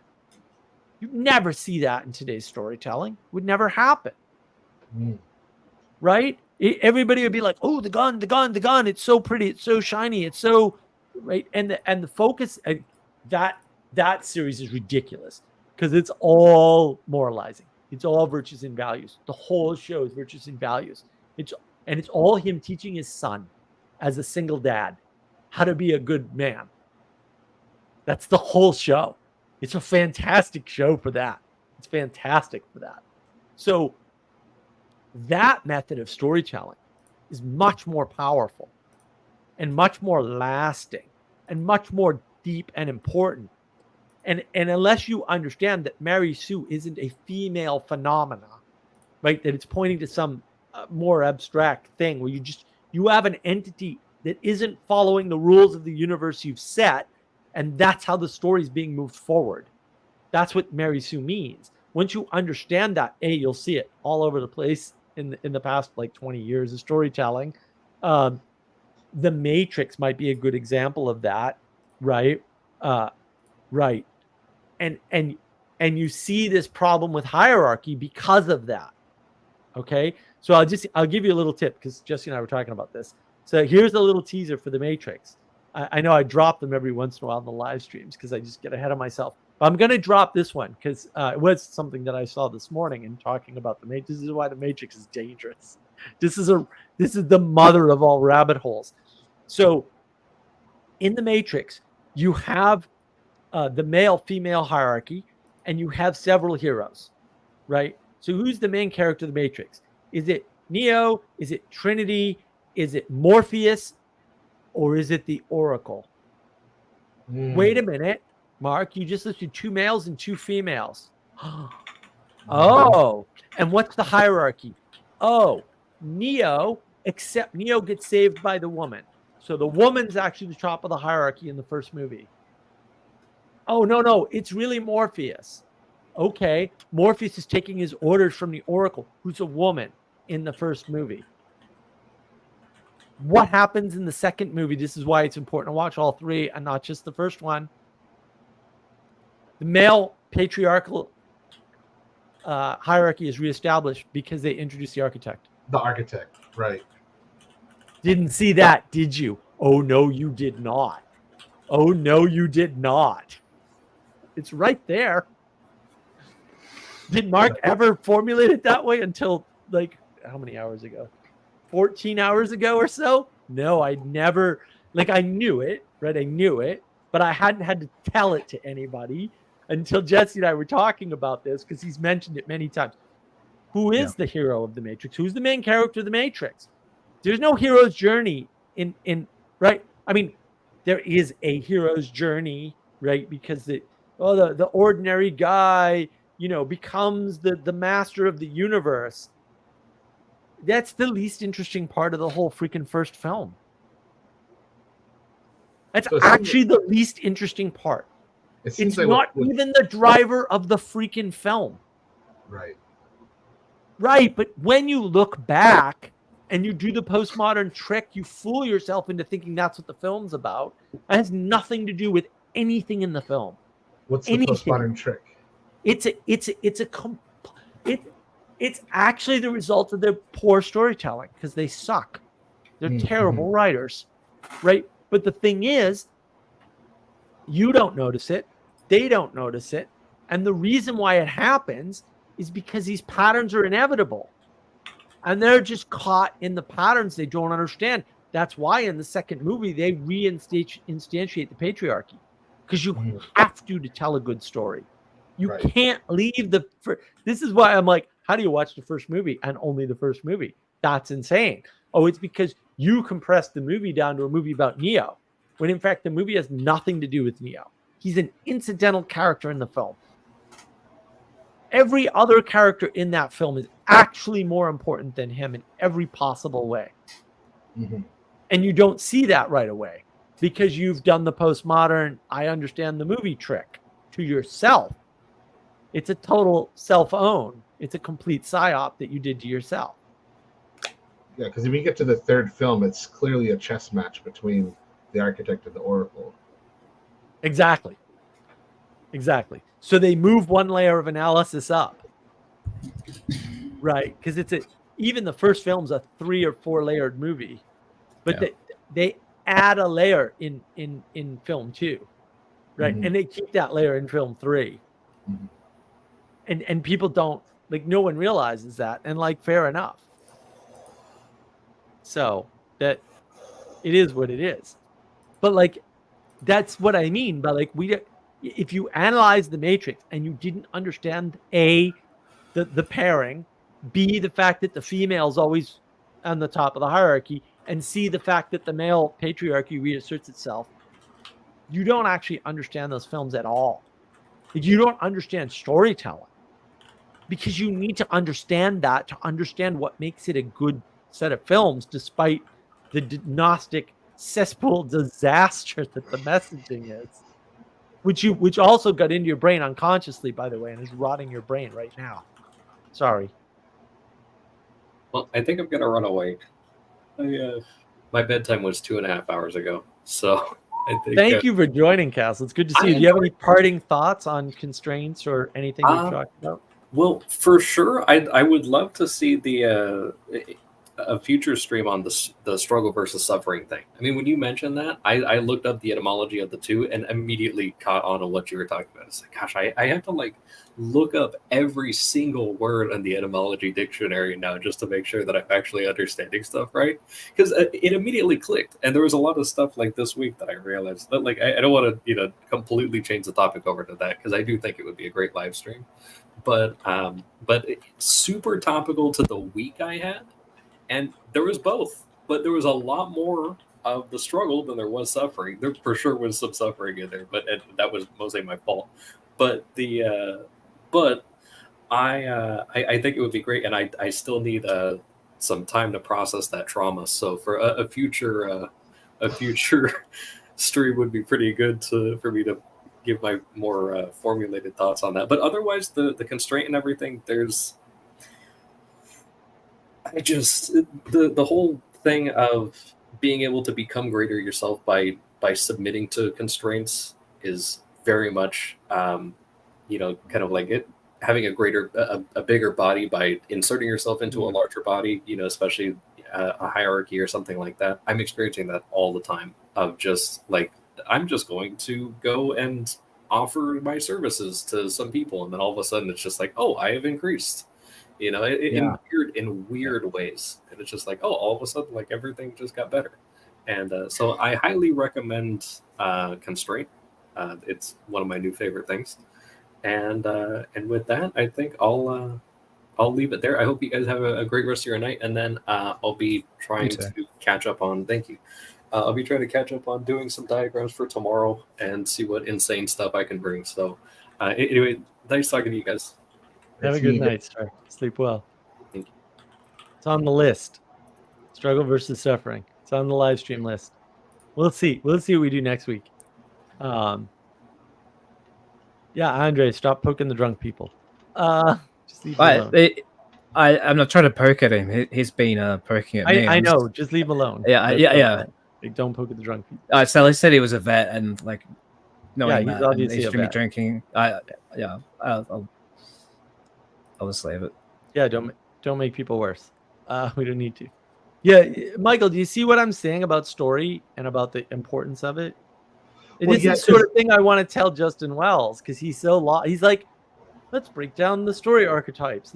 It's like, no, you need to do the exact opposite. Because I want to be clear here. Like, the reason why I'm asking is because intuitively everything you're saying I agree with already. I have no words for it. So I'm constantly trying to update my map side, which is why I'm asking for your rationale through that, because just hearing everything that you said now, because I'm thinking, of course, like a story can't be reduced to one hero or one main character. You can, but it's not going to be a good story. And in a character who doesn't change, that's not a story. There's no journey to be had. It's an anti story. Well, so now but what I was going to say is, now that I understand about why I was questioning, because I wanted to really understand what your critique is on Campbell, and essentially what it is that Campbell seems to be pointing to some aspects of a storytelling, and that's it. And he's just expanded that out to the entire whole, and it's he's linking a single character to the archetype. But in simple ways, plots can progress. Like a challenge is put before and then it makes them change, and then they come back home, and it's like he's reduced it down to, Yep. which if it was a board game, one mechanic One of 100 and something thousand mechanics. one object, one mechanic. Right. That's the problem. That's And he the was like, flattening of the I'm a world. genius. Let me write 2 Right. books about this. No, and to be clear, to the audience, the only reason why I asked you if you understood is because that tells me whether or not I'm right. Mhm. Because No, if you I- understand what I'm saying, then that Right. gives me some confidence that I'm not wrong, that you that you see it too, right? Well, I had in my mind, I already agreed. It was catching up my language wise. Why? Well, no, it's good. It's good. You need to make me articulate it too, Right. And then I get Exactly. better at articulating it. So when and I then talk that helps me to understand what it is that I'm understanding. Right. And then Right. when I talked to Justin, because I'm going to do a third talk with him for sure, because I wanted to focus on story. I wanted to segue away from Gerard. And Because I love the line that you draw there about the several lines about breaking the verisimilitude of the story and and the showing not telling thing, and how that really affects storytelling. Because I agree with all the, like, if I had a choice, because that's what I was going to say earlier. Part of the reason why I've always known that I just accept when I go into any type of adaptation that it will be different from the original source, period. I don't even think about that.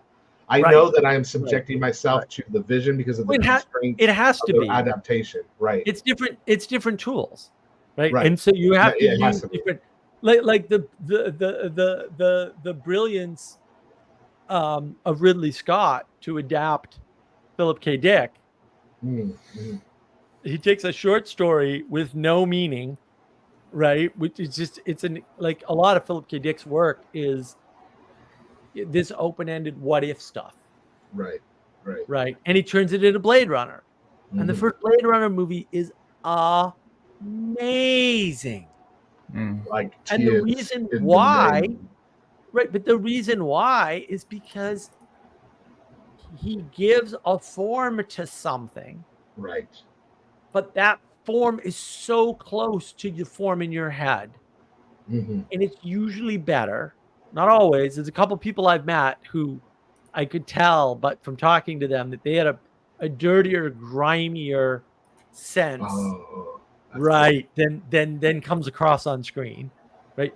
But he's so good at capturing the disparity element in the story, which is, you'll notice, that's what's missing in Ready Player One. Mm-hmm. That's in the text and isn't in the movie, is that disparity, that wealth disparity. It's no shade. I love the movie and the book. It's no shade on either. It's got that Steven Spielberg smear on it. Right. It's very, it really, I mean, that opening sequence in that movie is pretty much all you see of where he lives. And it's done in a playful, Goonies-ish type of way. Don't get me started on Spielberg. Don't even go there. Don't even open that box. But he likes Warners. One take. But like the grittiness and the griminess. And the thing about Blade Runner, you get to the wealthy guy. Oh, I love that. Yeah. The grime isn't gone. Mm-hmm. It's just polished. Yes. It's worse. It's arguably worse. It's worse because he didn't get rid of it, and he could have. Yeah, it seems to you like it shouldn't be there. Yeah, I'm with the replicant at that point. I'm with him 100%. And then what happens? I mean, I don't know if he did this on purpose, because I don't know how you could. And I'm not Ridley Scott, like whatever, right? He flips that in Roy Batty. I've seen things you can't imagine, and then he pops into poetry, and you see the beauty in the machine. And it's like you flip that whole thing. Not only, like, it's a double flip, right? Not only is it a flip from the the grimy to the beauty with wealth, and then you've got the human, right? That's not human, to the actual human that's inside the machine Right? It's like Be these more double flip. beautiful. Yeah. One's at the societal scale and the other's at the personal scale. Right. And they're linked by a single character. So you go, there's a main character that links these two layers, right? The two abstractions, the personal abstraction and the societal abstraction, because that's the purpose of a main character in some sense, right?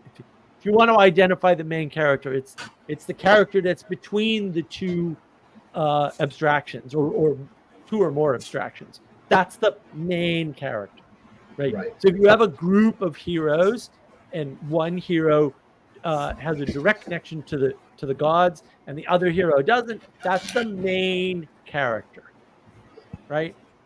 But thinking about a story in terms of main character can never produce a good story. Right. That's what I mean. Like there is no main character. That's a foolish way to think about a story. That's why there's that meme. People have main character syndrome in their own story. Right. Well, that's why it's dangerous, because it creates that meme in the world. Right. It creates that meme in the world. Oh yeah. See, Elizabeth gets it. No surprise here. Grime and shine. Right. And that's the contrast. That's the dichotomy. But again, in one sense, you can say it's not done well in Blade Runner, and that's actually true, right? But I think it's deliberate. I mean, Ridley Scott's just genius. He knows what he's doing, right? But like, the grime is there just in a different way, and once you understand there are no main characters in that way that we use the term, but there is a character that transcends the abstractions within the story.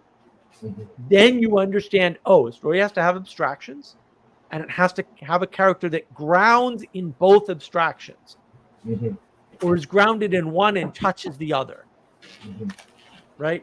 And you can't have what we identify as a Mary Sue, even if it's not a female, a character that's only in one abstraction, because then that's not the main character. There is no main character. It's almost like it should be just called like the grounding character or something like along those lines. Because a story needs somebody to relate to. A story needs, I want to say 5 aspects, but it might be more. But it needs at least 5 aspects. So you need a grounding character. Okay. You need a transition character. That's the main character. Absolutely. Actually. Yeah. Right. Whoever's having the change. You need a character that's ungrounded. That's usually the bad guy. So usually the bad guy, correct. He can't change. Well, doesn't want to change. No, we'll go with Blade Runner. There's one guy in the sky above the grime and everything else who effectively runs the world, who happens to be the bad guy. You've got the transitional character, which is Harrison Ford's character, right? That's there, right? And then you've got the grounding characters, which is basically all the background characters. In this case, it's the replicants. Yeah. Because they're like lower than humans in some sense, but they're not humans. I mean, that's the premise of the story, is that you can't tell the machines from the humans. Right. Do you have like supporting characters or characters that? That's what I mean. Is that the transition character? But you need, in addition to those characters, you need supporting characters. Right? Because their fate is tied to either the villains or the heroes. No, it can be independent. And then you've got a really good story. Well, that's a good story, right? But most of the time, no. You don't need that for a good story. You need that for a really good story. You want a really good story? Have independent characters. So, absolutely. Like there's a cast of characters in Tolkien, the Rohirrim. And I love the Rohirrim. But they're independent characters. Right? Because some of them are off in the mountains after the Helm's Deep gets attacked. And they just go back to the village and repop the village. Because they're not the army of the Rohirrim. So they're detached from the story. The Hobbiton is detached from the story. They're independent characters. Like explicitly, Tolkien says this, that Hobbiton is detached from the world. It's a reverent place that's being protected. Hmm. I mean, in some ways, the reason why Tolkien's not telling a good story, there's lots of reasons. And again, it doesn't matter. He's not trying to tell a good story because he's put everything in there. It's all there. Like he's got a whole side quest in there in the books. I forget the name of the. They're coming down to go to Gondor. And Sauron's already marched an army up north, so they can't come down. And they know this. So to bypass, they need to take this pass. Okay?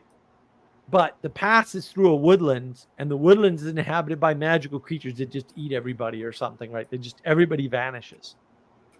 And it's like, why did he stick this in the story? Because it has nothing to do with the story. Like, there's no reason for them to be there. Like, it's all contrived. But again, they're incidental characters. Why? Because the world is bigger than the characters in the story. So if you don't have incidental characters, you can't build a world. You can just tell a story. There's nothing wrong with that.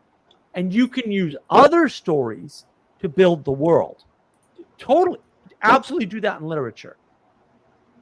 But you can build a world in a single story by having incidental characters. So that then what get they introduced, but aren't part of the action at all. Right. So when they make films and television, oftentimes they'll try to cut that out as much as possible.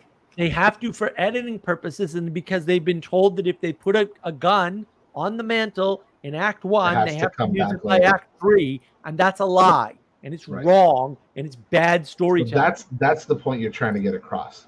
It's one of the many points. The framings of how we look at literature are getting in the way of seeing the potential of storytelling. When you cut up a story, you destroy it utterly. Because a story opens a world. And you can't open a world by dissecting it and then adding individual pieces back in. You can't do that with anything. Once you dissect something, you kill it. That's why there's no main characters. That's a load of shit. And that's why I was saying earlier, that's why they cater to making it dumbed down for people and they in attention spans. I don't know that they cater to that. I think that they're incompetent. Well, I think they definitely use these framings to try to maximize profits, which would be trying to appeal to the massive. They use those framings because they're just not good, and they're trying to be something they can't be. They're trying to escape their constraints using science and scientism and gnosis. So they're trying to cast a magical spell. And I'm actually going to do a video on this for sure, but I gotta be careful how I do it. You don't think that PR guys are thinking that they're doing that? I mean, I agree with you that they clearly don't know what they're messing with, but that their intentions are to try to maximize profits. No, there's lots of people involved, and different people have different goals. But I'm telling you right now, and you can see this because the people who aren't part of big corporations and do stories screw them up in exactly the same way. And regularly produce exactly the same kind of garbage. Right? It happens all the time. These artsy people who do their own independent films and stuff, they're not maximizing profits. They're not going to get any profits. It's never going to happen to them. And they know it. And they don't want any profits because profits are bad. Right? Like profits corrupt my story. They tell the same garbage flat stories. Why? Because they're trying to tell stories without knowing how to do stories. And they took a class, and there's nothing wrong with that. I wish I had taken some writing classes, to be honest, with Lehane, for example. I could have taken a freaking writing class for almost no money at Bunker Hill, with Lehane. I should have done that, right? But that's all they've done. They actually don't know how stories are structured. They don't understand that building a story is building a world. And what that means is that you need to put stuff in there that isn't part of the hero's journey, isn't part of the main character, isn't part of a Archetypes. character changing. It's there to show you that there's more to explore. And the reason why we don't know that partially is because we don't understand the exploratory mode at all. Jordan Peterson hints at this. He talks about play, but he doesn't really dive into what's play. Play is exploration. It's not only exploration. It's not always exploration, but part of play is exploration.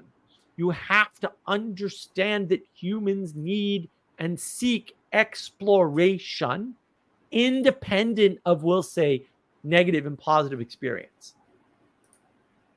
And we've just reduced everything down to negative and positive experience as a binary frame. And so we don't understand exploration is a big deal. But if you don't have elements in a story that don't need to be there because you're not using them in the story, then you can't build a world. So you can't build a good story. You might be able to build an adequate story. You might be able to build a story that people relate to, whatever. That's fine. That's easy. Anyone can do that. You can do that with a formula. You can't build a good story without extra elements that pique people's curiosity. And that's what's missing in storytelling now. You have to be able to do that. And I'm not saying it's easy, but yeah, there's no such thing as a main character. What a stupid idea. Elizabeth, building a story is building a world. You need, yes, you need to give stuff for the person to explore that's not spoken of. So the only thing that's not spoken of in like Force Awakens is an explanation for her magical powers. I know the answer. It's J.J. Abrams' mystery box. Right. Where does the mystery box belong? Ugh. It belongs in the guy serving noodles to Harrison Ford. Right. That's the mystery box. Right. Those guys in the background. What is They Tutter? have a life. We know nothing about their lives. But we know they exist. Because his whole theory about the mystery box is taking important information from the plot in the middle and hiding it from the audience to create a false sense of mystery. Which isn't what he's doing. That's his explanation for why he's a terrible storyteller. Yeah. Well, once you realize that, you're like, wait a minute, watch his TED Talk. Okay. Oh, yeah. I watched it and several then times. realize he's giving you a post hoc rationalization for why he sucks at telling a story. And you can say, Mark, that's not true. Show me one 100%. story that idiot's written. He's retarded. That's his whole secret. He's retarded. That's it. He's a horrible storyteller. He's just horrific. He's a freaking nightmare. The guy's a disaster. The killer That's of his franchises. whole secret. He babysat Steven Spielberg's kids. He got put in a position of power he couldn't handle. I'm going to do a whole video on this, by the way. Not on Abrams, on something. And it was, from what I understand, it was primarily his idea to get rid of all the Star Wars expanded universe content. Let's destroy the world building that has been going on for 20 some odd years. You can't create mystery boxes if the world's fleshed out. Exactly. Right. Exactly. Right. And then you'd have to end the damn story and solve the mystery. Instead, I'm going to weaponize the exploratory nature of story without knowing what I'm doing because I'm basically functionally retarded. Like I'm a bad writer. I'm going to weaponize that because I've discovered it and other people don't actually know about it. But again, he doesn't understand the mechanisms he's using at all. I'm going to call it mystery box. Oh, I want to explore the world that you create. This is why I'm pissed off about Lost. Yeah. I'm angry enough about Lost that if I ever meet J.J. Abrams, I'm going to punch him in the face. For sure. Immediately. I am so pissed off about that. Dude, you have no idea how much time I spent hooking up a laptop to a TV so I could watch that damn show on my schedule. Because I had it. I just built my own DVR, basically, because I wanted to watch with my friend. I didn't want to watch it alone, and he was busy, and I was, whatever, timing. So I was DVRing the damn thing back before DVRs were a thing, because I'm me, right? So I had this whole setup with the laptop. I spent a lot of time building it. I had a lot of fun. I don't regret any of that. I learned a lot about video and all that back in the day, right? But like, dude, what the hell did you do? Like, why did you do that to me? And the thing is, that's not where it ended. Mhm. Like, this enables, Living Martin off. to do his garbage medieval fantasy trope Mhm. based on his Oh, sadistic turtles. Like, why did anybody make his First of all, I read a page of his and I said, this guy can't write at all. Like, his English grammar is awful. Why are you reading this? It's garbage. So like most sci-fi and fantasy writers are complete trash. They're the bottom of the barrel. I'd rather read a freaking romance novel because they have better grammar at the very least. These guys are trash with English. Trash. They know no English. They're very unimaginative, don't know how to form sentences, very bad paragraph structures. It's garbage. It's complete garbage, right? Martin is awful. His writing is horrific. It's a freaking train wreck. He's just good enough that you don't really notice how bad it is. But like, actually, it's just garbage. He's such a bad writer. And then his stories are not even stories. It just kills all the characters off. Like he even says that the way he writes is he's a gardener. He sits there and then he just plants things and sees what comes up. So he's literally just kind of meandering. He's reverse mystery box. He's reverse mystery box. He lays out a field of characters and then starts cutting them all down. And then like pops up new characters, new mystery boxes, new characters. Reverse mystery box. And then he cuts them all down. And then he pops up new characters. And then he cuts them all down. Right? And then even when he, quote, leaves a character, he alters the character such that it's not the same character anyway. Right? Like, he flips the script on him or whatever, right? And this is what I was telling Justin. I said, look, you can watch that video. There's 2 videos of Justin are great, by the way. If you get told this nonsense about Chekhov's gun and using the gun in the first, you have to use the gun if you put it on the mantle in the first act of the play. What happens is, and that every story is a limit story, that's a load of garbage. Dude, you do not want to write a limit story, actually. That's actually not what you want to write. You want to write a story that points further than it goes. Yeah, what's a limit story? Well, yeah, what do you mean by limit story? Oh, limit stories are stories that push things all the way to the extreme. That's what everybody was taught in writing courses, in Hollywood in particular.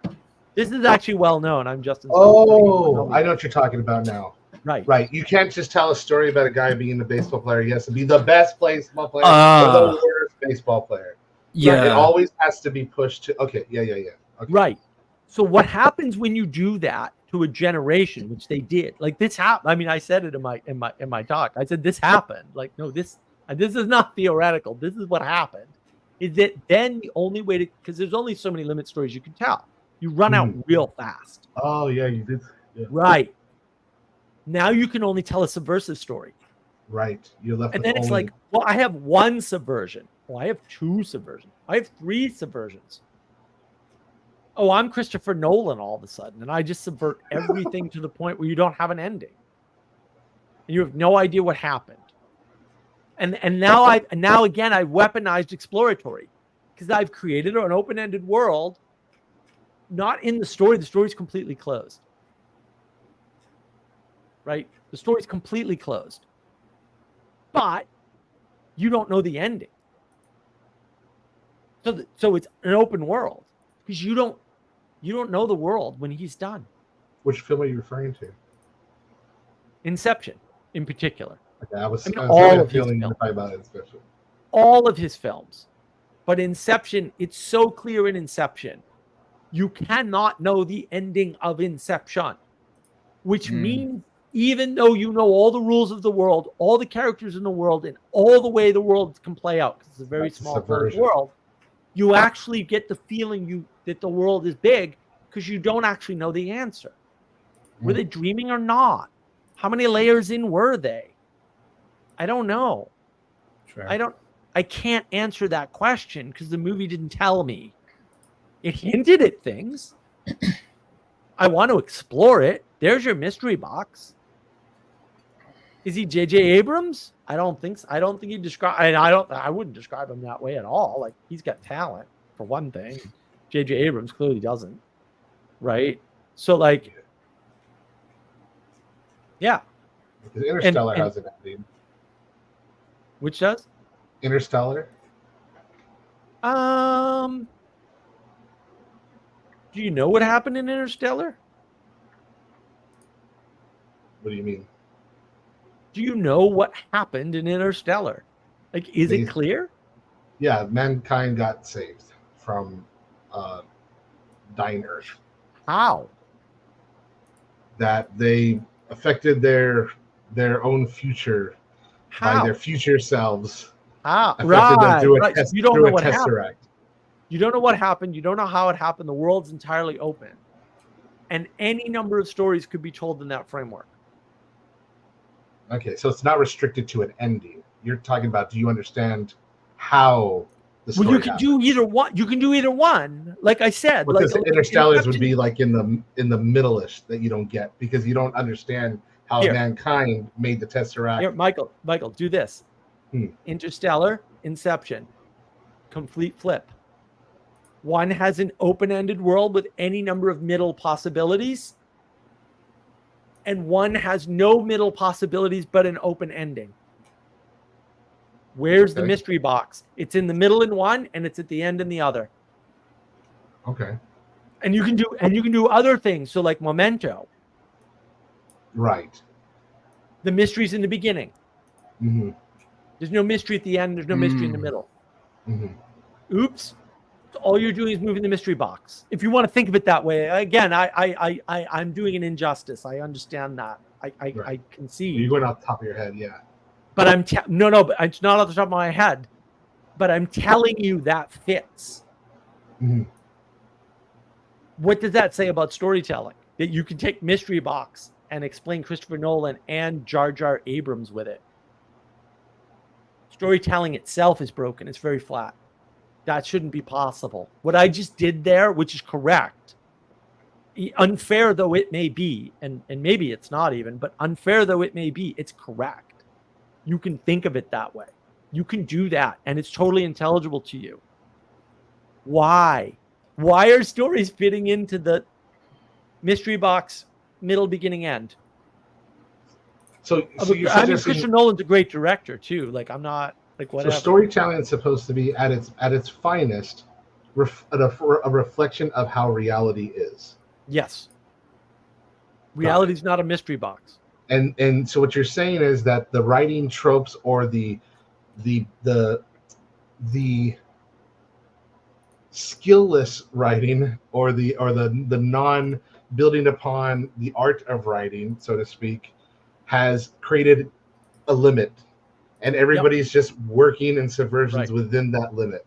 Right. Well, and Ixnat has a nice comment here. Because in a flat world, the limits are the only contrast. That is correct. Why is Blade Runner? Awesome. Why? Yeah, it was very, very good. He awesome. said it earlier, but you got there, and then his comment became super relevant. So that worked out well. Cool. Why is Blade Runner so good? Because there's no limit. Like I said, there's no contrast in the film. There's no contrast in the images on the screen, because even the shiny, bright, wealthy section has the griminess. Where's the contrast, dude? Where's the contrast? The contrast is in the question. The question is, what makes a human? Right. And then the pointing, the aiming, the orientation in Blade Runner is towards something that isn't anywhere in the film. It's not implied in the film. It has nothing to do with the film, and it's not in the dialogue. Right. C-beams, because the dialogue, gate. It points to that, right? And if you want to get stupid, where's the mystery box? There's 3 mystery boxes. In Blade Runner? Yeah. Okay, let's see. Let me play this game. Is he a replicant? That's one. Oh man. Okay, tell me. What does he do at the end? He drives away with The lady, the girl, the replicant girl, right? Wait, are we talking about directors or theatrical? Is she? Right. Yeah. Right. Oh, and guess what the third one is? Hold on, let me try to take a shot at this one. Because you can do this. Because I the answer's right there, except it's flipped. Like, I'm getting so excited, I'm drawing a blank. So go ahead. Where's the flip? Where's the contrast in the replicants? The creator? No. The contrast in the replicants. Whether they feel or not. No. There's Roy Batty and his crew, or actually it's Roy because he's the ideal, and there's her. Okay. So there's a question about, even if she's human, was he? Okay. So you don't know the answer to any of those 3 questions. It's not in the movie, and it's all pointed to, all of it. Right. That's the Those difference. are the 3 mystery boxes. It's there and it points to them, but it's not the verisimilitude of the universe is not broken because of that. You will not get there watching that movie by yourself. That will not happen to you. But you will feel it. You'll get it intuitively if you're of a certain type of person. Right? People who understand symbolism intuitively will understand that at some level. They won't be able to articulate it. What a beautiful movie. Oh, Blade Runner's awesome. I love Blade. Anything with Rutger Hauer, by the way, is awesome. If you want a better Rutger Hauer movie, you got to watch Lady Hawk. Lady Hawk is one of the greatest movies. I just love Lady Hawk to death. Fantastic. I remember watching Blade Runner for the first time, and you truly do feel like Harrison Ford. You're just kind of like, oh. That's the thing. The thing is, like, you know, and this is the problem. Like, look, I just described all kinds of movies in terms of mystery boxes and all kinds of people in storytelling in terms of mystery boxes. It's not that hard, actually, right? Because it's not wrong enough to be useless. Because some things are so wrong they're useless. Mystery boxes are not useless. It's just it's a lame way to talk about what's happening, right? Because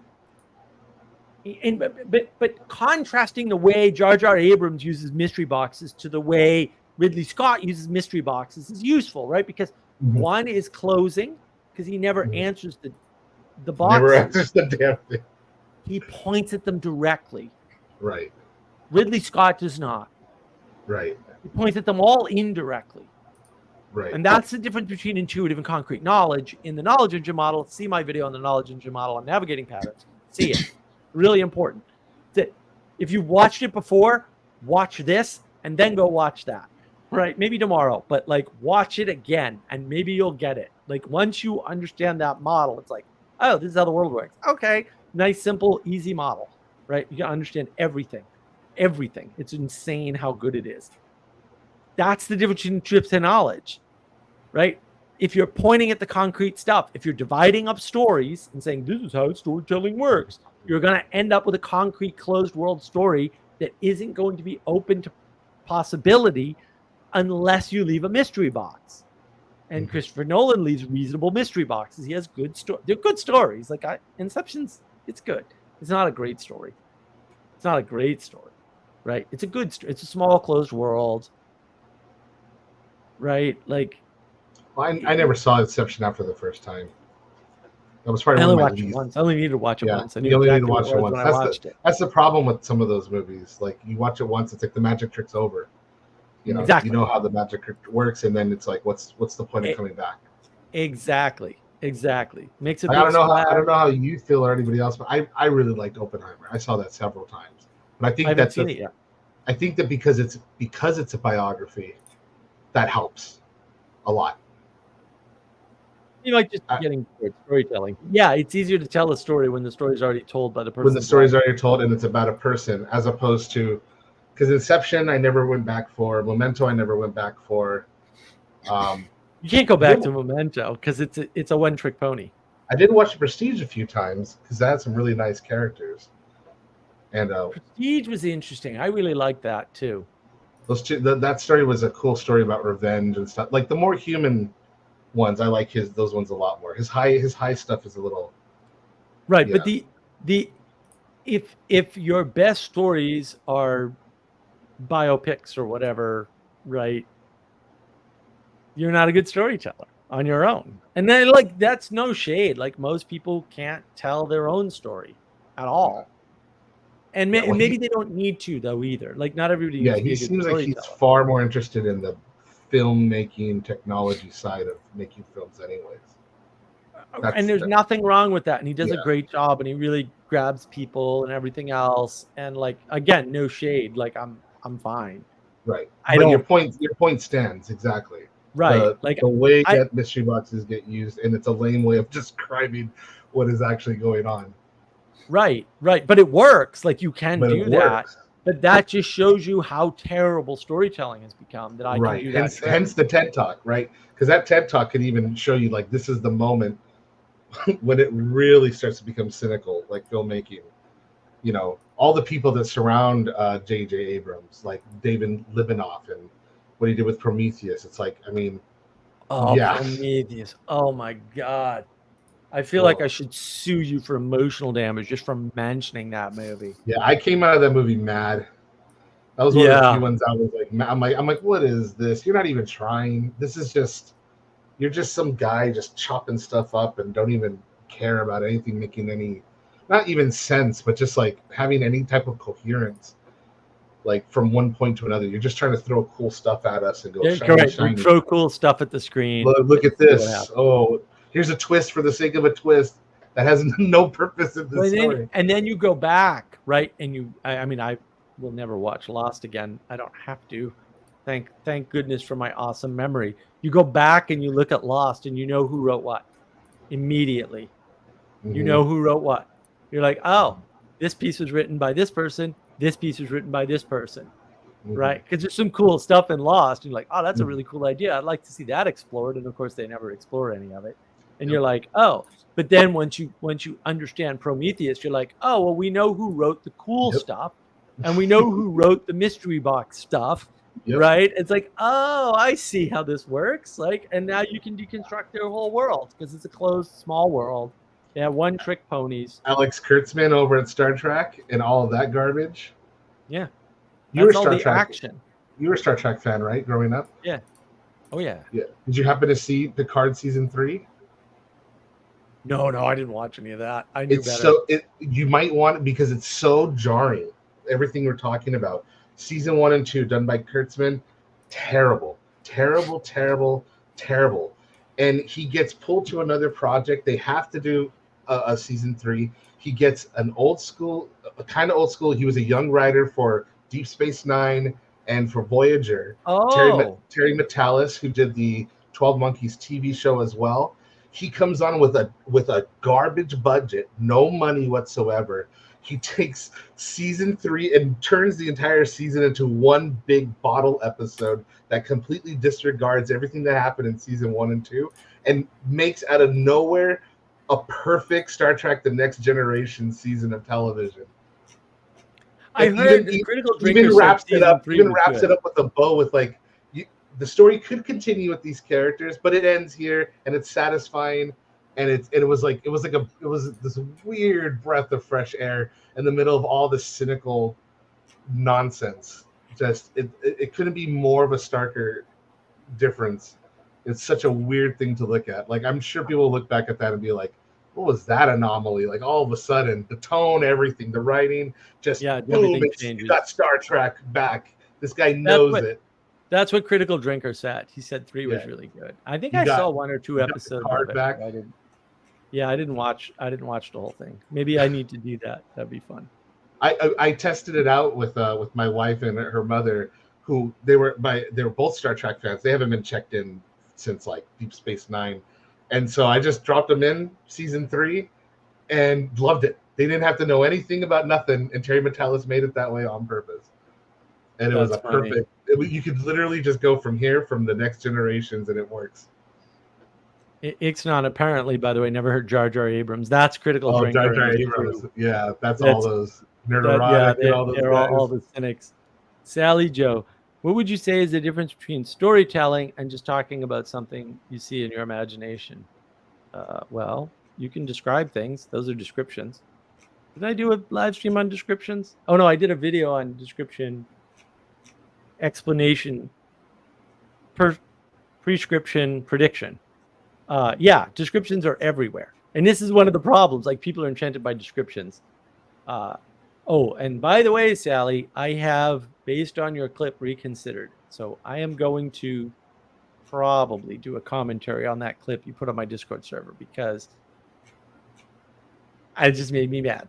I don't know who I hate more. Do I hate Terrence Howard more, or do I hate Eric Weinstein more, When I or do saw I that, hate I'm Joe like, Rogan more? I don't know. I saw that, I'm like, having you an trying to give existential Mark an crisis. aneurysm. She wants me to do a commentary on that because people can't. And I'm just looking at that like, if you can't tell that these 3 people need to just shut up and go away and not do this, I don't know how to make it clear. But I can see that if that's the case, and it apparently is, that I need to find a way to do that, to show you how dumb all 3 of them are being in the moment.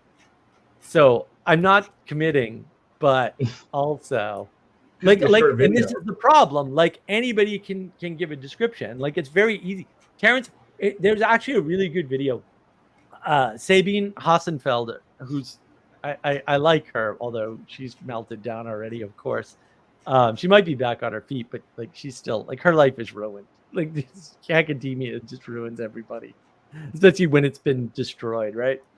She actually did a video about this, and she said, look, I read his book, and the problem with his book is he says 1 times 1 equals 2, and he bases everything on that. And it's like, this is the problem with a description.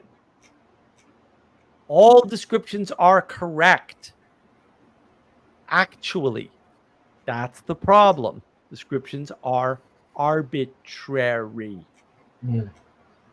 I can describe Sanjuro as some guy living near Hollywood with a family. That is a correct description. Unfortunately, I didn't tell you anything about him. And it's certainly not a story. And your imagination will just give you images, and you can describe them to people. Unfortunately, when you take something out of your brain and you put it in a proposition, you flatten it, you compress it, you reduce it. It is not a story, right? Maybe there was a story. So, like, I was talking about a dream I had the other day. This is funny. I'll tell you whatever pieces I remember, which isn't much. Dreams like that, they don't stick around. But, like, I was in the northern United States somewhere, some place that doesn't exist, I'm sure, but, like, certainly I haven't been to, right? And there was, like, a village there, and for some reason it's on the Canadian border, like the whole village. Okay, so you just walk into Canada and you don't know you're in Canada, but you're actually in Canada without going through any security or anything. And the Canadian side, which is just, I know where this came from, right? It came from the Niagara Falls. The Canadian side of this town or village or whatever is gorgeous, but it was just being built, right? And that's the problem is, and there was an event going on, and I don't remember if it was a conference or whatever. And I kept crossing over into the more beautiful but yet unbuilt side in Canada. And it was a question as to whether or not that was an okay thing to do. Like, should I be doing this? Is this okay? Am I going to get in trouble? Even though there was no barrier to stop me or no even indication, like you could easily stray into Canada illegally. If it was illegal, it wasn't clear to me that it was illegal, right? Because it was one village, but it wasn't. It was two villages. Like, I didn't tell you a story because a dream isn't a story. I can't. I just described to you all the images that came up in my head, but like whatever. It's not meaningful. It doesn't have any meaning. Like I said, I know where pieces of it came from. I don't know why it popped into my head. I know not to take those particular OTC medicines before bed now. That's all I know. There's the meaning. Don't take Huperzine A directly before bed in large quantities. That's the meaning there. Right, but like there's no story there. It's just a description of a bunch of images. There's nothing wrong with that, but like it's a description. Not everything's a story. This is why we compress the world. Everything's a story. Everything is not a story. Everyone's life is not a story. Everyone does not have a story to tell. No. Sorry. Every event that happens to you is not story and cannot be made into a story. Sometimes events are just events, and sometimes they're completely unconnected, and they're unconnectable. And that's the problem. And it doesn't matter what elements are in the description. And that's where storytelling goes wrong, as we were pointing out. Like, you can reduce a story to a hero's journey or a main character, but that doesn't make it a story. And when you start from main character and try to build a story, you're going to have a hard time. I'm not saying you can't do it. You're going to have a hard time. You're going to have a really hard time. Would you say at the bare minimum, a story needs to have a purpose or something to point to? Yeah, exactly. It needs a telos. West Coast Refugee, No Country for Old Men. Did not see it. Probably will never watch it. Sounds fundamentally evil from all possible descriptions. I don't think it has a telos. I think that's explicit. I think it was a shock value film. And that's what it was for. It was definitely a subversive. Yeah, it's a subversive shock value. So they lured you in with multiple shocky things. It's the same thing that Reservoir Dogs is. Like Reservoir Dogs is just like, you want a limit story? Reservoir Dogs is a limit story. Mm-hmm. There's nothing. I love Reservoir Dogs. Don't get me wrong. I love it. I don't love the limit story aspect of it. That's just how it was told. I think you could have told a better story with the Reservoir Dogs middle and without the limit. Right, because you find out about the characters and their nature. Like, there's no character development in Reservoir Dogs. You're just discovering the characters, which is a really cool way to tell a story, because no one would tell you that in storytelling school. They'd say the characters have to go through a development, right? But actually, it's pure discovery. Yeah. Which is cool. It's great. Yeah. Like, I love it. I think it's a brilliant way to write a story. That's part of what makes it so great. Right. Reservoir Dogs in particular. West Coast Refugee. Sometimes there is no story. Yeah, and you just shut up. Like, don't put that on a screen. Don't write it in a book. Most of your life is not story. Who cares? No one cares. Don't try to make it into a story by putting a Michael Bay style explosion in the middle. Or do a limit, right? Don't try to make it a mythos. And the thing is, like, Tarantino, I like some of his stuff. He relies on limit though, and that I think is a mistake. Like, he'd be a better storyteller if he didn't. What was the one with the Juliette Lewis and the Mayan temple that Tarantino did with the vampires? His vampire movie. Dusk Before Dawn. Yeah, Dusk Before. But what a great movie! Dusk Before Dawn is an amazing movie. Right. But he didn't need the limit story at all.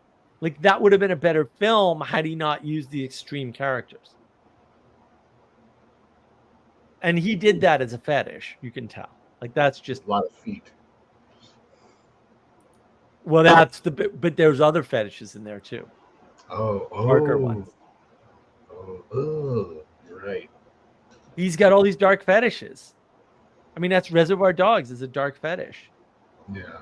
Right. Like he's obsessed with this like this enforced death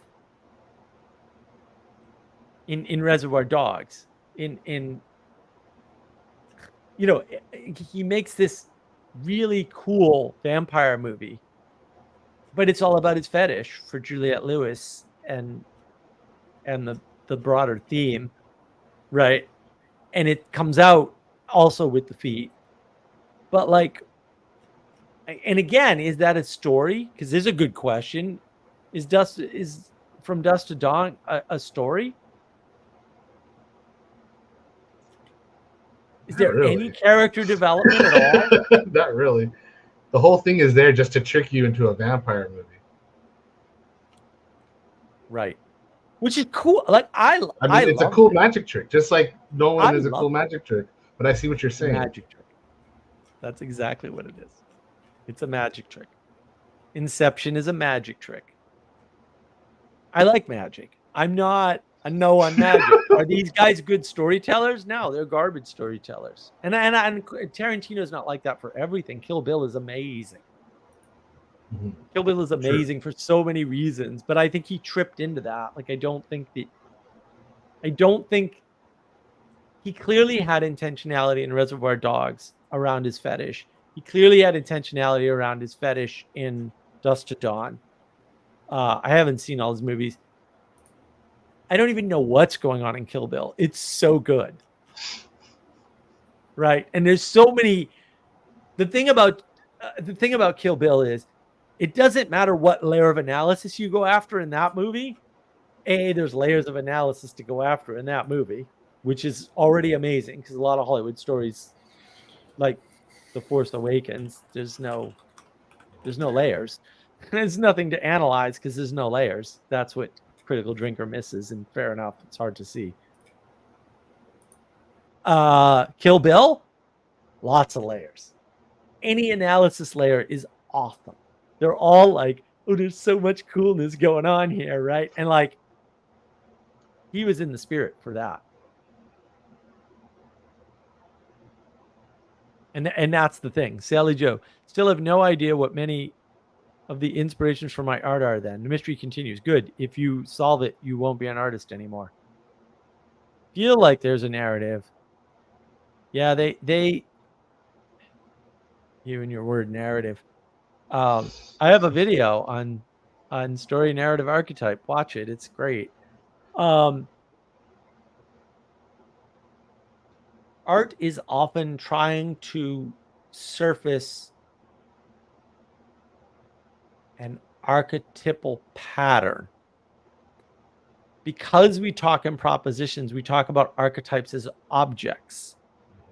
And it is not invalid to see an archetype as an object of exemplification. Unfortunately, we totally misuse the word object, as I talked about in my opening monologue today for this video. Go see that if you haven't. Right. However, and there is a point to saying there's an exemplar and it's an object in the way that we'll say a modern person would read the word object. There is a point to that. However, because we've reduced things to propositions, we tend to compress time, so we don't talk about patterns.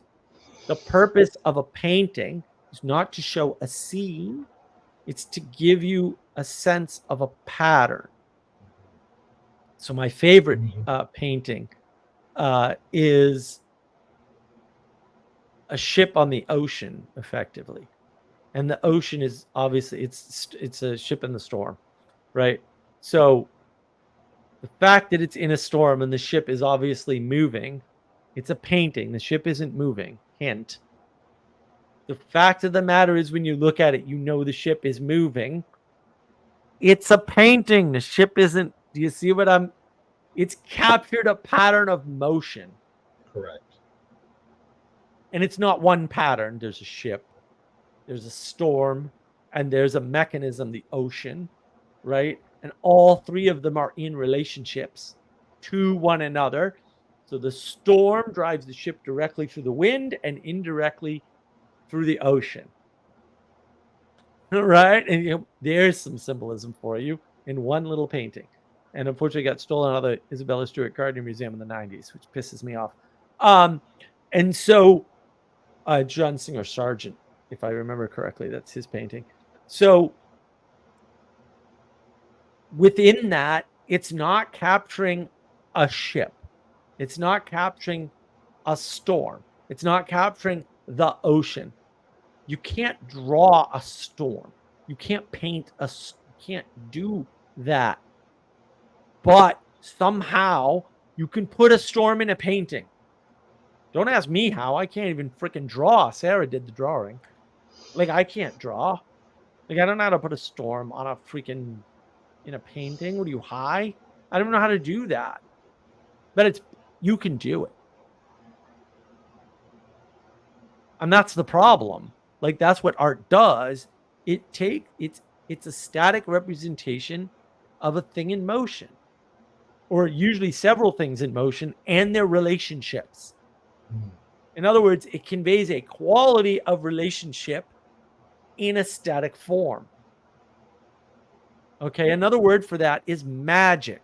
It's magic. A good painting is a magical device. It's a magical piece. And that's why people confuse it with techne. I mean, maybe techne is even the right term from the ancient Greek. I don't know. But like, it's magic. We should conceive of it as magic. I was thinking as you're saying that, Peugeot's term for art meaning well fitted.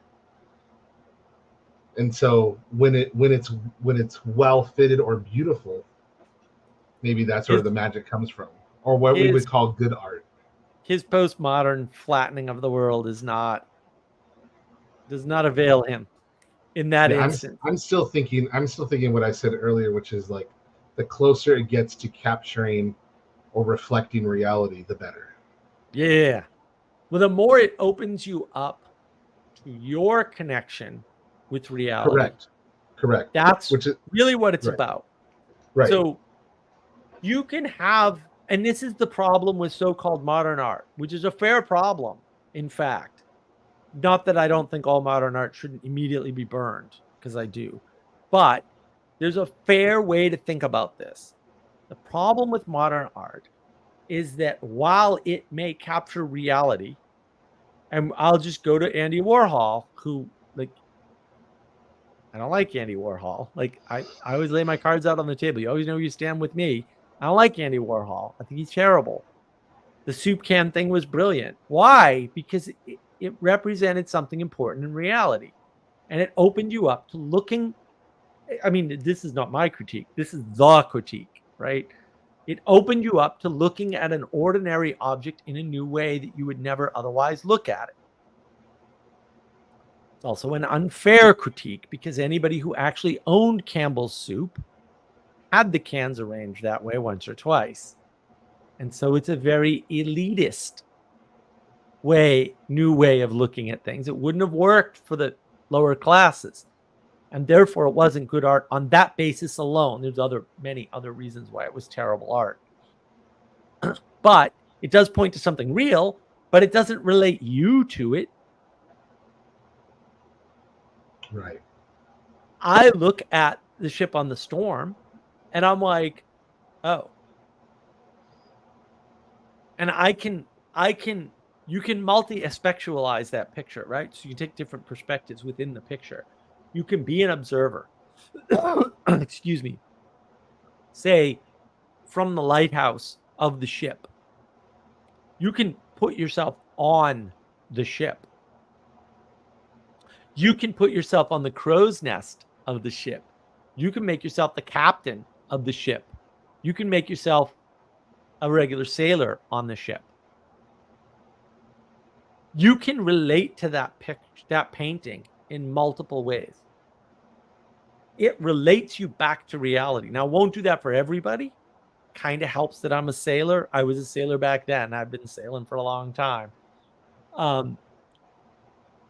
It helps that I've been in storms on the ocean, right? And so my ability to use that painting to relate to reality is enhanced.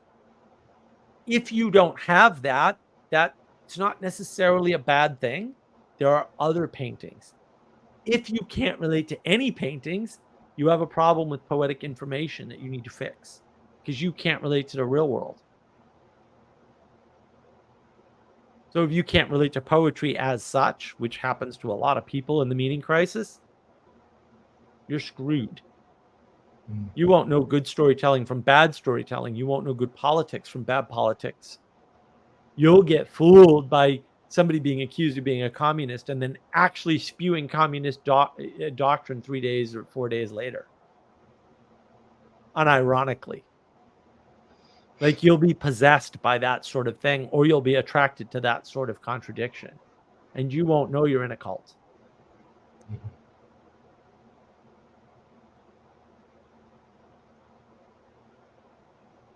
Sally Joe. Trying to decide to do more of the multi-frame, almost comic stuff like dog-headed. Like dog-headed. Like this.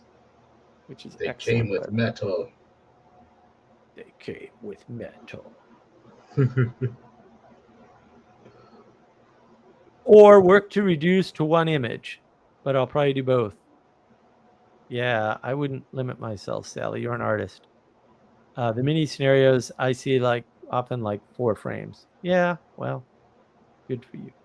I've been defining them as stories. No.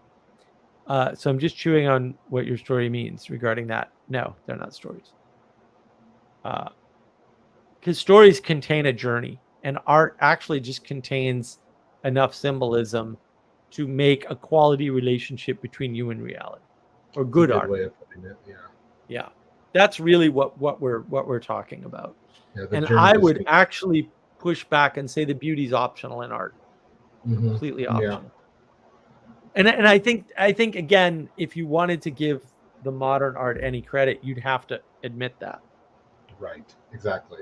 Well, like what you're just saying with the cans. Exactly. You'd have to admit that. You'd have to admit, oh, you don't need the beauty to get a relationship with reality. Like I don't even think that Storm on the Sea is beautiful necessarily. I don't. You gotta give the devil his due. I don't find that. I don't find that. I'm not. I don't paint. I don't have the patience for that. So it's not like, oh, the brushstrokes are beautiful. I can't appreciate them in that way. I know I can. I'm retarded. That's fine. I'm retarded about lots of things. So one more won't make any difference to me. There's no beauty in that painting, but for me, it's pure connection to reality because I sail. I've been in storms. I've been in storms on the ocean. So I relate to that painting in a way. And it's that level of symbolism, of deep symbolism, that connects you in and through and up. And I think it's the up that Sally Joe was on early. She's like, oh, no, all art needs to point at the highest or it's not good art. And I'm like, yes, probably yes. And I think modern art points across horizontally. So some of it's symbolic. Most of it is garbage. Some of it's symbolic, but it never points up, or almost none of it points up. And therefore, it's not good art, even if it is art. Sometimes it's right. literally Even if you want to struggle with the term. Yeah. Yeah, the journey distinction is very important. Maybe that's why a written story has the ability to give you something like Moby Dick versus the painting. You can kind of start understanding what it's like to be on a boat, having never been on one. Yep. Right. Well, and what's a journey? I mean, among other things, it's change. Change. Absolutely. Painting doesn't change. Once it's painted, it's done. Correct. Right. You can change in relation to the painting, but now we're talking about a relationship, not the painting. right? And so now we're back into the realm of symbolism. And that's why a good painting is good symbolism, good deep symbolism, because that's what it enables. Right. And I think once you understand it all that way, you start to get a sense for how the world actually lays itself out and why we're attracted to things. And that while beauty is an attractant, it is not a universally good attractant. Mhm. So I can say all of Christopher Nolan's films are beautiful. I think that's actually a Yeah. true statement. I haven't I seen all think this that's stuff. actually a but- true statement. Yeah. Right. But none of them are good in the way that points up. And therefore, they're not good in that way. Right? In Which that is not to say they're not entertaining or you shouldn't watch them or it's not, or that the stories are terrible, because they're not. They're decent stories. None of them are good stories. That would be my argument. I'm willing to go back and forth on your favorite there, but I don't think it's a good story. Like maybe I could be convinced, right? But I don't think so. I don't think he tells good stories because he doesn't have the point up and out. He's only got a story that could be described with a mystery box. So Yeah. I'm skeptical. If I can describe it with a mystery box adequately, and I think I did, maybe I didn't, but I think I did, then I don't think it can be a good story. That's why I think Oppenheimer's his best film, because he really does focus on how he tells the story as opposed to what the story is about. I will watch it. It's on my list. I got to buy a screen for the outdoor so that I can use my projector. That's the reason why. Yeah, because he focuses on the how, but he has a story already made for him. So it's like you get the best of both worlds. You get his good on his how, but you get an actual complete focused story about a person's life that has a point. That makes sense. I will check it out. It's different from all his other ones. Every single one of them is what you were saying, horizontal. Yeah. I mean, he is a good filmmaker. Mm-hmm. Nothing wrong with his filmmaking. It's fantastic. I think if he paired with a good writer, See that? it would be amazing. Yeah, because I think that's what happened with Oppenheimer, because he based it off of that book, the biography book that was written by somebody else. Right.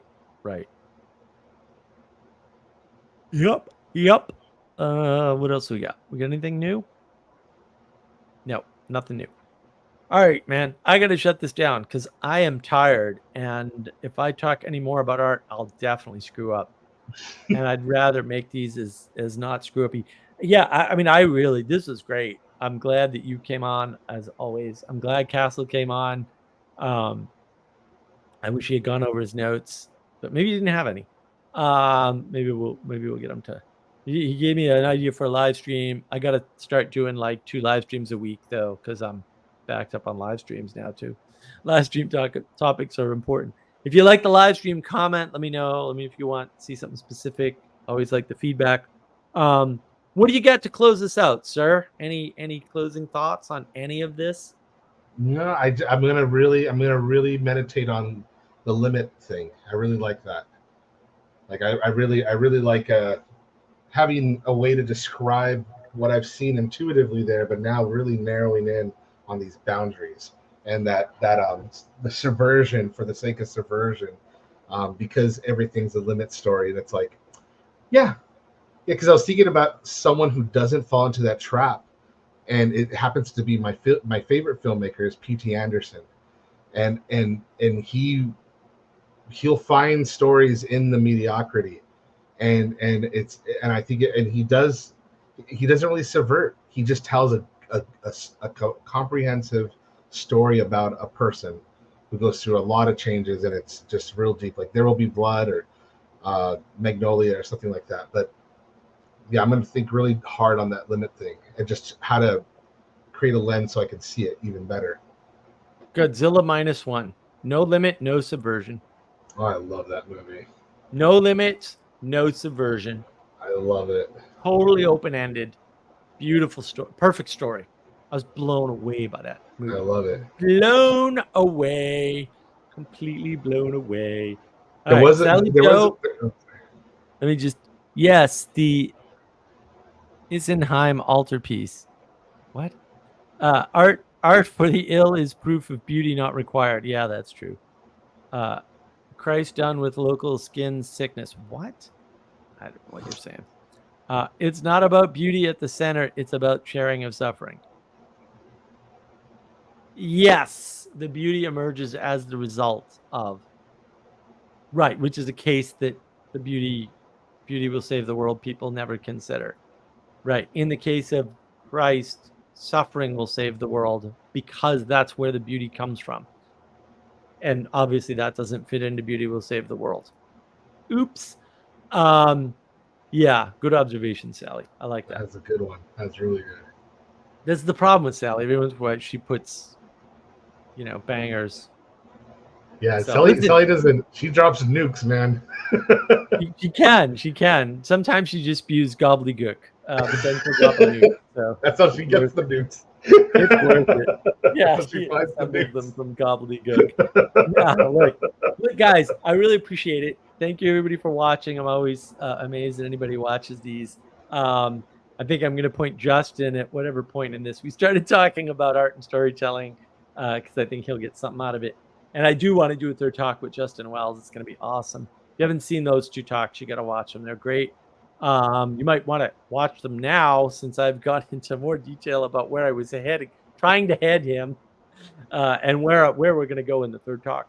I don't know what the next topic's going to be. We might go with Castle's suggestion. I've got a whole list. Like I said, I might start doing other live streams. If there's a time slot that works or something you want to see, let me know. Put in the comments. Channel's doing real well. Got another commentary on the way. Thinking about a third. Got an animation is coming. Animation should be here Monday. I think I'm going to release the animation on Monday, and then I'll release the commentary on Wednesdays. I think that's how we're going to do it, and we'll keep this Friday slot at least for now. Listen, if somebody wants to come on, Castle, potentially, and take in this time slot, I'm always open to taking a Friday off. So that is an available time slot for pirate captains or crew who wish it. So I want to leave that open in case anybody, look, I'm looking for participation. I really appreciate that people come on at all. That's great. But if you want to be more involved, that's an option too. I'm not requiring it or anything. I'm not saying I'm going to shut these down if nobody does that or anything crazy. I'm just saying these are available options. So everybody have a good night. It was great to see everybody, and I will see you next week. Enjoy your week.